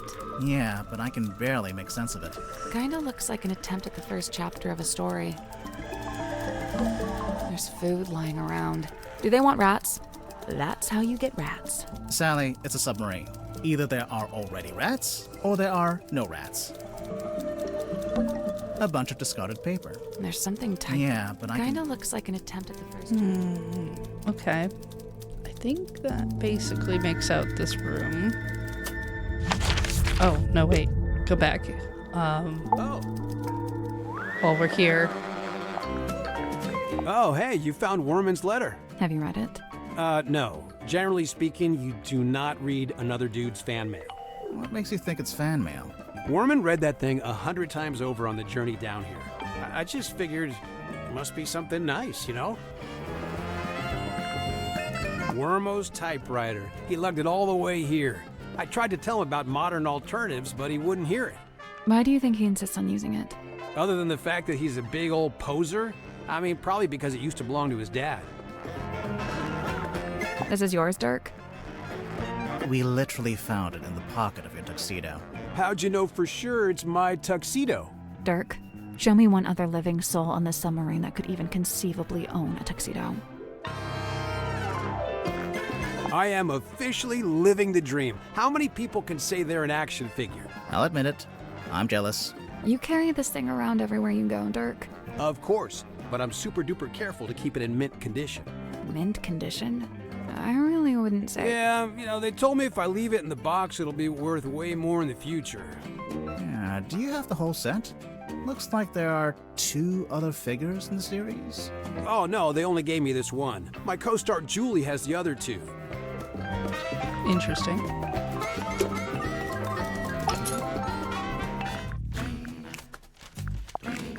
It's mine, as you are well aware, seeing as how you just fished it out of the back of my typewriter. That's right, I was watching. I don't disappear when you stop talking to me, you know. The envelope's addressed to you, but it says, Dear James at the top of the letter. Congratulations, you've sussed out what the J in my name stands for. If that's the height of your investigative prowess, we're all in trouble. It's signed by someone named T.W. Ibis. Another astute observation. You know, of all the detectives I've met, you two really are the most recent. Grimoire, he's being mean to us. I noticed. You're the most recent is really good. How come the keys are all messed up on your typewriter? It's old, sometimes they fall off. I guess I don't always put them back in the right place. And, what have you typed on that page? I'm taking another swing at a story outline for my next book. I can't make it out. It's some kind of weird grid. Cross-writing. Look it up. People used to do it all the time. What about these brass panels on the back? This one's my father's emblem, Mayor Dusk. That's why it looks like a D. And this is the governor's emblem, Governor Fellow. So that one's an F. Oh, I can't stand these things. A procrastinator's worst nightmare. It's why I use the old typewriter. No distractions. Does Dirk spend a lot of time on his cell phone? Not in here. He goes up on deck to do it. Why? Who knows? It's not my business. Alright. She probably won't talk to us, because I get the feeling that she's just gonna tell us where to go. You spoke with Sim? Yeah. And?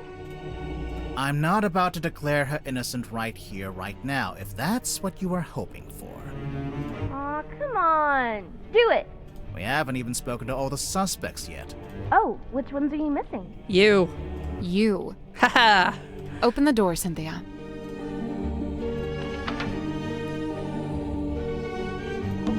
Looks like she unlocked the door. Finally.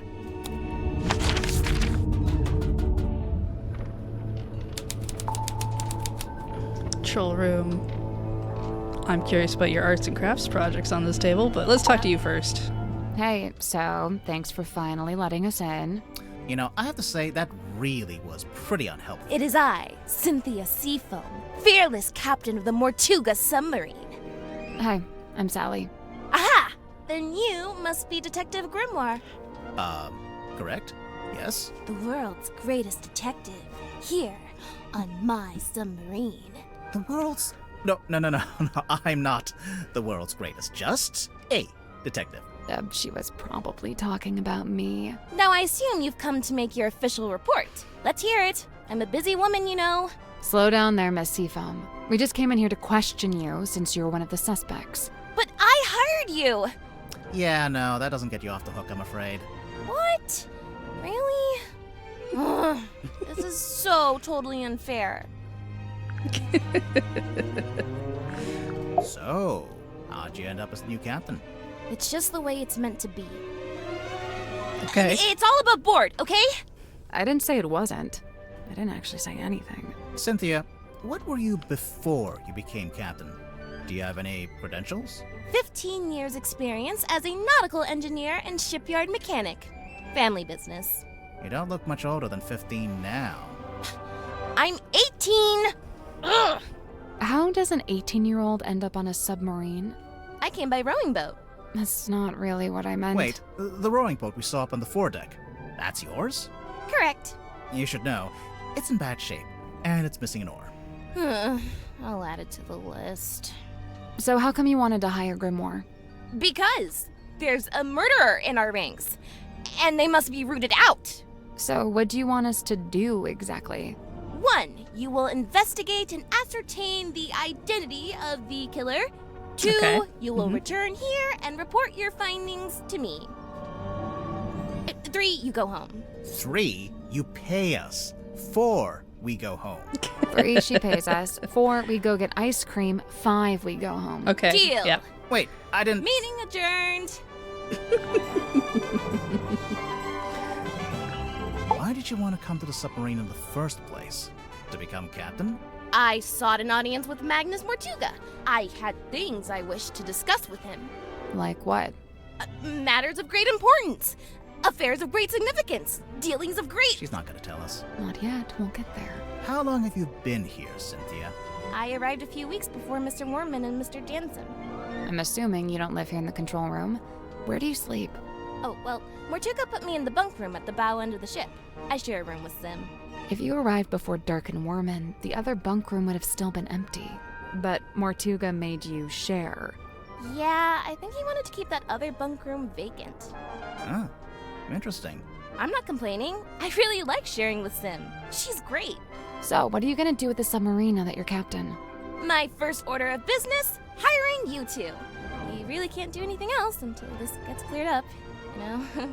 Sure, I get that. What about afterwards? We'll sail the 7 seas and have adventures. You know, that kind of stuff. She doesn't know. I woke up when the submarine made an unscheduled maneuver. Everyone should have been asleep, but suddenly we were surfacing. How could you tell? When the submarine surfaces, the bow tilts up and the stern tilts down, and diving's the opposite. My bunk room's in the bow, and I could feel it tilting up. The bow is the front. I knew that. I wondered if someone other than Mortuga might be at the wheel. I was gonna go check, but then I noticed Sim was wide awake, looking upset. When I asked, she told me something had gone wrong with the new magic act she'd set up. I told her she could always take it down, rework it, and then try it again later. She seemed to agree with that, so I left her and went up to the control room. The control room was empty, but I could see we had actually surfaced, so I went up onto the foredeck to check. There wasn't anybody out there either. I had this weird feeling and really didn't want to go back to bed, so I went back to the control room. I took a closer look at the control panel to see if I could work out why we might have surfaced. Suddenly, the readings all started to go haywire.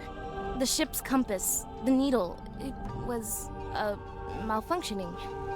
So I pulled it out of its socket. Yeah, I figured it would need to be taken for repairs.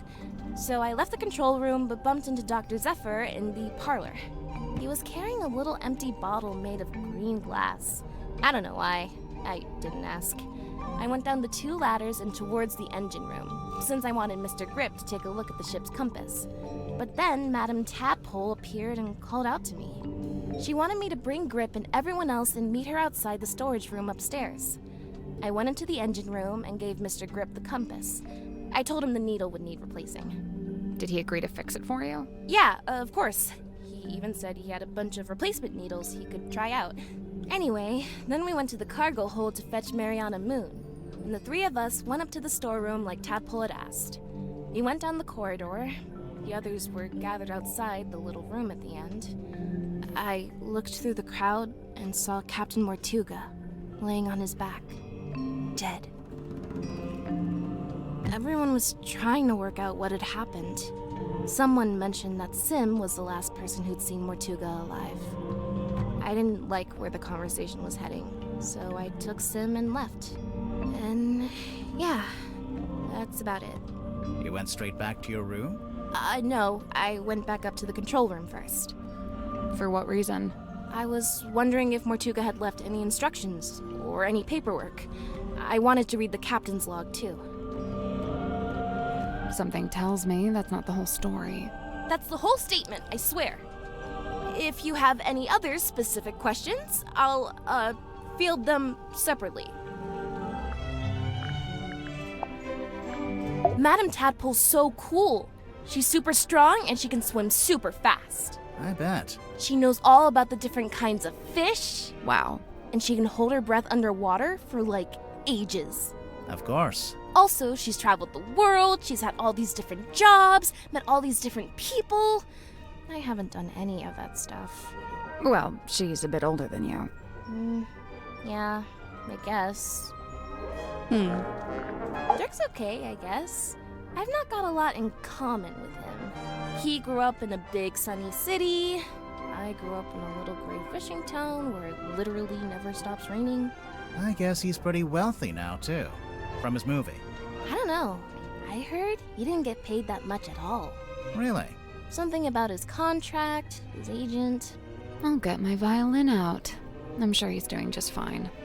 Let's change the subject. I prefer to not speak ill of my crew behind their backs. I think Cynthia just remembered she's supposed to be the captain. I'm probably gonna have to draw up some rules on keeping pets. It's not that I want to ban them, but, you know, maybe a rule about not keeping them secret. And, what's this got to do with Zephyr? Oh, I'm pretty sure he's keeping an animal in there, in his dream chamber. But you've not actually seen it. No, I heard him talking to it, though. A few times. What kind of pet do you think it is? It could be anything. Dr. Zephyr's into some pretty weird stuff. And he's got, like, black market connections. Sim was telling me about it. Black market? Oh, wait. She told me not to tell anyone else. Forget I said that. Sure thing. I can see you writing it down. Mr. Warman? I usually just try to stay out of his way. He's kind of grouchy. Did you know him before the submarine? No. He did grow up in Silkworm, but he lived uptown in a big fancy house. And I, didn't. Born with a silver spoon in his mouth, huh? Come to think of it, I don't actually think Warman was born in Silkworm. And, I think he might have mentioned something about disclaiming his inheritance. I guess he wanted to make his own money. Which, by all accounts, is exactly what he did after he left town and wrote that book. So why would he need to come back? He just really wanted to meet him, I guess. Meet who? Who else? Captain Mortuga. When did you first meet Mortuga? When he let me into the submarine. Oh, it's just, you're both from Silkworm. I thought maybe you'd have run into him before that. My parents did. I know that much. Remind me. The harbor master and the shipyard mechanic. Ah, that tracks. So Mortuga lived an active life back then. He wasn't like a recluse? I don't think he's ever been outgoing, but from what I gather, he was very loyal to the few friends he did have. In fact, I'm pretty sure he was trying to reconnect with someone he once knew from the town. Who was it? Did he say? No, I never found out. I found out Mr. Grip wanted to be the submarine's navigator at one stage, but Mortuga never allowed it. After I became captain, I half expected Grip to come and ask about taking on the role. But he didn't? Nope. Would you have said yes? Of course. I have no idea why Mortuga didn't allow it, but Mr. Grip's clearly an expert. I would have welcomed his help. I wonder why I didn't ask.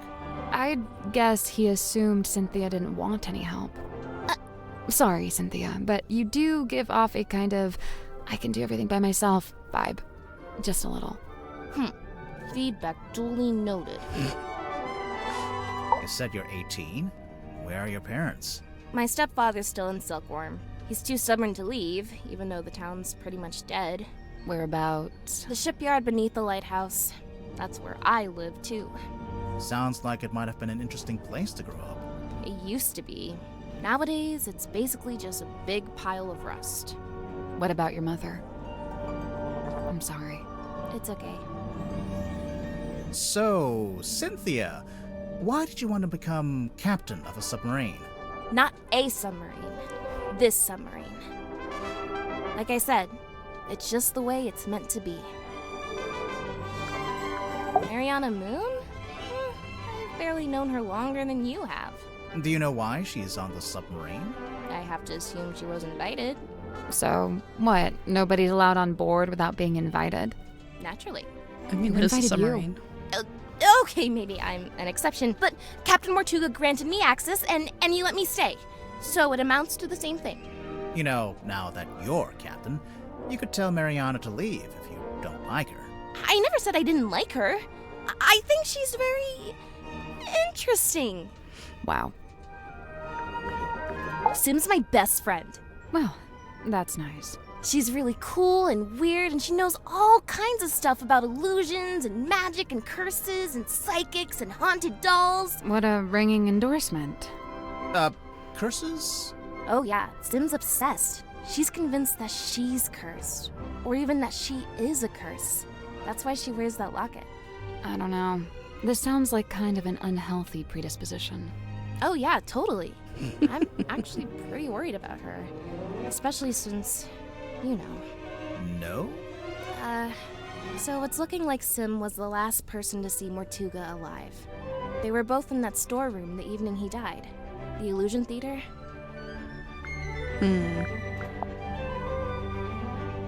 We'll come back to clues. I want to look around the room. I wonder if Sim would let us take a closer look at that locket of hers. Can't hurt to ask. Later. Don't touch that, please! It's behind glass for a reason. It is a garment of great historical significance and must be preserved. What if we just look at it from a distance? Fine. Ornate jacket displayed on a wooden mannequin. We can't touch it.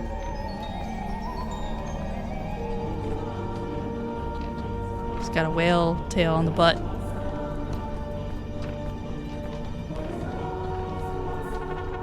Okay. Down periscope. Down periscope. Can we look at the control panel? If you promise not to press any of the buttons. I will make no such promise.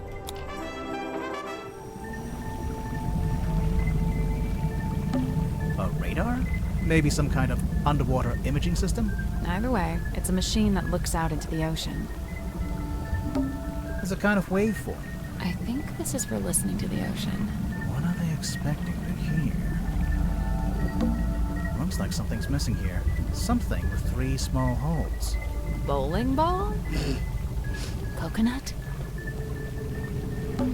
It's an electrical switchboard. Something's bound to happen if we mess around.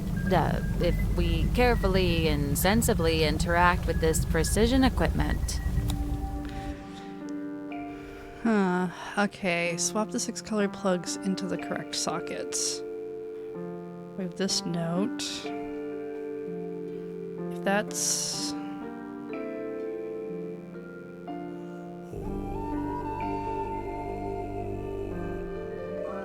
Okay, so we'll need...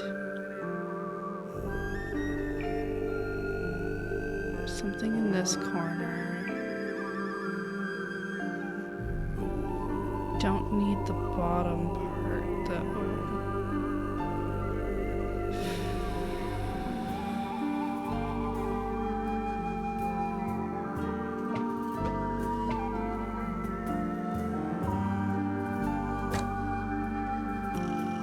Don't need that. Maybe that's got a top that we don't need.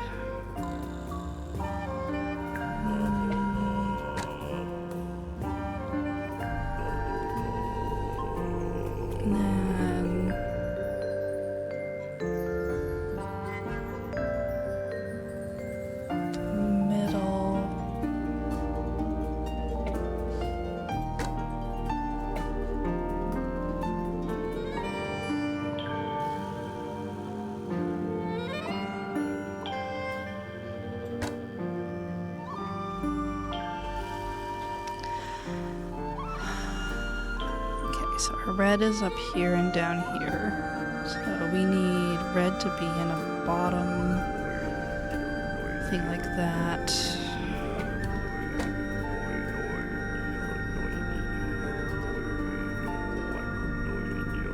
That's fine.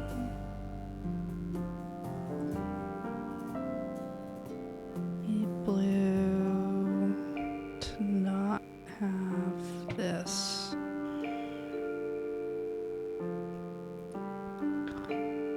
That should be, nope, that's wrong because no top.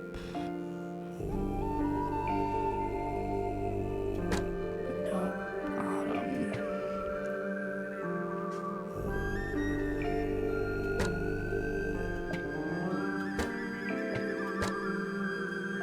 More like that.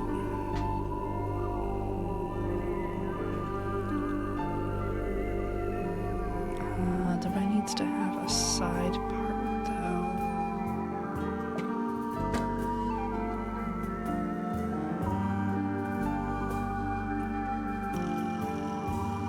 Okay. So this piece needs to go away.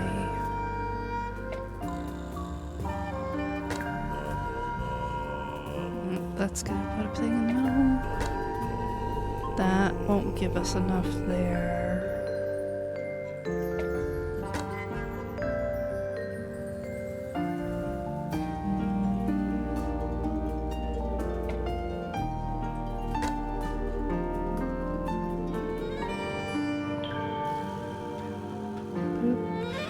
That looks right. That was right. I'm impressed. Something unlocked. The hatch opened. Cool. It's a depth meter. Shows how deep we are. Grimoire, if you had a depth meter, it would say 0. Whew. Wow. Proud of that one? It's a lever.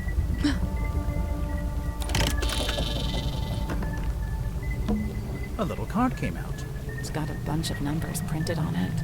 Oh, I guess it shows the daily readings for the depth, the speedometer, and the heading. I wonder why you'd need that.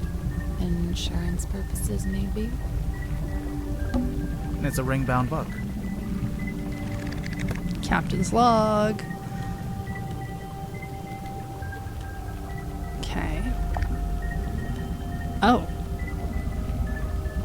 It's got all the cards in it. Notes. Captain Mortuga found dead. Details unknown. Crew is tumultuous. Captain Seafoam assumes command. Cynthia Seafoam. James Dusk arrives on submarine. And a man named Dirk Dirkson. Speed depth heading. Girl named Cynthia Seafoam contacted the submarine by radio from a rowing boat.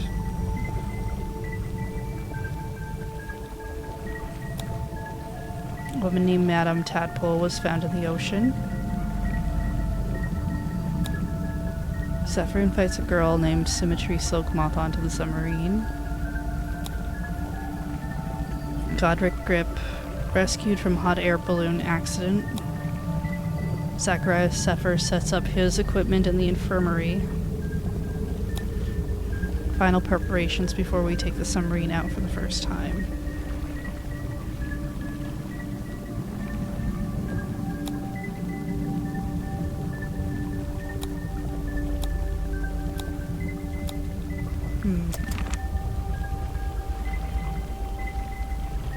Can I pull this lever? A sheet of glossy paper came out. I think this is how they print out stuff they see with the radar machine. So, is there anything on it? Did it see anything? No, nothing. And it's a ring-bound book.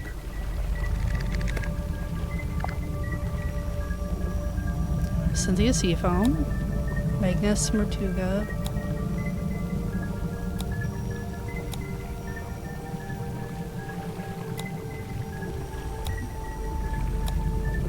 Yeah, it is weird that the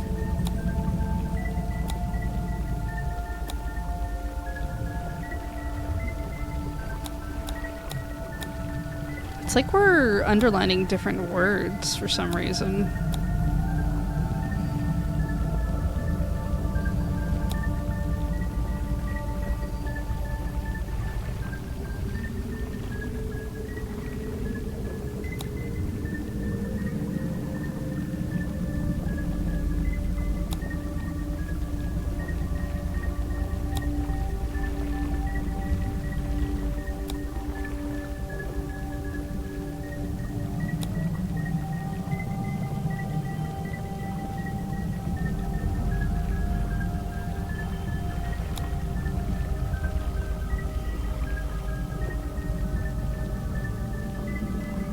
But we're also not underlining always. Sometimes we're top lining.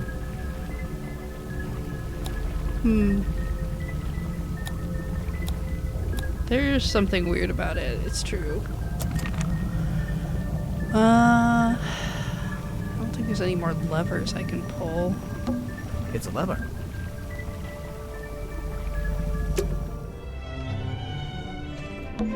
Ah, the ship's wheel. Don't touch it. I won't. That was not convincing.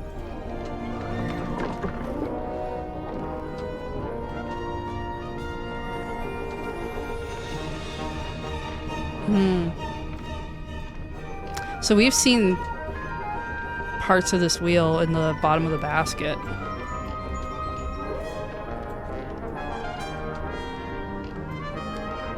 Strange.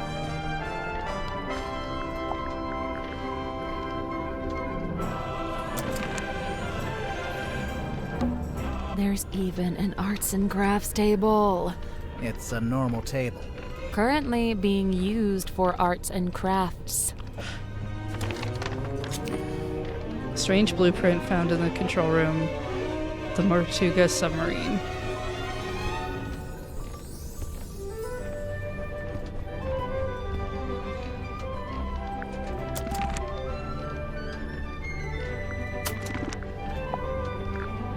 Oh, I can have more space. I wasn't sure. I thought maybe I'd found everything, but clearly not. So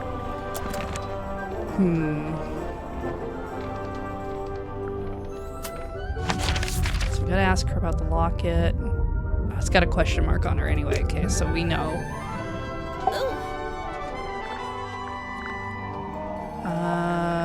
It's a work in progress, okay? What are you trying to do, exactly? I'm trying to get a handle on the exact form of the submarine. Is that difficult? Given its messy history, yes it is. It looks like a boat, though. How come there's two different wheels? The big wooden ones for steering left and right. The smaller ones for diving and surfacing. Speaking of, what does the S stand for? Seafoam. Yeah, figured. Oh, you found the captain's log. Sure did. How does it work? So, at the end of every day, you're supposed to print out one of these little cards with readings from the submarine's movements in the last 24 hours. Then, the captain signs it and writes about anything noteworthy that happened. So the card on the top, that's from the day Tortuga died? Yeah, I figured we should have a record of it. You took over as captain that same night? What of it? Nothing, just asking. So, I noticed you're the captain, but you're not wearing the captain's jacket. I have my own jacket. This one stays behind glass. It's just the way it's meant to be. Okay, so what about your jacket? It's based on the one Tortuga had. See? The epaulets are kind of the same. Oh, I've been wanting to ask someone about this. How come Tortuga's jacket is like half a jacket? Apparently he didn't want to wear anything on his right shoulder. Some kind of pain from an old injury, I think.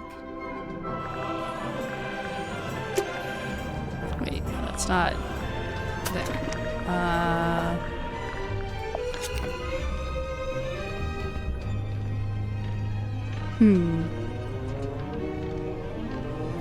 Is it trying to suggest that the boat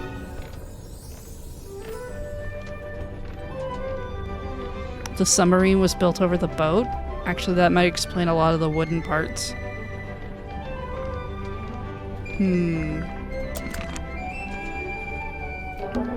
There's even an arts and It's, currently being used for Oops. arts and crafts. Oh, wait. Move. Oh, I thought it would let me do movie things.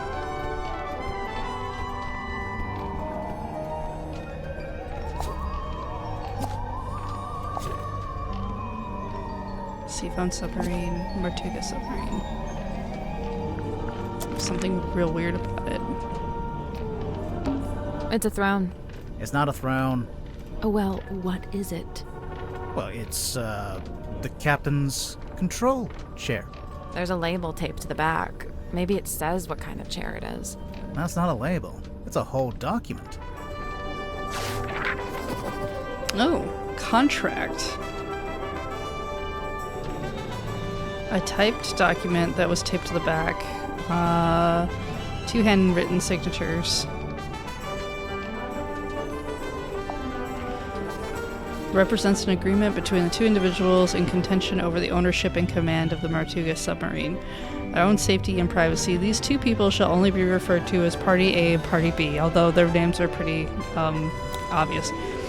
Previously, Party A has been considered the legal owner of the Martuga submarine and thus its rightful commander. However, a recent development has exposed that Party B is in fact the legal owner of this vessel. This proves Party B is the rightful commander of this vessel and all its operations.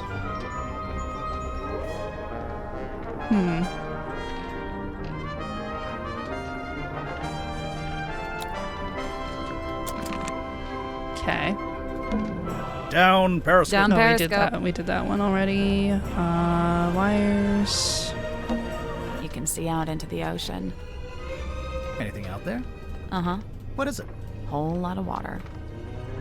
Okay. The stamp. That's Governor Fellow, the guy who owns Silkworm on Sea. I didn't know you could own a town. Well, he acted like he did. Putting himself on the stamps was the least of it. Mr. Worman's typewriter?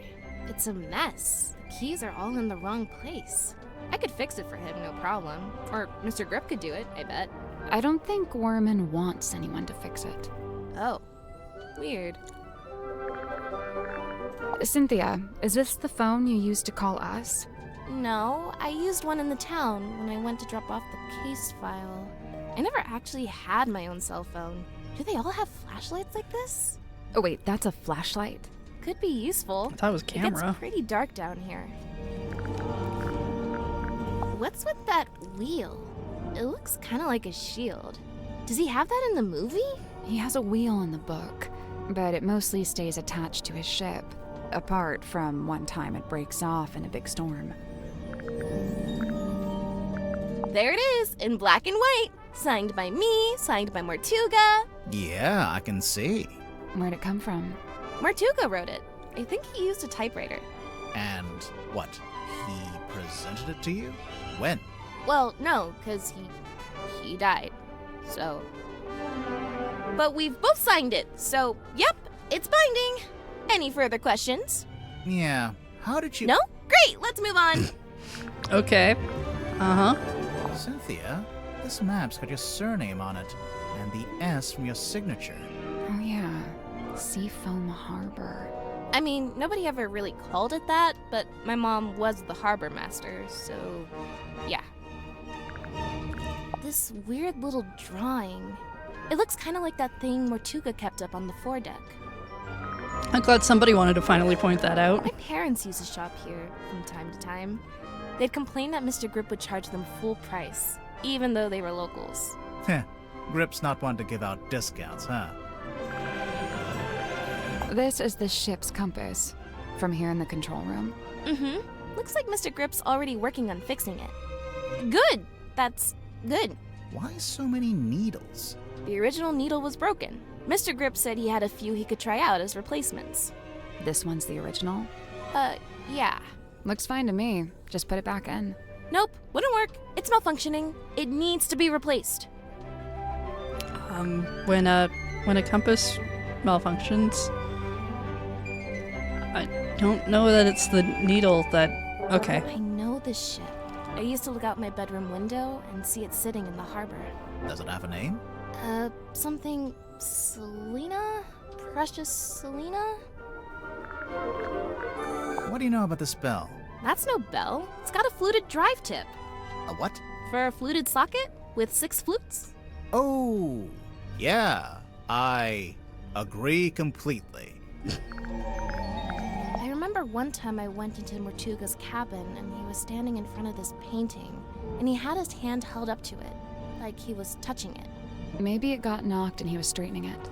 No, he wasn't touching the frame. He was touching the painting itself. Okay, well, he is within his right to do that. I don't know. Might be worth a second look. Cynthia, this radio looks kinda like you. Aw, you really think so? Why did she take that as a compliment? Does it belong to you? Of course, I brought it with me. That's how I first contacted the submarine from the outside. You used the radio to contact Mortuga, and you asked him to let you into the submarine? Yep. Wait, so there's a receiver in the control room? No. Well, kinda. So, you know what? Never mind. Hey, there's a document in there. It's a piece of paper. I don't know if I'd call it a document. It's been typed. Apart from the title, which is drawn by hand. Oh yeah. It almost looks like a logo for something. That's one creepy book. Wait, are those initials? M? You're looking at it upside down. Am I don't know. Hey, it's that bottle I saw Dr. Zephyr carrying around the submarine. Smells kind of like flowers or something. Weird. What about the thing in the bottle? I don't really want to know what that is. Oh, Sim's fog ball. What's this weird little antenna thing? Is that not just part of the design? No, I don't think so. Maybe that's the other part of the radio. Maybe that's what the walkie-talkie actually goes to. That or the dream helmet, because it also has a weird antenna. Huh. Oh, I know about this one. The silver snake. What do you know about it? Well, I know it's a big sea serpent that my mom and her best friend fished out of the ocean. Your mother found it? Mm-hmm. What happened to it? Did she keep it? For a while. Eventually, some men came and took it away. Where is it now? I don't know. What does it do? We're not sure. My money's on nothing. Do you know what this is? I don't know. Does it belong to Madame Tadpole? Oh? Seems like the kind of thing she might have fished out of the sea. I remember this.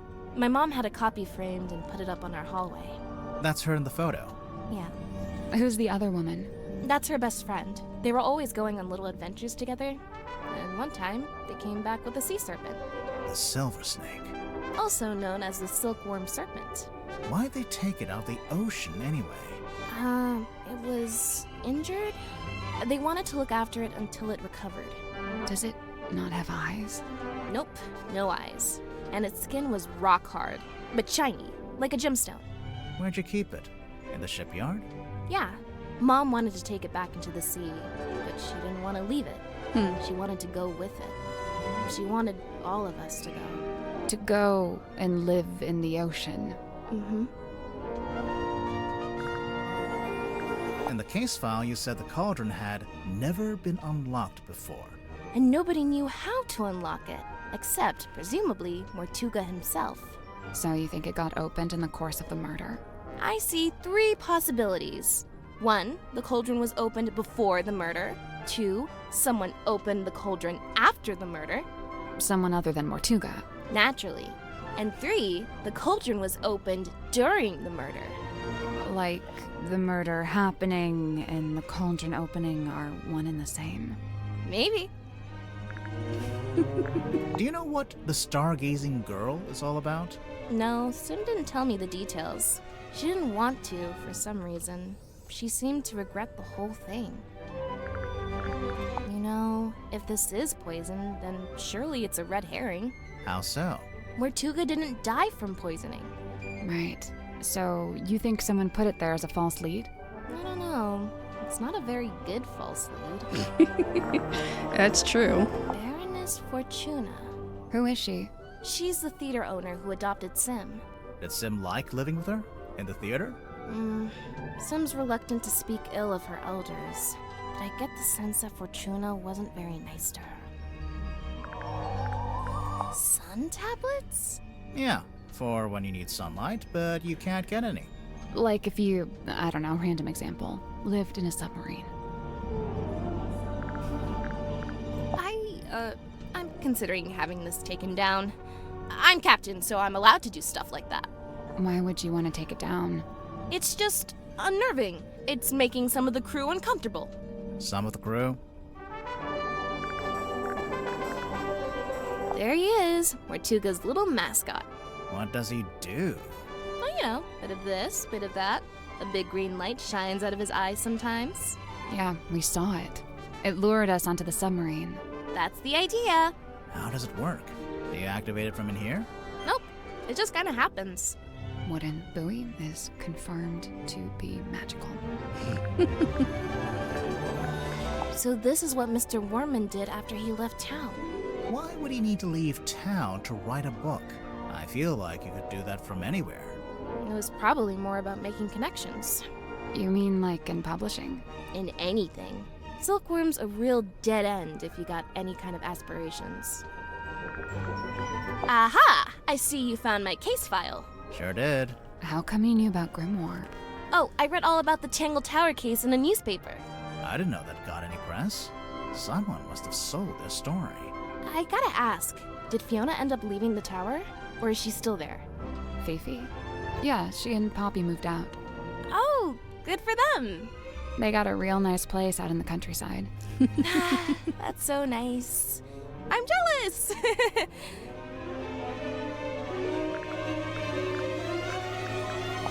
Okay, we had you do all that.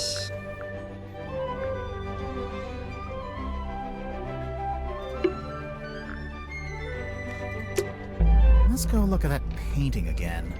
Yeah, okay.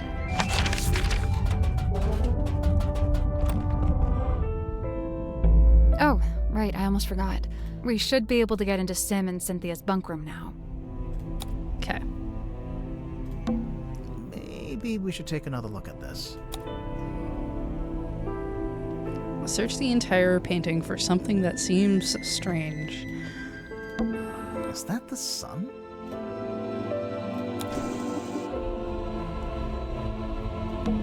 The sun was upside down. Do you hear something? Oh. That's it? What? It's just going to hang in the middle of the room? You can reach it, can't you? Yeah, but... Then I don't see the problem. Secret room. Captain's quarters. Let's see. Yeah, I think we'll end here for today. We've been going for a while. And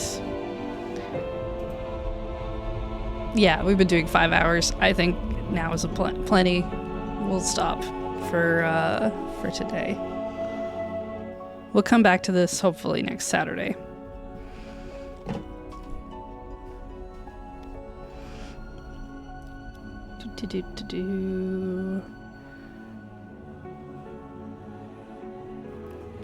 Let's see. How long has that been going? For a while. Maybe we'll do that. What else do we have?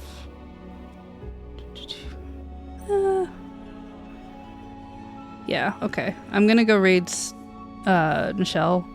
She is playing Ori and the Blind Forest. It says back to Ori after 4 years, so I don't know if she's like restarted or what.